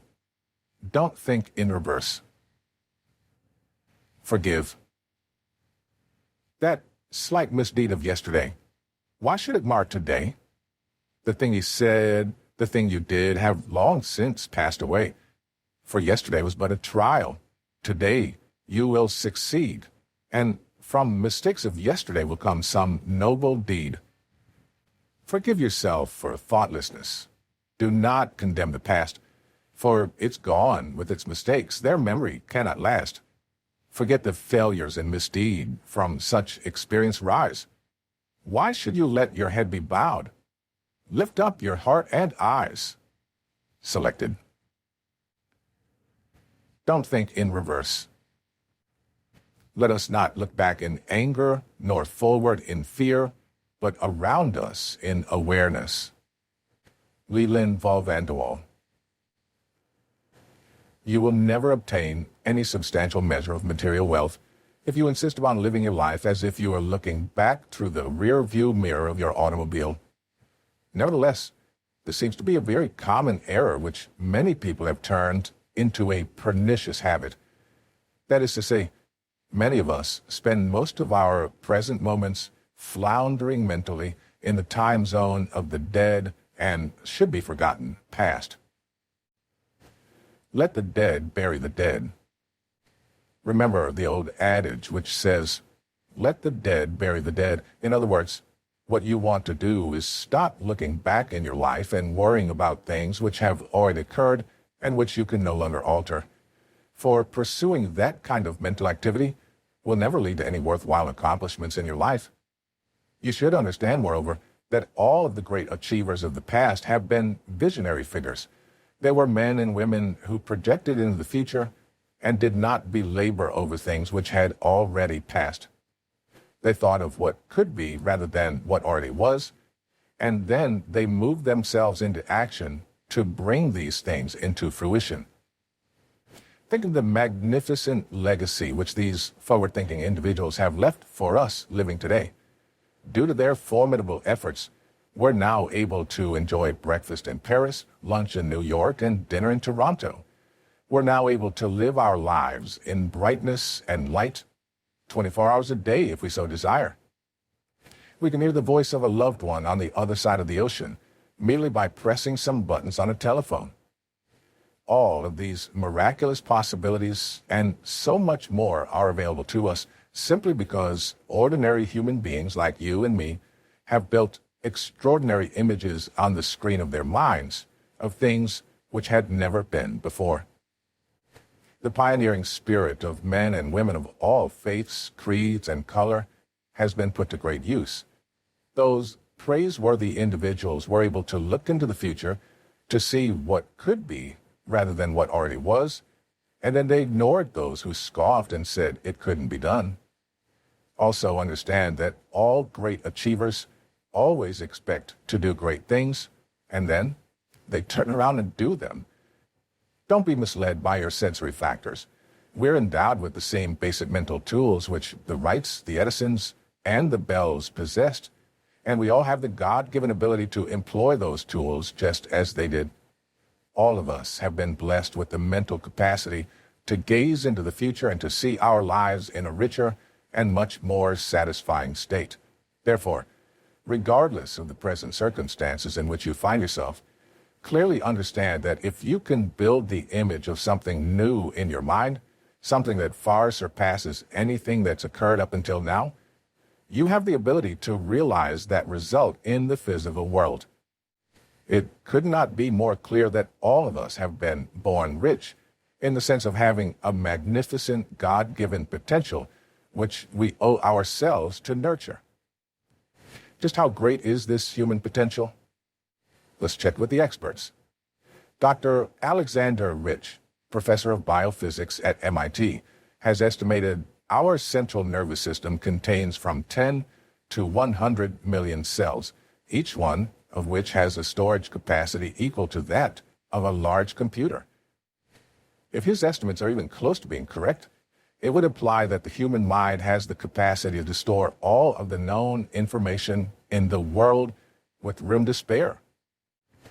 Other specialists in the field of human creativity are similarly convinced that all people have uncharted reservoirs of untapped potential locked up within the confines of their incredible minds. For example, Dr. W. Ross Addy of the Space Biology Laboratory of the Brain Research Institute at UCLA has said that the ultimate creative capacity of your brain may be, for all practical purposes, infinite. One must conclude, therefore, the more a person delves into the potential of the human being, the more that person will become aware of how great he or she truly is. And the more that person becomes aware of his or her own potential, the easier it will be to build images of ideas or things which have never even been contemplated up until the present time. Now, pause for just a moment and reflect upon the degree to which you have been utilizing this incredible power to improve the quality of your own life and the lives of those people who surround you. If you know for a fact that you've not been tapping into these great reservoirs of talent and ability, then you should ask yourself very candidly why you have not been.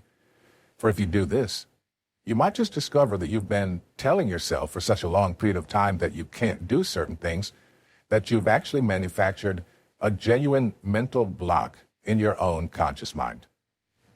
But you should remove these mental blocks by putting yourself into a very relaxed state and by then becoming consciously aware that you can do the things you want to do. You probably just don't know how to go about doing them. If this is the position which you currently find yourself in, then you should start getting excited, for the ideas which are being brought to you in the pages of this book will show you exactly how to go about the things you most wish to do. Also, please be advised, you need not feel regret because you've not fully utilized this great power in the past.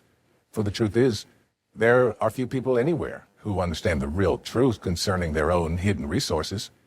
That is the very reason why so few people live dynamic, exciting lives, and so many people live confused, unproductive lives. Moreover, just on the basis of what you've read up to this point, you've already far surpassed most other people with respect to your understanding of this important potential. It would appear to be the case that the masses of people have always lived their lives in the past tense. That is to say, by virtue of holding on to old images, they've limited themselves to only half a life. Indeed, even as far back as the turn of the century, William James, 1842 to 1910, one of the world's most distinguished early psychologists, reached the conclusion the average individual was using only a small portion of his or her real potential, perhaps as little as 10%. He considered this to be one of his most important psychological discoveries, and in this connection he wrote, "Most people live, whether physically, intellectually, or morally, in a very restricted circle of their potential being. They make use of a very small portion of their possible consciousness and of their soul's resources in general, much like a person who, out of their whole bodily organism, gets into the habit of using and moving only their little finger." One might have expected that in this modern age in which we now live, James' findings would have become anachronistic. But unfortunately, this is just not true. For the sad reality is that most of us are continuing to live our lives in much the same manner as our grandparents did. The reason we do this, you'll be interested to know, is that most of us have never been trained to measure our true abilities correctly. Indeed, during the formative years of our lives, we have been inculcated with the belief that our results in school would be the factor determining whether we would win or lose in life.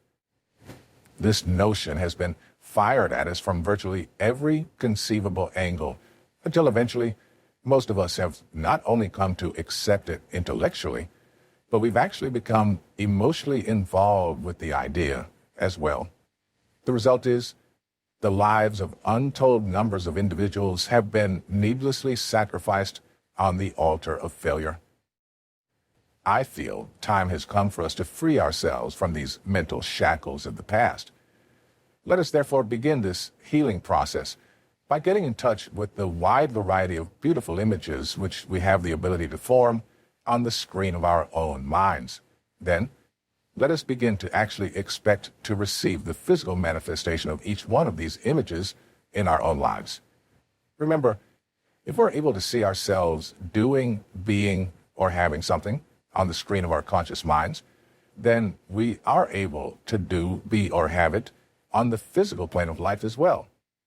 You see, the adage is true. What you see is what you get. Therefore, always look forward into the bright future which lies just ahead of where you currently are situated. Let me make it clear that I am not referring in this context to the things which you can actually see with your physical sense of sight. That is, looking at what was or what is.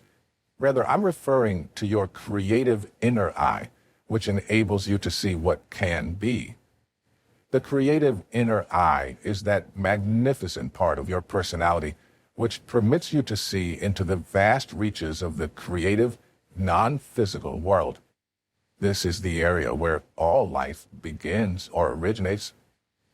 The past, conversely, is the place where all life ends. But unfortunately, it's also the place where 95% of the people spend 95% of their time, which is, sadly, also their life.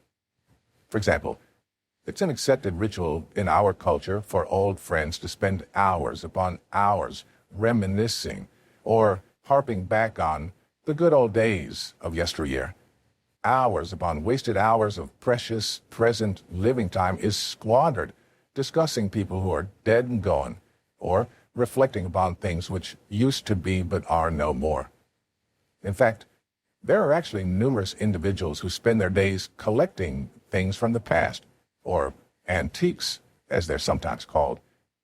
These people collect everything from old matchboxes to antique furniture. Then, there's another large category of people who consume the majority of their waking hours reliving in their minds past negative events which have occurred in their lives. They either spend valuable hours thinking of some past injustice which someone has done to them, or possibly about some unkind remark which someone had once directed in their direction. They bemoan and agonize over past failures or missed opportunities which they somehow let slip through their fingers. Unfortunately for them, these individuals maintain such a negative vibration that there's not even the most remote possibility of a positive thought entering their level of consciousness. Indeed, the only thing this type of thinking will ever create is resentment and or guilt, both deadly emotional states. But until these poor souls come to terms with the fact that it is they themselves who have been the authors of their own misfortune, and until they realize it's up to them to alter the course of their own lives, they are doomed to repeat their past failures over and over again. As long as they persist in believing that others are the cause of their problem, they cannot be successful, because, of course, you can never successfully change anyone but yourself. Therefore, to the extent that these people hold on to their false beliefs, they will continue to think in reverse. And it goes without saying, you can't move ahead while your mind is traveling in the opposite direction. Take a good look at yourself. Could you be one of the individuals whom I've just portrayed?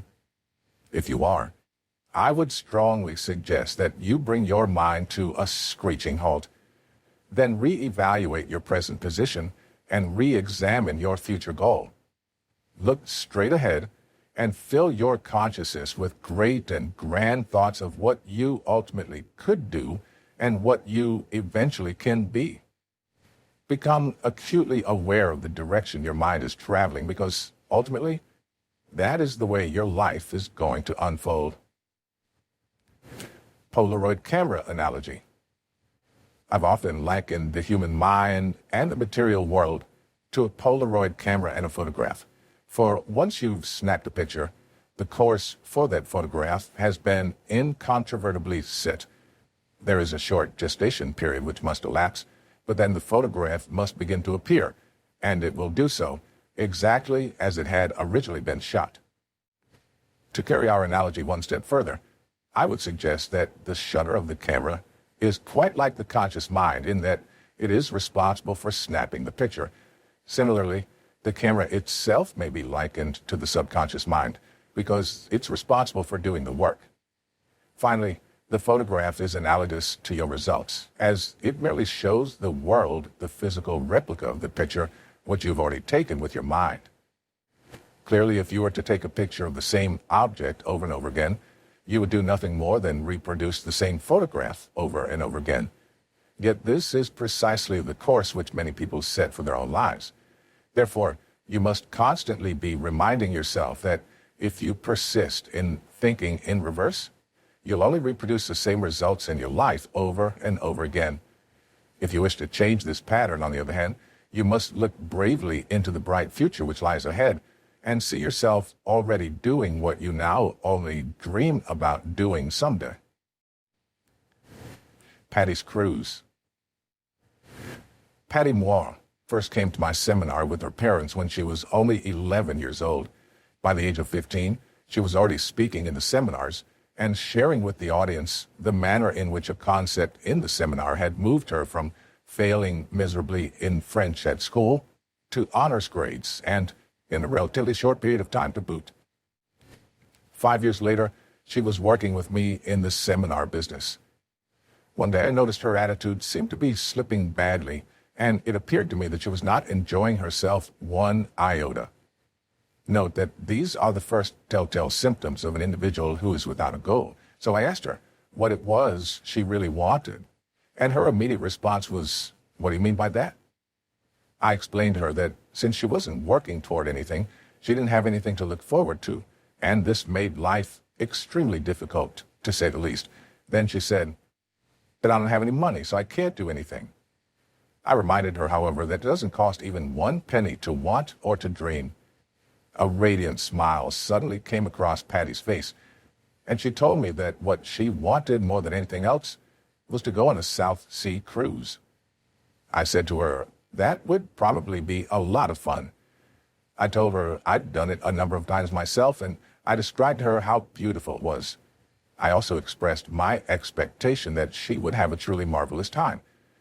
I pointed out, moreover, that she would retain the memories from the trip for the rest of her life, and she could then relive them over and over again whenever she desired it. At this juncture, I asked her what was holding her back. Again, the same response was forthcoming from Patty. "I don't have any money." This type of negative thinking had been crippling her by preventing her from undertaking something in her life which she felt was very important. But the real reason I bring this story up here is to illustrate that even though Patty was mature, had no ties, and had no real reason not to go on the trip, her own thinking was holding her back from doing so. Clearly, she was a young lady who was thinking in reverse. She had thoroughly convinced herself it was a lack of finances which thwarted her desire. But of course, that just wasn't the case. Nevertheless, whatever the source of her real frustration may have been, it was certainly holding her back from realizing her dream. Understand that untold numbers of people are making the same error Patty made daily, and it's a great tragedy. Perhaps you've been making this same error in your own life. If you have, I hope Patty's story will be the inspiration you need to get you moving in the direction you wish to go. In any case, one day Patty and I went to lunch together and we had a very serious discussion. I said, "Listen, Patty, If you really want to go on a cruise, you must quit looking back or looking at what is, because looking at present results is a very common form of thinking in reverse. You must commence to look ahead, and you must start applying what we profess in the seminars. So go ahead and book your trip, make definite plans, and don't give one thought to anything going wrong. Know that whatever you need for your goal to materialize will be attracted to you as soon as you accept the idea that you are going and make definite plans to do so. If it's money that you need, you'll have it. It might not all be in place until the very last moment, but if you see it and you believe it and you expect it, you most certainly will receive it. I won't bore you with the details of how things all came together, but I will tell you they came together in wondrous and unexpected ways. Eventually, Patty actually attracted more money than she required for her trip. I was at the airport at approximately 6 a.m. with Patty's parents on the morning that she left, and it was a tremendously gratifying experience for me to see her face aglow with nervous excitement. Suffice it to say, she went on a cruise. She had enough courage to travel alone, and she enjoyed a trip which she will surely remember all the days of her life. But what is even more important than the trip itself is the awareness Patty gained from the experience. For she now knows through her own personal experience that if you think in reverse, you will always see reasons why you can't. However, if you will but look into the future with a positive, even expectant attitude, you will see that you can do. Patty will be able to apply this awareness toward the achievement of all of her future wishes. Have you been dreaming of a trip? If you have, go out and book your reservations. It doesn't matter if the reservations are for 6 months or a year from now. Make them immediately and then enjoy the anticipation which precedes the actual event. I honestly believe that in Patty's particular case, the excitement leading up to her trip was equally as enjoyable and exciting as the actual trip itself, not to mention the enjoyment which she'll derive from the memories of her trip, which she'll carry with her for the rest of her life. The probable reason that so few people make plans or set goals similar to the one discussed above is that most people are unable in their own mind to figure out how everything necessary will come together. But you must understand, you need not know how everything will come together. All you have to understand is the underlying principle by which your good comes. Namely, everything which you receive in life comes by virtue of the law of attraction. The Paul Huxley story in Chapter 3 is an excellent example of a conscientious, intelligent, hardworking person who was attempting to do something which was tantamount to a person jumping off the front porch of his home and then expecting somehow to land on the roof. You know that this is never going to happen. Yet Paul had spent 20 years, one, letting the sales sheets in his office control the image that he held of his operation, and two, attempting to improve the results he was getting through sheer force of will, dogged determination, and long, hard hours of agonizing toil. Everybody, by doing all of these things, certainly will improve their results to some degree, but they'll never witness a dramatic improvement in their results unless they have first altered the image which they're holding in their mind's eye. Paul Huxley is a prime illustration of a person who fully believed he was looking ahead, when in actual fact he was guilty of thinking almost completely in reverse. For he spent the vast majority of his time consciously focusing on present results, present thoughts, and present images. If you've been guilty of allowing your sales sheets, your bank account, or the x-rays the doctor takes of your body control the way you feel, think, or view your sales, financial position, or health, I can assure you that just as certain as it's going to get dark tonight, there will not be any marked improvement in your life in any of these areas. On the other hand, if you will let the present physical results serve only as an indication of the images which you've been holding in the past, and then you proceed, by virtue of your own higher mental faculties, to look into the bright future and to build an image of the good that you desire, just as Patty and Paul did, you'll see your image materialize.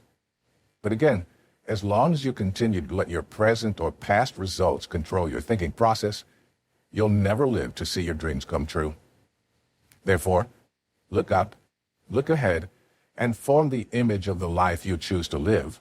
Then, everything you touch or come in contact with will grow and expand and express itself in a greater and greater way. Individuals who are thinking in reverse very rarely, if ever, originate ideas which lead them to providing meaningful service to others. The reason for this is that they're only able to see what someone else has already done. As a result of their limited mindset, the rewards which they will ultimately receive in life are destined to be equally limited. The 333 story.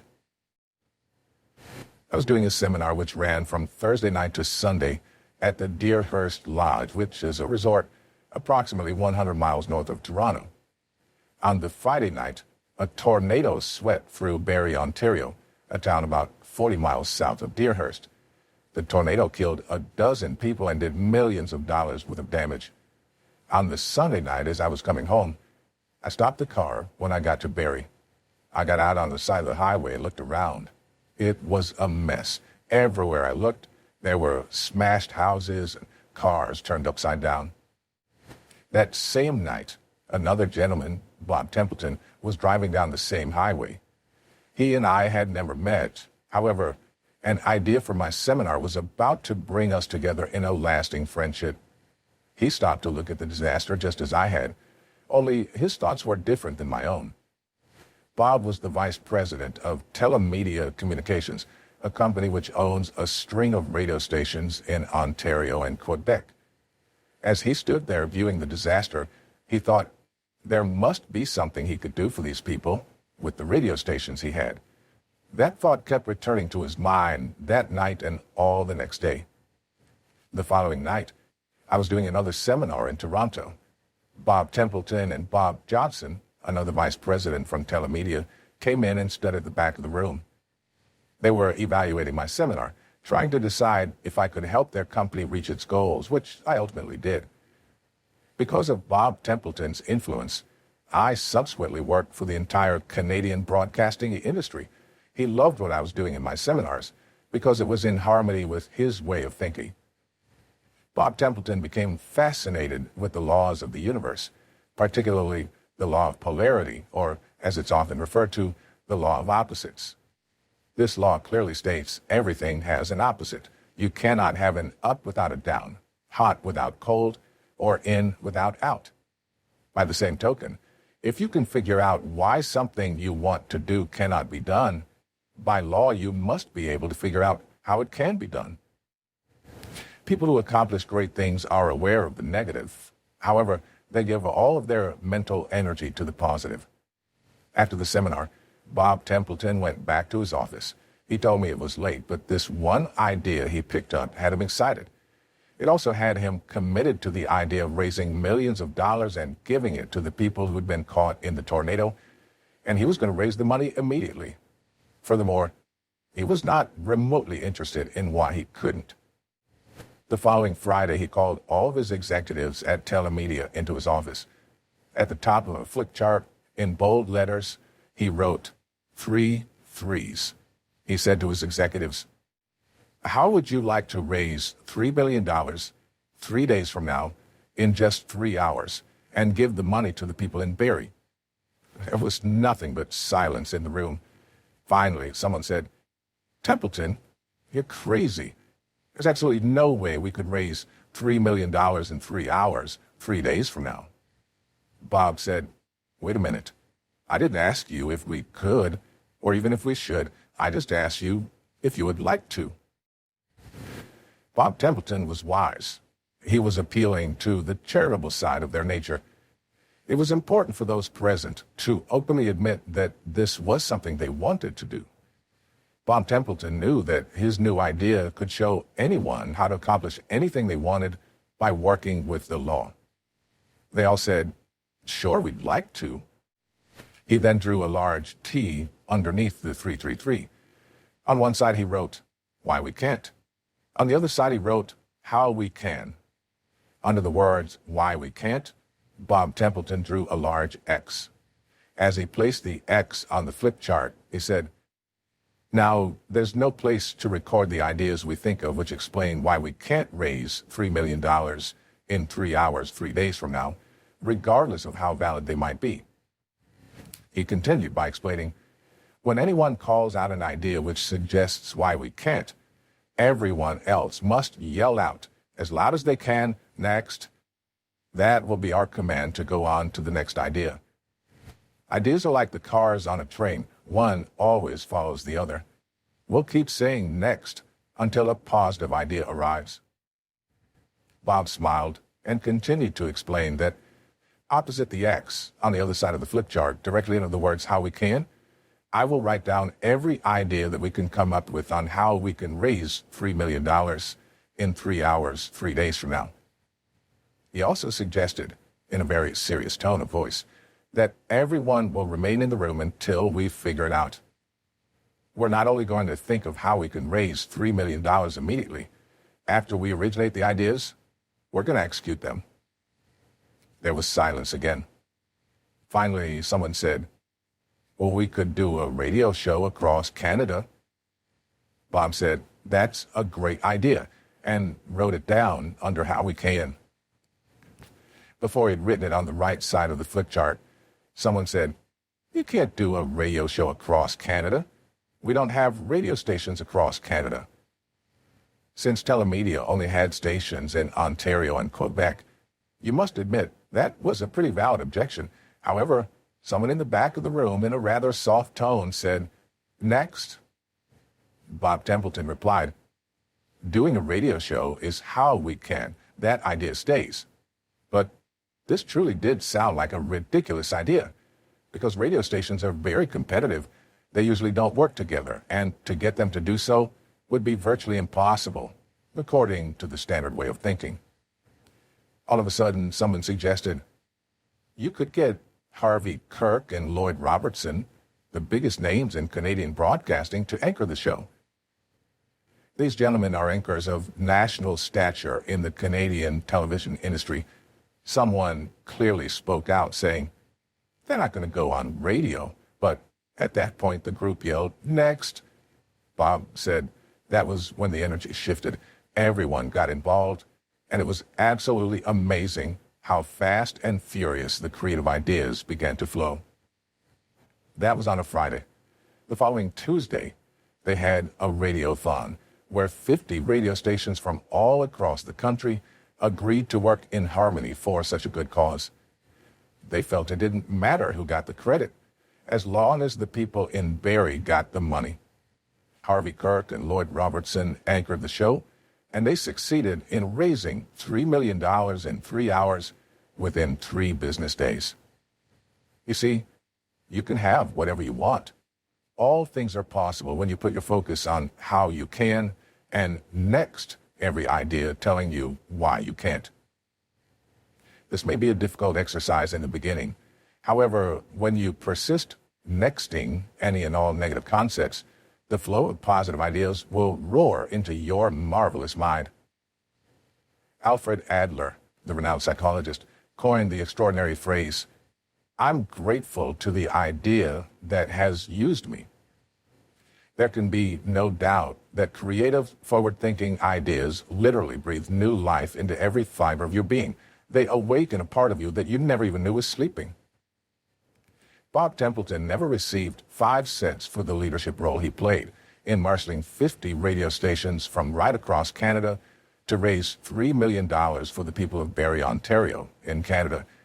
However, you must remember that this is truly an orderly universe. God's way of running this show is exact. When you put good out, it must come back.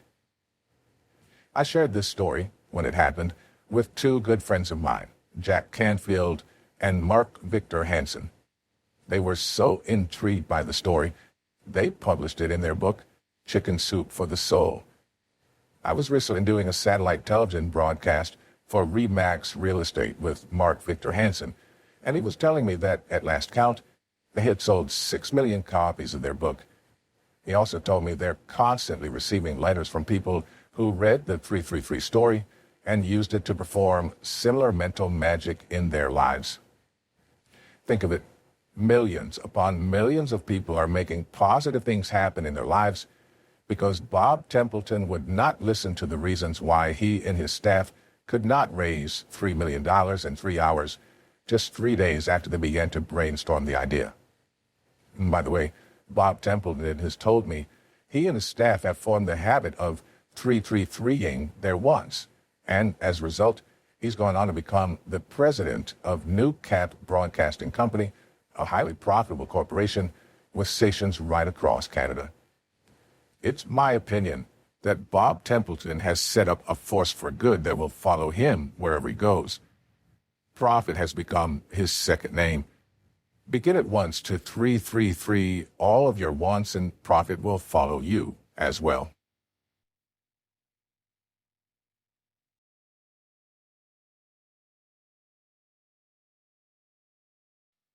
Chapter 10, The Vacuum Law of Prosperity.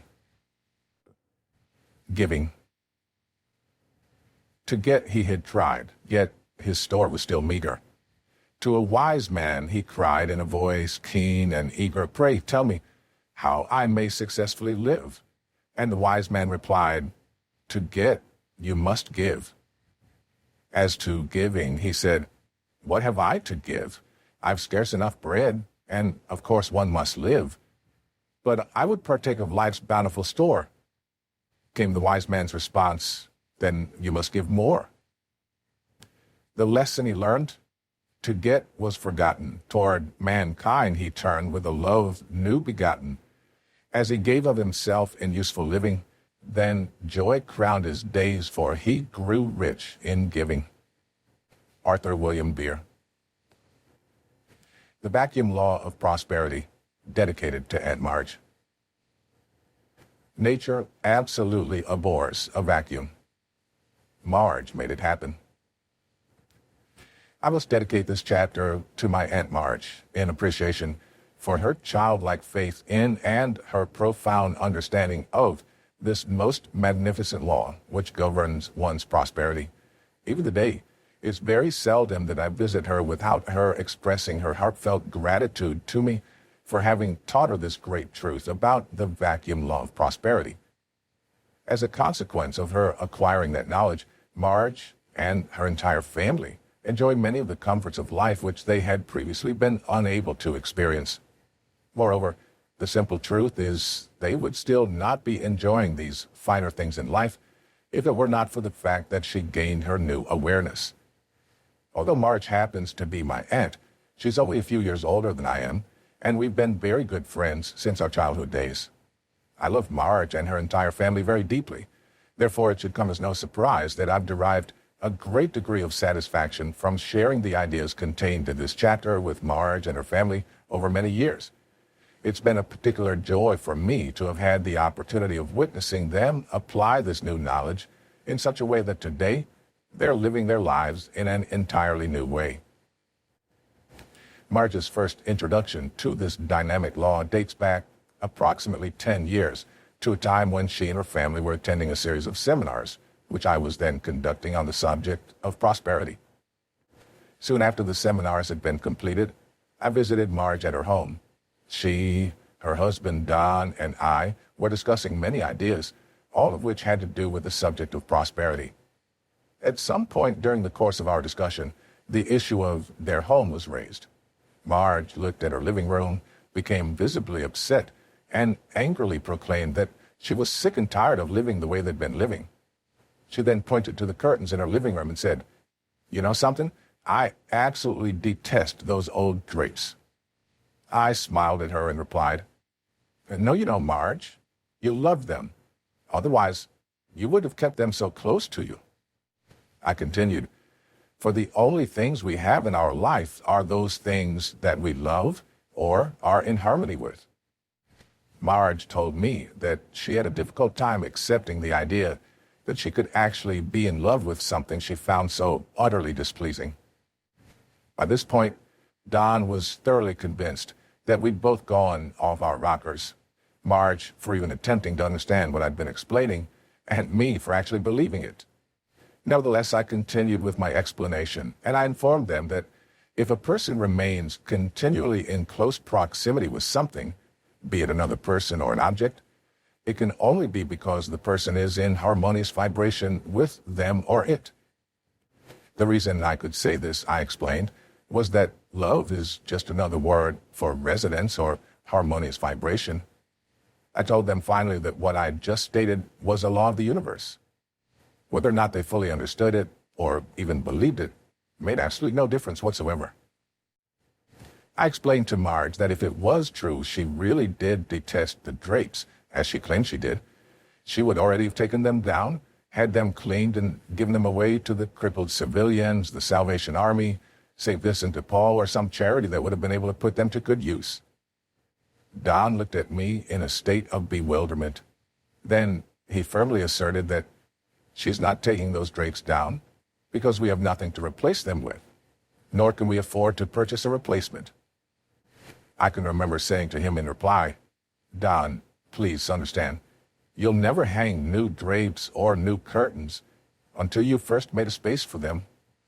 Indeed," I continued, "the real secret behind the vacuum law of prosperity lies in the fact that by giving the old drapes away, you would automatically have been making room for the new. In other words, you can't get something until you're first willing to give something away. Bear in mind, however, that giving means letting go of completely or totally abandoning to another. Clearly, this is an extremely difficult concept for a person who is solely attached to the material world to even comprehend, let alone practice. We discussed the information summarized above for a while longer, and then Marge moved herself into action.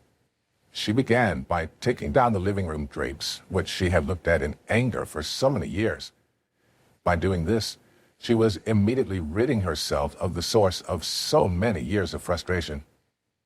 For every time she looked at or even thought about those drapes, a very negative image would instantly flash across the screen of her mind. She would then move herself into a negative vibration and thereby began to attract more of what she did not want into her life. As she started removing the drapes from their hooks, Don came very near to exploding in a fit of rage. Nevertheless, Marge would not back down, even in the face of this tremendous opposition, as she continued to act on the idea which I had planted in her mind. Don's response at this point was to say, "Well, I guess we're going to have to buy some new ones now, whether I like it or not." I explained to them that they should not worry about how they would obtain the new drapes at this juncture. The important thing was that they would soon have what they needed. The reason this was so, I explained, is not really all that difficult to comprehend. Reduced to its most simple level, we can say that people will soon become tired of living their lives in a fishbowl. For a little while, Don and Marge lived without any drapes hanging on their window. But then one day I visited their home, and sure enough, Marge had the drapes which she wanted, and she had them right where she wanted them. Little by little, the awareness of this great truth had begun to creep into her consciousness. It wasn't long after this that there was no furniture left in their living room. Marge had become tired of living with it after so many years, so she simply gave it away. By doing so, she automatically created the space she required for the good which she desired. Soon, their entire home had been completely refurnished and redecorated, and now she has it just the way she wants it. A few days ago, my wife and I were visiting Don and Marge in their home. As we were driving away, Linda said to me, "Their home really looks nice, doesn't it?" I couldn't help but smile, knowing the background and having an integral part of the many battles which had taken place. Each time something else had been given away. The last time I spoke to Marge on the telephone, she said, "Isn't it incredible what a tremendous difference a little bit of knowledge can make in your life? You only have to learn a little bit to receive so much." That statement is oh so true. For a little bit of awareness does make a tremendous difference in results. Therefore, ask yourself, what do you have lying around you that you don't really like? Then ask yourself, why don't you just package it up, give it away, and make space for the good that you really do desire? Remember, this law which I've been discussing applies to every aspect of your life. On numerous occasions during the course of my seminars, I've discussed this law. I've explained to audience that although almost everyone likes to have new clothes, most people have no room in their closets for hanging any new clothes. In fact, when you hang something in your closet, you probably have to push other clothes aside just to fit another hanger on the bar. The irony is, however, that many of the clothes that are hanging in your closet you probably don't even wear. In saying this, I'm well aware that some of your clothes may have been expensive, so you are rather reluctant to dispose of them. However, you know as well as I do, some of the clothes which you've been hanging in your closet are hanging there simply because they don't feel comfortable to you when you do put them on. There's something about them you do not like. Therefore, I would strongly suggest simply give them away. By doing this, you will automatically be making room for the new clothes which are inevitably going to follow. Set the following project for yourself and then carry it out right now. Check your own clothes closet very carefully, as if with a fine-tooth comb, and then remove all of the clothes you no longer wear. Once you've done this, simply give them away. By doing this, you'll thereby create a vacuum or void. Moreover, since nature abhors a vacuum, it will only be a relatively short period of time before your closet is once again full of clothes. Only this time, however, it will be full of the clothes that you really do want to wear. The process which I have been alluding to is a never-ending one. Therefore, it's something which you should plan to practice all the days of your life. In other words, you must continually be making space for the good which you desire. Keep this information constantly in the forefront of your mind, for the crucial element in this vacuum law of prosperity is that you must let go of the old before you will ever make room for the new. Another word of caution: never sell the articles which you no longer want, just give them away. I realize this advice might run contrary to the way in which you've been conditioned to live your life, but you must understand that in giving, you will also be receiving. On the other hand, if you sell the articles, the money which you receive for them will be all that you'll get in the bargain.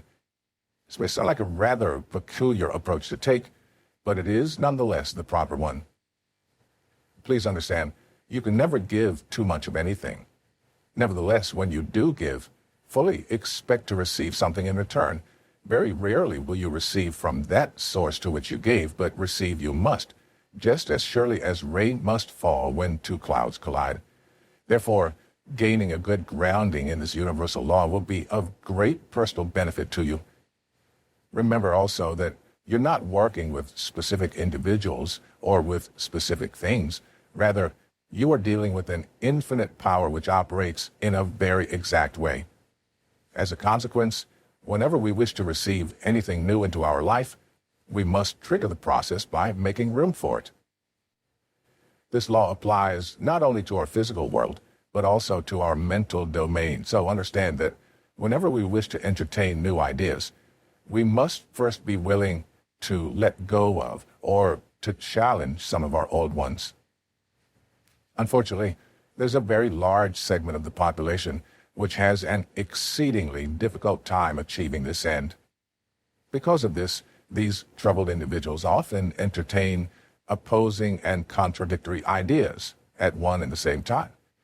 They live their entire lives in a state of oscillation, thinking, do it, don't do it, do it, don't do it, etc. This mental state is commonly referred to as indecision, and it leads to considerable mental anguish and confusion. Be aware that indecision or confusion can be one of the greatest, if not the greatest, cause of people being held back from accomplishing great things in their lives. Why we hold on to the old? Why is it that we hold on so strongly to old ideas or to old things? I have no doubt that you will agree this is an intriguing question. In fact, it is so intriguing that if you were to ask 1,000 different people the same question, you would probably obtain enough answers to fill a book. Unfortunately, however, almost all of the answers which you would receive would be dealing with the secondary causes and not the primary one of this horrendous problem. But if you were to go directly to the primary cause of the problem, you'd soon discover that, although it lies deep within each individual, it is virtually the same for everyone. Let me not hold you in suspense any longer. The answer to the question would be as follows. We hold on to old ideas and old things because we lack faith in our ability to obtain new ideas and new things. This, of course, leads to a condition of insecurity, which stems at its root from an inability to understand who and what you are, and a lack of awareness of your true relationship with the infinite power will always leave you with a distorted image of yourself. Therefore, you must reach the point where you realize that your true self knows no limits, that, in truth, you are quite capable of having, doing, or being virtually anything you desire to be. But when individuals fail to appreciate this basic truth, when they're honestly convinced that their supply is limited and that their real security lies in money or things, they'll be afraid to try anything new. Indeed, it takes no great wisdom to understand that they will want to hold on to what they already have, and then they will try to accumulate even more of the same. If you so desire, you may put this vacuum law of prosperity to a very simple and practical test yourself. Just take an ordinary cup and set it on a table or on your desk. Then ask yourself whether you're able to put anything else where that cup rests. The answer, of course, is that you cannot, at least not until you remove the cup. The same principle holds true with respect to a piece of furniture. Therefore, as long as your sofa sits where it is presently sitting, you cannot put a new sofa in its place. Similarly, as long as your clothes hang where they're hanging, you cannot put new clothes in their place. The identical principle is also applicable in the realm of ideas. For example, if you have one idea in your mind suggesting you should be traveling east, and then all of a sudden another idea pops into your mind suggesting you should be traveling west, it goes without saying that you'll be placed in a serious bind, for there is absolutely no way that you can travel in both directions simultaneously. Clearly, it is absolutely essential that you let go of the one idea before you can move yourself into action on the other.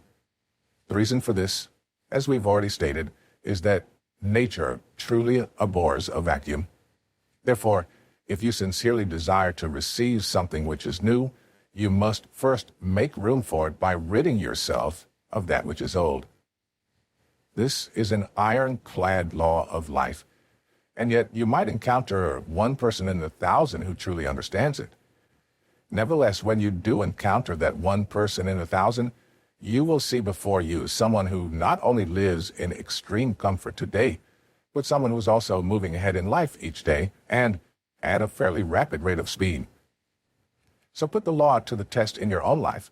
Use the ideas contained in the various chapters of this book, and you'll find that the law works every time.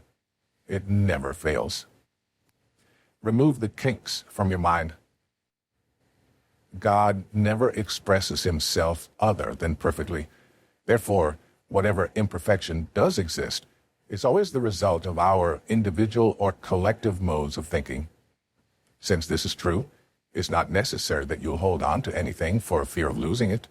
In fact, the truth is, you will never truly enjoy anything you must hold on to, because freedom in all negative areas of your life is absolutely essential if you are to grow into the truly great human being who you are quite capable of one day becoming. Stated slightly differently, we can say that energy must flow through you freely without any obstructions if you are to achieve the good which you desire. At this point, you may be asking, what are these obstructions that I've been referring to? Let me list some of them. They include doubt, guilt, resentment, and any thoughts of lack or limitation. They include any negative ideas which have a tendency to block the flow of creative energy to and through you. For example, you might very well be attempting to get a beautiful image in your mind which would cause you to feel wonderful, and yet, because of these inhibitors, as they're sometimes called, you end up with nothing but frustration. Your problem, whether you realize it or not, is that you haven't created the space for the beautiful image which you're trying to create. Therefore, you must resolve yourself to let go of all of these obstructions to enable you to make a space for the good you desire. You should visualize your body as being an instrument through which a non-physical creative energy flows. You should liken it to an ordinary garden hose, which you may be using to water the garden at the back of your home. Suppose for a moment that you decide to water the flower bed in the front of your home. In order to accomplish this, you must drag the hose to the front of the house. But while you're dragging it, suppose that you form a loop in the hose, and as you pull on it, unbeknownst to you, it kinks. Although there is an abundance of water at the source, the water will just be trickling out of the hose a drop at a time onto the flower bed. The reason for this is that the kink is obstructing the flow of the water, which could, if it were allowed to flow freely, actually breathe new life into the plants. In a similar manner, these negative concepts which you hold in your mind are obstructing the flow of energy, which could, if it were given a chance to, breathe new life into you and into your results in life. In the case of the garden hose, you would immediately investigate to find the cause of the interrupted flow of water. Once you found the kink, you would then proceed to remove it so the water could resume flowing freely in a steady stream. Now, be aware of this. The process that I've described for the garden hose is exactly the same process that you must undertake yourself with respect to your marvelous mind. That is to say, you must let go of all of the obstructions that are hampering you, release the mental kinks, and you will immediately find that there's no lack of creative energy at the source. In truth, there never has been any, and there never will be any. The mental kinks, which you have carelessly and very likely unconsciously built, are actually limiting the flow of the life-giving power which ultimately transforms your results in life. Each chapter in this book highlighted various concepts which you must begin to use if you are to enjoy the benefits that may be derived by simply permitting this power to flow freely through you. You've now read the entire book. I would like to suggest that you go back to the beginning of the book to compare the results you're presently obtaining in your life with the results you could obtain were you to make proper use of each idea. Study each chapter very seriously, but in a relaxed state, and keep acting on each idea until it becomes a fixed part of your personality structure. Remember, regardless of how the results of your life may presently appear to you, you have truly been born rich. God's gift to you is more talent and ability than you will ever use in one lifetime. Your gift to God is to develop and utilize as much of that talent and ability as you can in this lifetime. Steve Bow. The beginning. One and only you. Every single blade of grass and every flake of snow is just a wee bit different. There's no two alike, you know. From something small like grains of sand to each gigantic star, all were made with this in mind, to be just what they are. How foolish, then, to imitate, how useless to pretend, since each of us comes from a mind whose ideas never end. There'll only be just one of me to show what I can do, and you should likewise feel very proud there's only one of you. That is where it all starts with you, a wonderful, unlimited human being. James T. Moore.